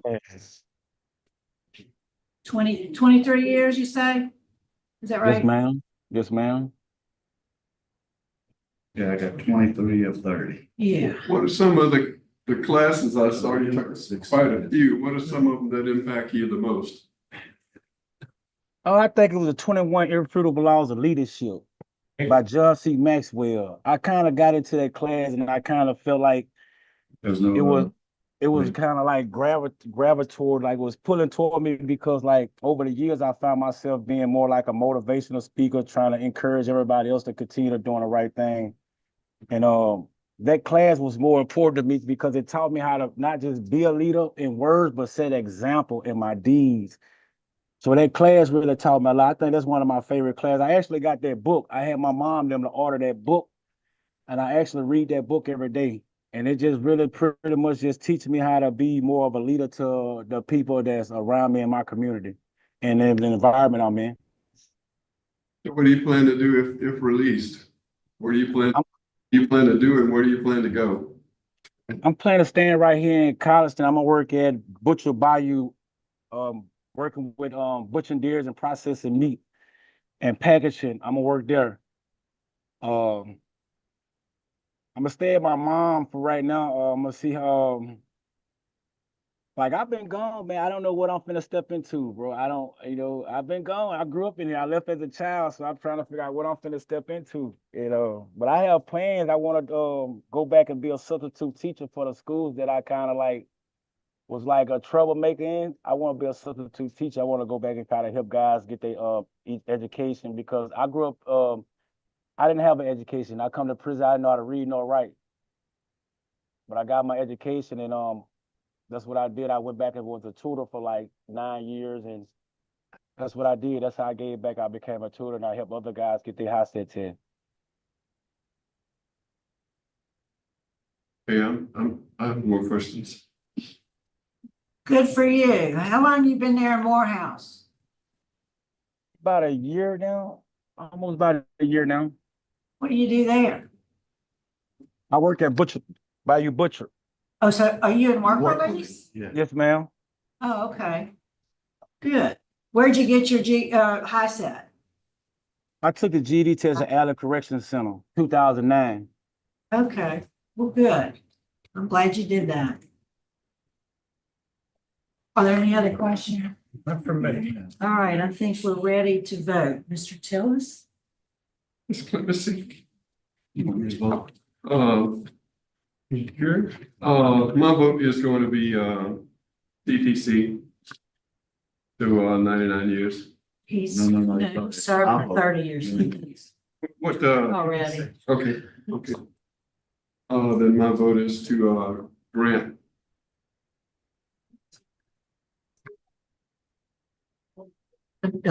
Time served, is that what you're? Grant with time served, yes. He's done an excellent job. He's done well. Okay. Ms. Stapleton? Okay.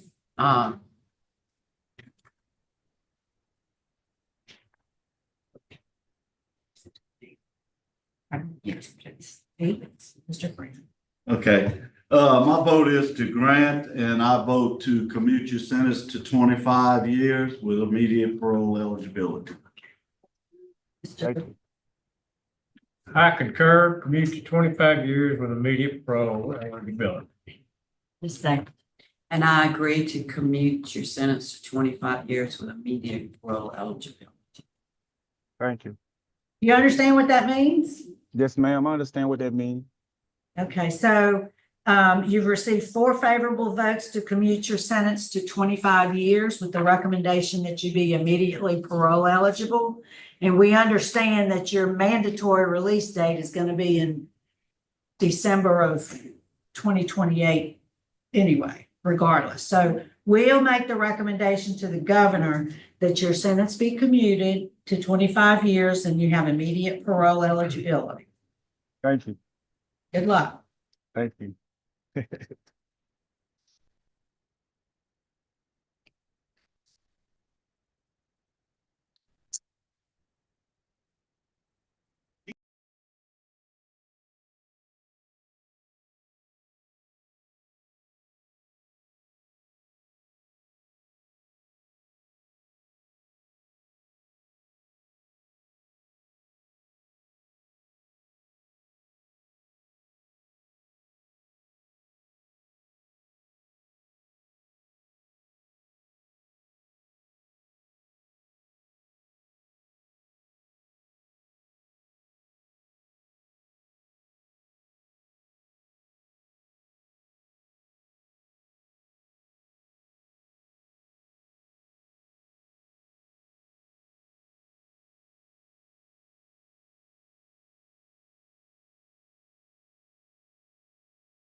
All right, good afternoon. Where our next case is that of Mr. Michael Shelley. Mr. Shelley, who is on Zoom, would you introduce yourself, tell us your name and current mailing address, sir? Michael Shane Shelley. I live in Delhi, Louisiana, 108 Mississippi Street, What's your zip code? 71232. Sorry. It's okay. So, we have joining us by Zoom, we have your employer, Ms. Goldman, your wife, Susan, who is there with you, I think. Yes, and- ma'am. And Gary Hodnett, also the employer. And we'll hear from them in just a moment. First, I'm going to read some information into the record. I'm sure you've watched our cases today, so you know how it works. Your case has been assigned to Ms. Stapleton, so I'll turn it over to her in just a minute. So, Mr. Shelley, you're here seeking a pardon with restoration of firearms. You were sentenced in October of 2010. Yes, ma'am. You received 5 years hard labor with the Department of Corrections. That was suspended, and you were placed on active supervised probation for convictions, possession of Xanax, possession of hydrocodone, possession of methamphetamines, and possession of oxycodone. Yes, ma'am. Correct. Yes, All ma'am. right. All right, Mrs. Stapleton. Okay, it's been a long day. Let me ask you something. Okay, let's get to the drugs. The type of drugs that you were convicted of. Tell me something about. How did you get to that point? I went through all my life and never messed with no drugs, and I just got around some people, and I take full responsibility for what I did, but I just got around people and I tried it, and I just got myself in some serious trouble with it. Okay, so how old were you when you were arrested for this? I was 38. That's right, 38. And how old are you now? I am 54. 54. Yes, ma'am. Okay, and I see that you've been gainfully employed for 20 years at Bears Towing, is that correct? 15 years. 15 Yes, years, ma'am. okay. So I looked to see about drug rehab. Tell me something about that. Yeah, when I got arrested, I had a little time to think about it. And when I got home, I asked my wife, could we look up some drug rehabs? And I found one that was a faith-based, and I went down there and I completed it, and it changed my life. Tell me about it changing your life. I saw that it was a 3-month rehab. Yeah. I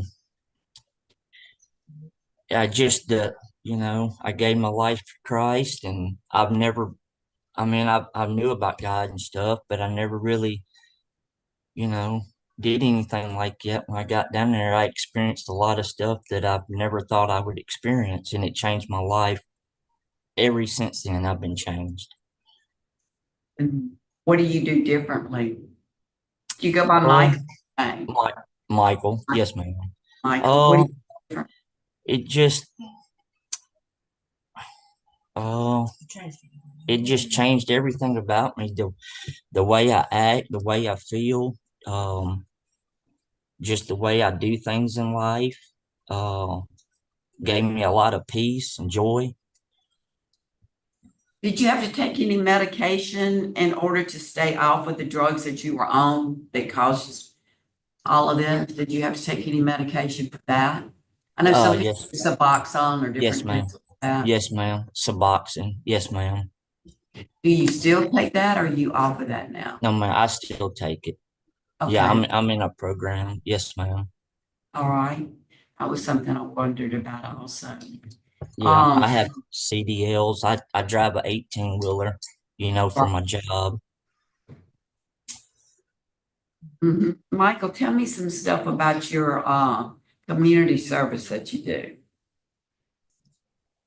Oh, yeah. Like the Toys for Tots. I've done several things like that to try to give back to the community. You started that for toy drive for prison inmates. You involved in that, I read. Yes, ma'am. Okay, Yeah, tell me- that was back then. That was back then? Okay. Yes, All ma'am. right. I work so much with my job, but I don't have a lot of time to do anything because I work 7 days a week in the Well- towing business. Okay. Well, that kind of drive that up, huh? Yes, ma'am. Yeah, it's a record service, so I stay extremely busy. I run the shop that I work for the people, and I work 7 days a week. I'm on call 24/7.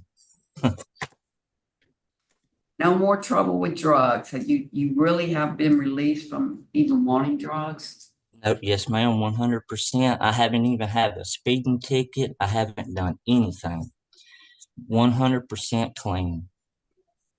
Okay, that's wonderful news.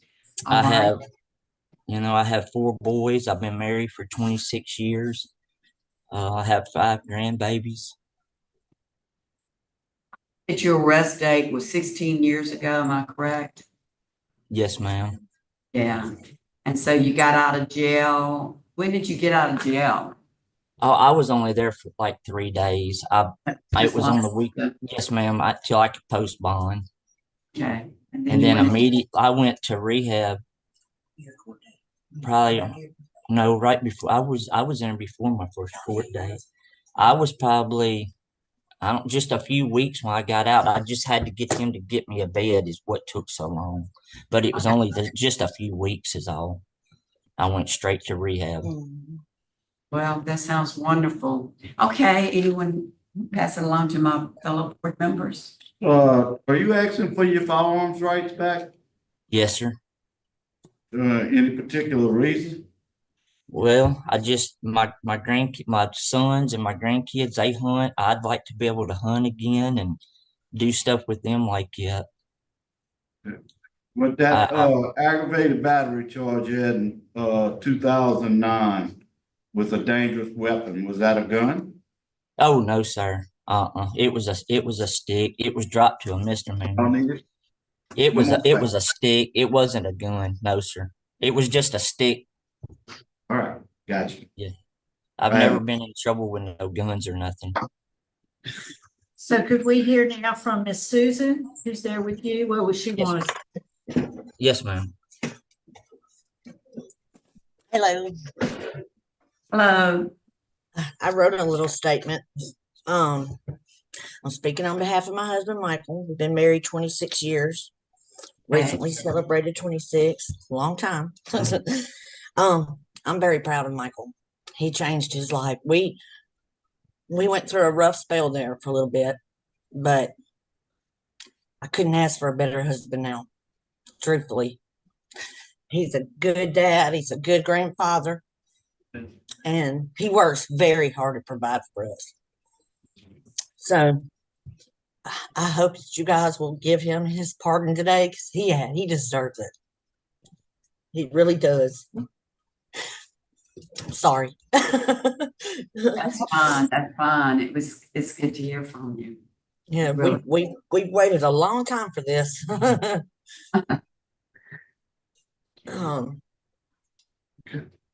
don't know what else to say. That's good. That's good. So you speak. They're together, both Miss Rhonda and Mr. Gary. Okay. All right. Ms. Rhonda and Mr. Gary. Y'all like to speak? Would you like to speak? Oh, wait, maybe they're trying to turn it on. How's that, Gary? Okay, we hear you. Yeah, well, no, that was. It's come on. Can you hear us now? Yes, ma'am. Hi, I'm Rhonda Goldman on Bears Towing in Monroe. Okay. We have locations in Delhi and Tallulah, Louisiana. Okay. Michael and Susan run Delhi for us. And they come along in 2010. Michael came to work for us. He was a body man at that time. And he did body work. He left for a little while, went to work for another body shop, maybe a couple of months. He come back, he wanted to drive. He got his chauffeur's license first, his Class D. And he drove, I guess he's had his CDL now for like maybe 6-7 years, maybe a little more. He would, when my husband would go on a heavy call, he would meet him there, and he would help him hook up, or if it was a wreck, he would help him work the wreck. That's how he trained. He eventually got his CDL, and So now he can do it on his own. He'll run a crew on that end of the state. He can work correct by himself. He's very dependable, very reliable. Proud of Michael, proud of how far he's came. And I'd like to say that we employ about 25 people. So we're kind of a close group. We all know each other's family. And I've watched him grow. He's got 4 boys. They all love him. And he's always been a great dad. But now watching him with his grandbabies is really sweet. We all have grandbabies now. They're a good family, and we depend on him. He's dependable. His youngest son works with us. They work together. So smooth and so well. He works with the fire department, law enforcement comes out. They all think highly of Michael. He's a good guy, and I'm proud of him. Thank you so much. I know that he's pleased that y'all are speaking on his behalf. Did you have anything you wanted to say, sir? Yes, ma'am. I've kind of got it written down.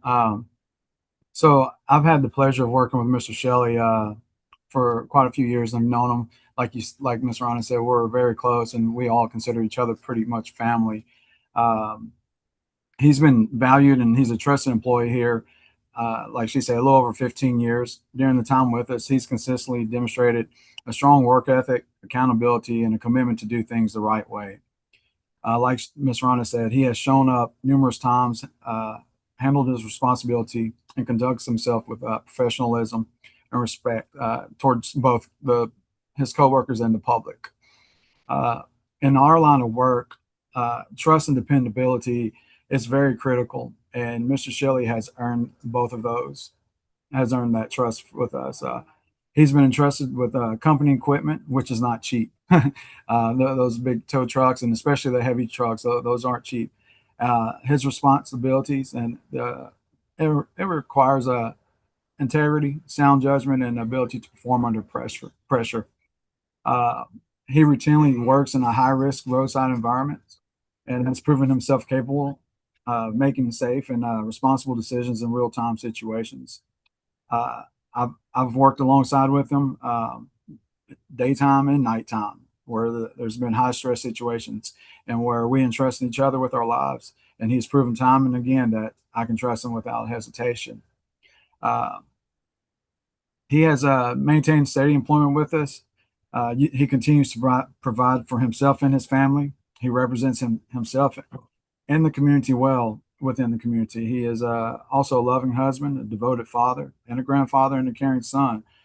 Over the years, we've had the opportunity to see a changed man standing beside his son on his wedding day, becoming a proud grandfather and growing into a family man who lights up around his grandchildren. It's clear that his family means everything to him, and he takes the role seriously. His actions reflect personal growth, maturity, and a genuine commitment to moving forward in a positive, productive direction.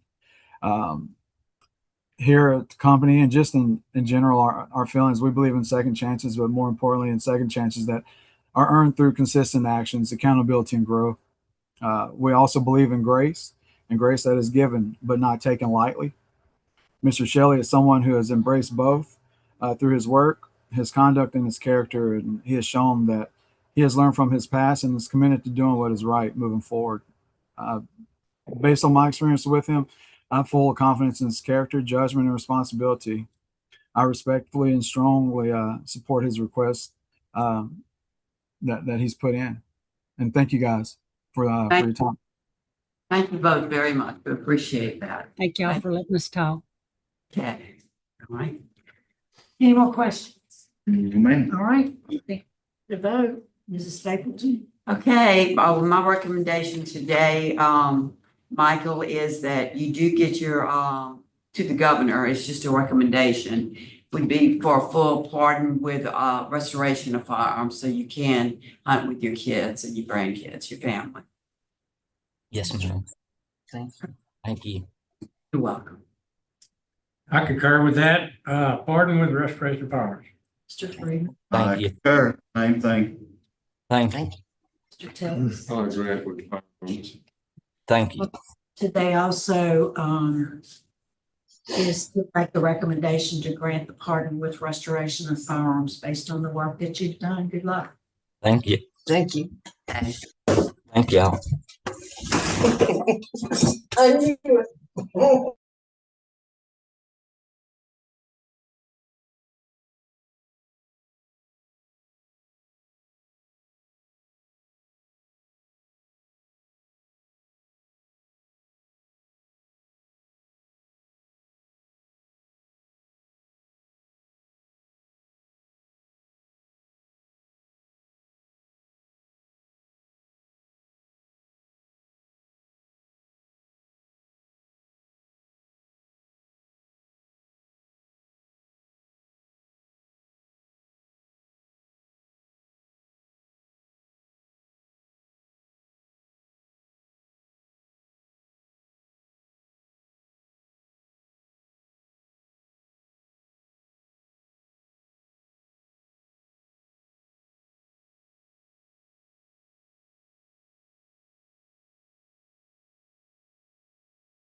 All right, good afternoon, Mr. Jones.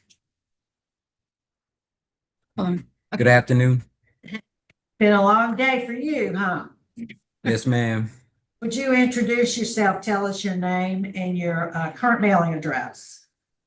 My name is Alan Ocampo Jones. My mailing address is 1401 Levy Drive, Houma, Louisiana, 70360. Thank you, sir. And I see you have Ms. Erica Rodriguez with you. She wants to speak. We'll ask her in just a few minutes to do so. Also on Zoom, we have Mr. Al. Is it Al Aber? Yes, ma'am. Okay, I have Herbert. And we did expect Andrew Fuentes, but he has not been able to sign back in. So we'll just see what happens with that. Mr. Jones, you're here seeking a pardon with restoration of firearms for a conviction in Jefferson Parish in January 2019.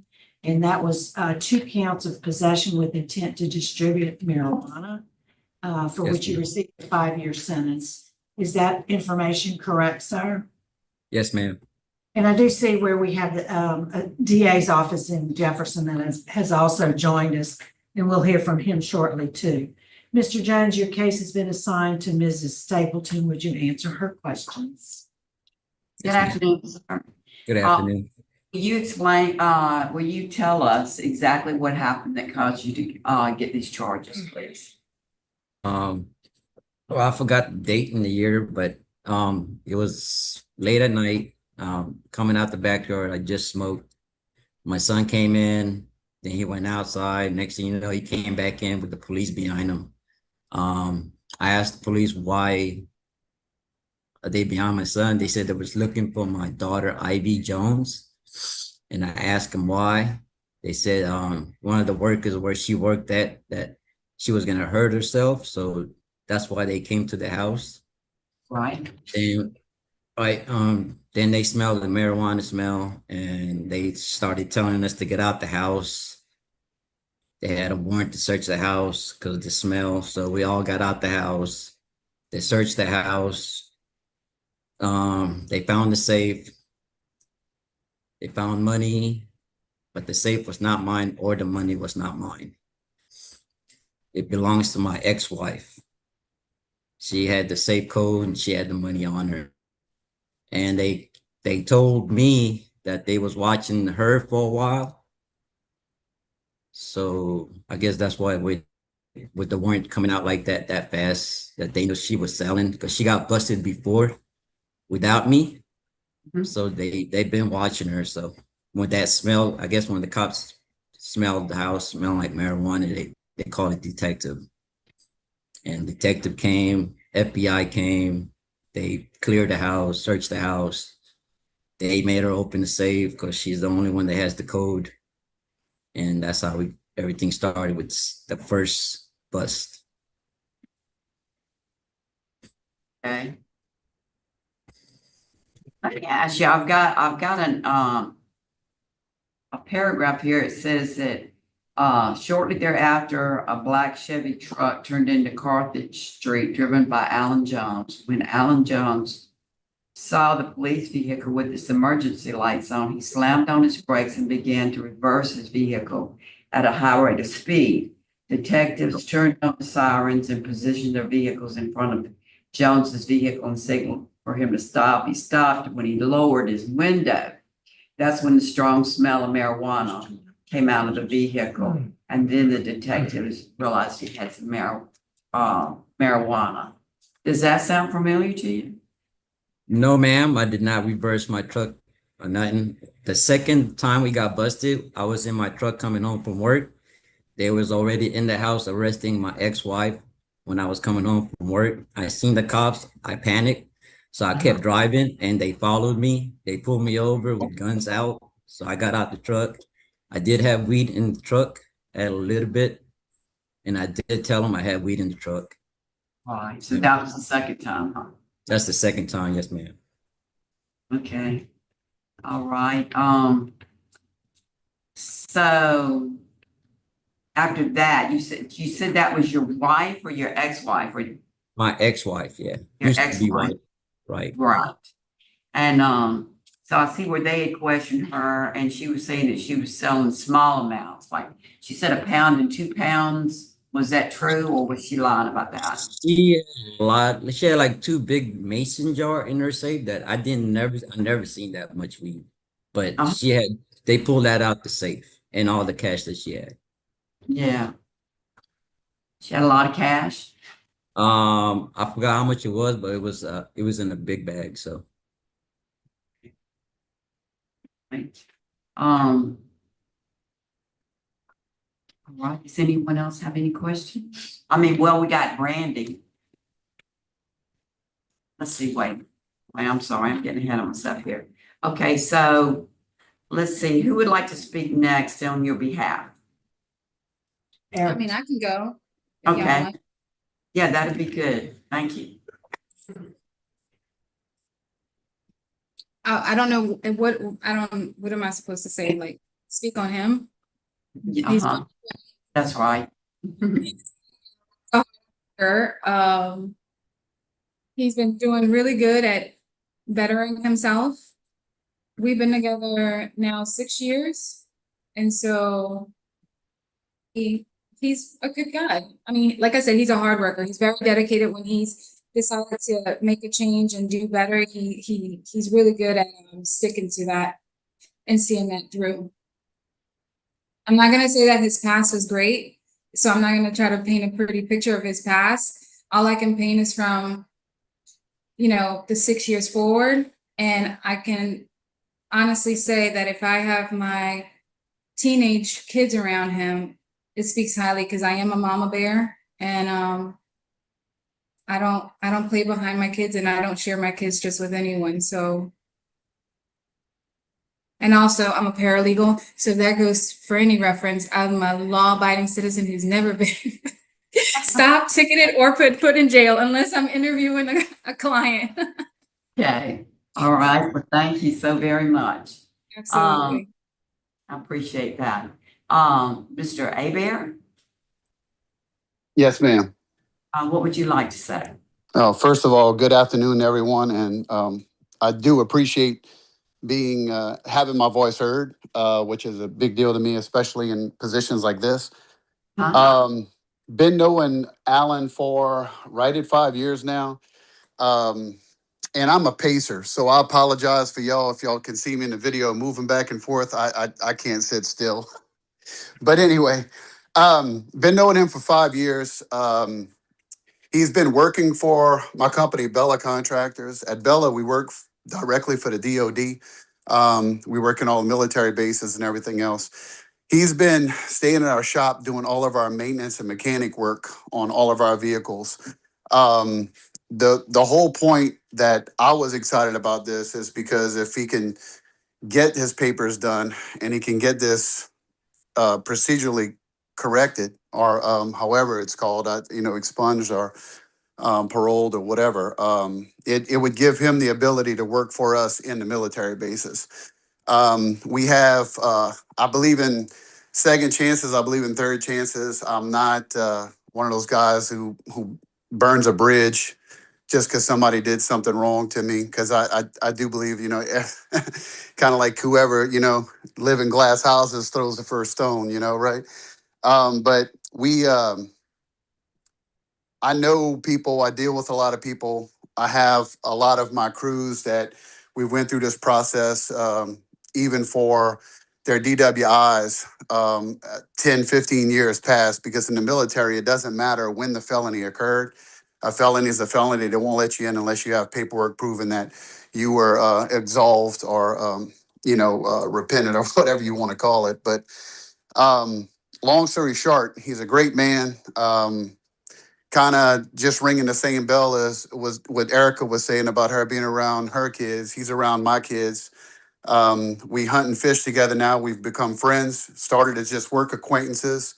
He's a real good man. I can't talk to his past because I didn't know him back then, and I'm glad I didn't.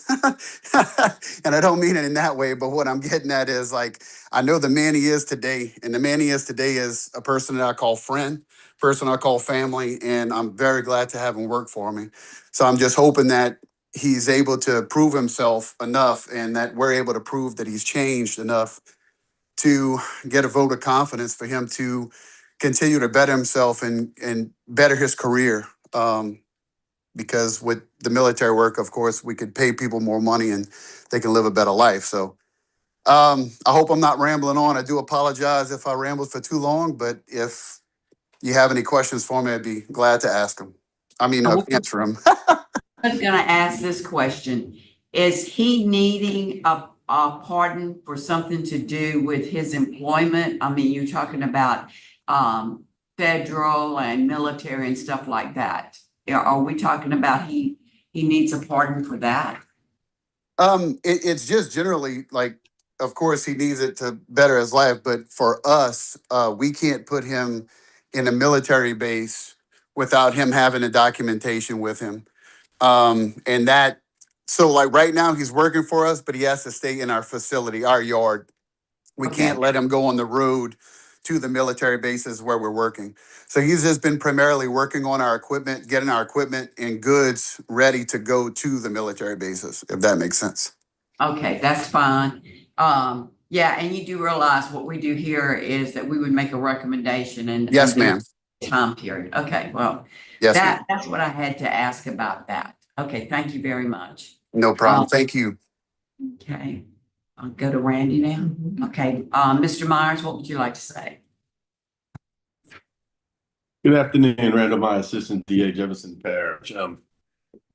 So as this board knows, we've taken a position over many years. We've developed a policy where we'd like to see a 10-year cleansing period from the last arrest or the completion of an applicant's sentence before a pardon would be granted. And in this case, I believe the arrest was in 2018, pled guilty 2019, and something very positive for him is that he was terminated early from probation in July of 2020. But that's not 10 years from the termination of his, today is not 10 years from the termination of his sentence. So at this time, we would be opposed to his request. And I did notice that you said that he had, that he didn't have a remarkable arrest record or anything, that it was just this one situation. Is that correct? Yes, sir. I think he had one other arrest, but that if I could be mistaken on that, but yeah, these are the only two 97. convictions. Yeah, okay. All right. Well, thank you very much. All right, I don't see. Can I say something really quick? I'm sorry. I don't know if it's in his record, but when he was arrested, because I read all through everything, his kids told the cops that it wasn't his. And then the cops even told him, we know it's not yours. They wanted him to turn over on the wife, and he didn't, which is why he caught those charges. So I just wanted to put that out there. Thank you. We have all that. Ms. Okay. Stapleton. vote. Yes, I'm ready to vote.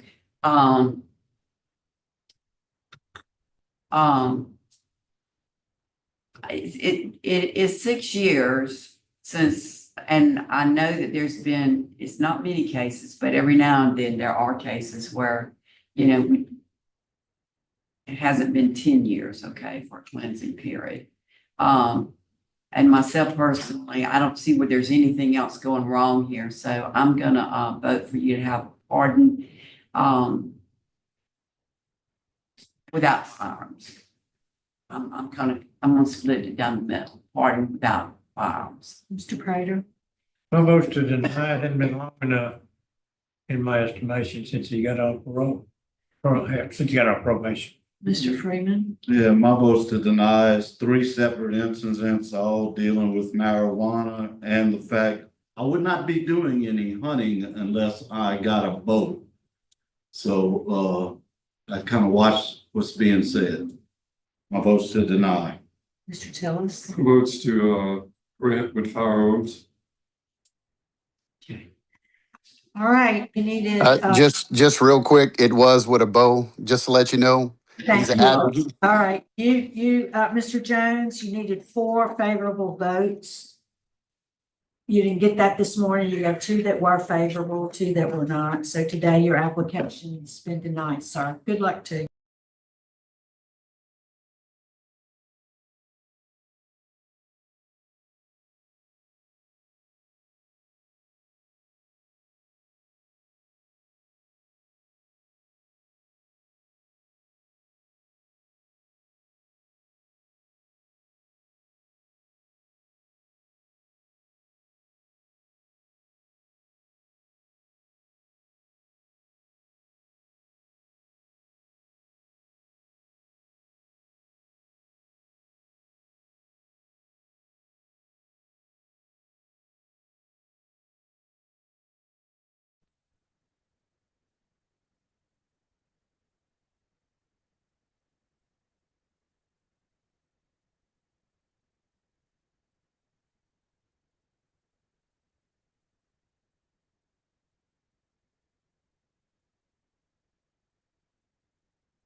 All right.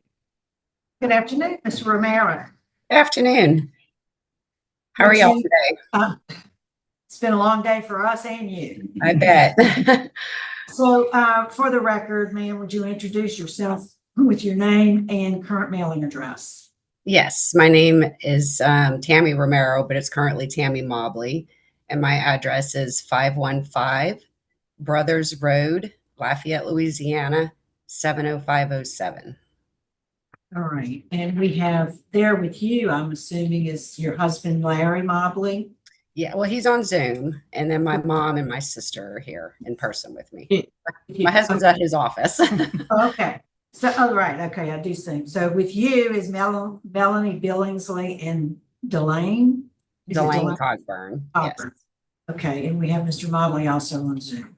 All right. So you're here today seeking your pardon with restoration of firearms. You were sentenced in Lafayette Parish, September 2015 for negligent homicide.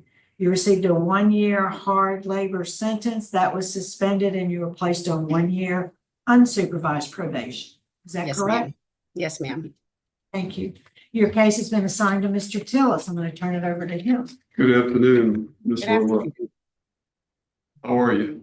I'm doing well, thank you. How are you? Good. Tell us what happened in your case. I was in an abusive relationship, and we had an argument one night, and he pushed me and hit me, and I went to my bedroom to call for help, and he followed me to my bedroom and grabbed my phone. When I took it off the charger, he grabbed my hand and my phone, and we struggled over the phone for a bit, and then I reached into my nightstand that was behind me and pulled out the firearm from the nightstand. And when I did that, he reached around and grabbed my arm and pulled my arm toward him. And I pulled back. And when I pulled back, I pulled the trigger, and it was a fatal shot. You were trying to shoot him? No. No, I was trying to get away from him so I could get help because he was hitting me. You guys argued a lot? We did have, yes. I had called the police on him several times. He threatened to burn my house down many occasions. He was physical with me a few times. Every time I called the police, there was one time he was living there, and they told him he was drunk and he had fallen in the garage and hit his nose on something. And so they told him he had a choice to either go to the hospital or get arrested. And he chose to go to the hospital, and then he refused treatment and called me and yelled at me because he wanted me to go pick him up. And when he came home, he kept slamming me into the bed to grab my face and told me to remember that he was stronger than me. And then the other occasions when I called the police, he was not living with me. He would stalk me. The police told me to turn more lights on outside. They called him and told him to leave me alone. And there was other things where he would register all my information on websites, and he was posting Craigslist ads about me with my pictures. And so it was a very bad relationship. Yeah, I read the night that you all were arguing. He went in the other room and you went in behind him. He did. I asked him to go into the room that had his bed and sleep in that room and not into the room that he was in. And that's when he got angry and pushed me, and I fell to the ground. And when I got up, I had my arm out, and he grabbed my arm and swung me around, threw me on the bed, and hit me. I see. I have no more questions. Had either of you been drinking that night? No. I don't believe he was an alcoholic, but I don't believe he was drinking that night. How many times would you guess that you may have called, for a domestic issue with that? I believe I called 3 times. I'm sorry. Go ahead, Mr. Freeman. Okay, was he sleeping when you tried to get him out of that bed? No, sir. The argument commenced in the master bedroom because of my dogs. He got upset that my dogs got up. Right. And he told me I was picking my dogs over him. And so he got up, and when he got up, I got up to go let my dogs outside to go to the bathroom, and that's when I saw he was in that other room. All right, we'll hear from those your supporters. So Miss Melanie Billingsley. Yes, I'm Melanie Billingsley, and I'm Tammy's mother. And, you know, Tammy has always been just an honest, conscientious, hardworking, and good-hearted person. You know, she's respected by her family and friends, and, you know, really anyone who knows her. She has been very kind to people. You know, when this happened and, you know, the outcome of it, she fulfilled all of her requirements, you know, for probation, did not, you know, renege on anything, you know, and she's had no issues, you know, legal issues really before or after this incident. You know, she's expressed her remorse, you know, to the Wirtz family. And, you know, I know that, you know, she is extremely remorseful for what happened that night because, you know, it's a situation that, you know, affects so many people and is hard, you know, to get through. So, you know, I really do appreciate your consideration of all the factors she discussed and just knowing that, you know, she is a good person. She's a good citizen. She's a good wife, a good daughter, and a good sister, you know, and that I hope you will take all that into consideration, you know, and I ask that you grant her pardon today. So thank you for this opportunity. Thank you. And is Miss Cogburn there with the two of you? Yes, ma'am. Yes, ma'am. Yes. Hi, I'm her sister Lane. Everything my mom said, yes, is very true. She will do for anybody and she will help. She's helped me on numerous occasions. Anybody, even I have a business of my own and any of my clients that have needed help, she has helped. One of the things that I do think is important to note that before I didn't realize Vic was living here. When I did find out Vic was living here, I felt that it probably was a good idea if he was no longer living here. So I contacted his brother, Scott, up in Wyoming, and asked for his help. Could he please help us try and figure out how to get Vic to leave Louisiana? And he did say that he would be willing to help, but he would not bring him to Wyoming because he did not want him near his family, which was very concerning. And all that led to that night was Vic calling me and harassing me that night, trying to scare me after speaking to his brother. However, he was hell-bent. He wasn't leaving no matter what we tried. But she tolerated a lot more. And unfortunately, at that time, we weren't as close at that time.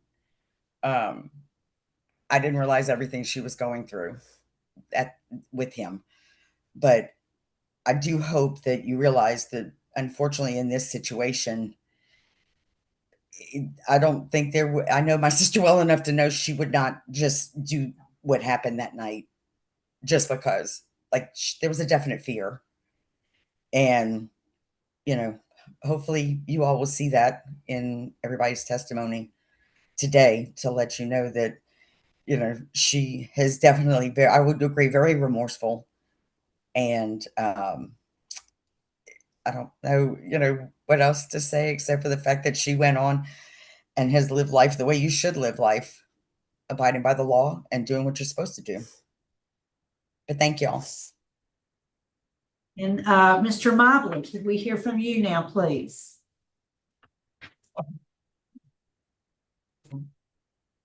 Yes, thank you all for hearing us today. We appreciate your time. I just want to say, you know, I love her. We're coming up on our 4-year wedding anniversary.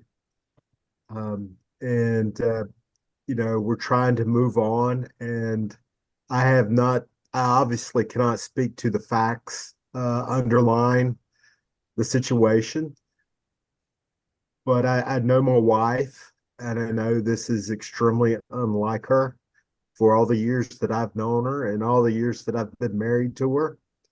And I just hope that, you know, she can put this behind her. I know it obviously troubles her both, you know, and it from an emotional and a mental standpoint, but also, you know, she's a licensed notary public, and she hasn't been able to.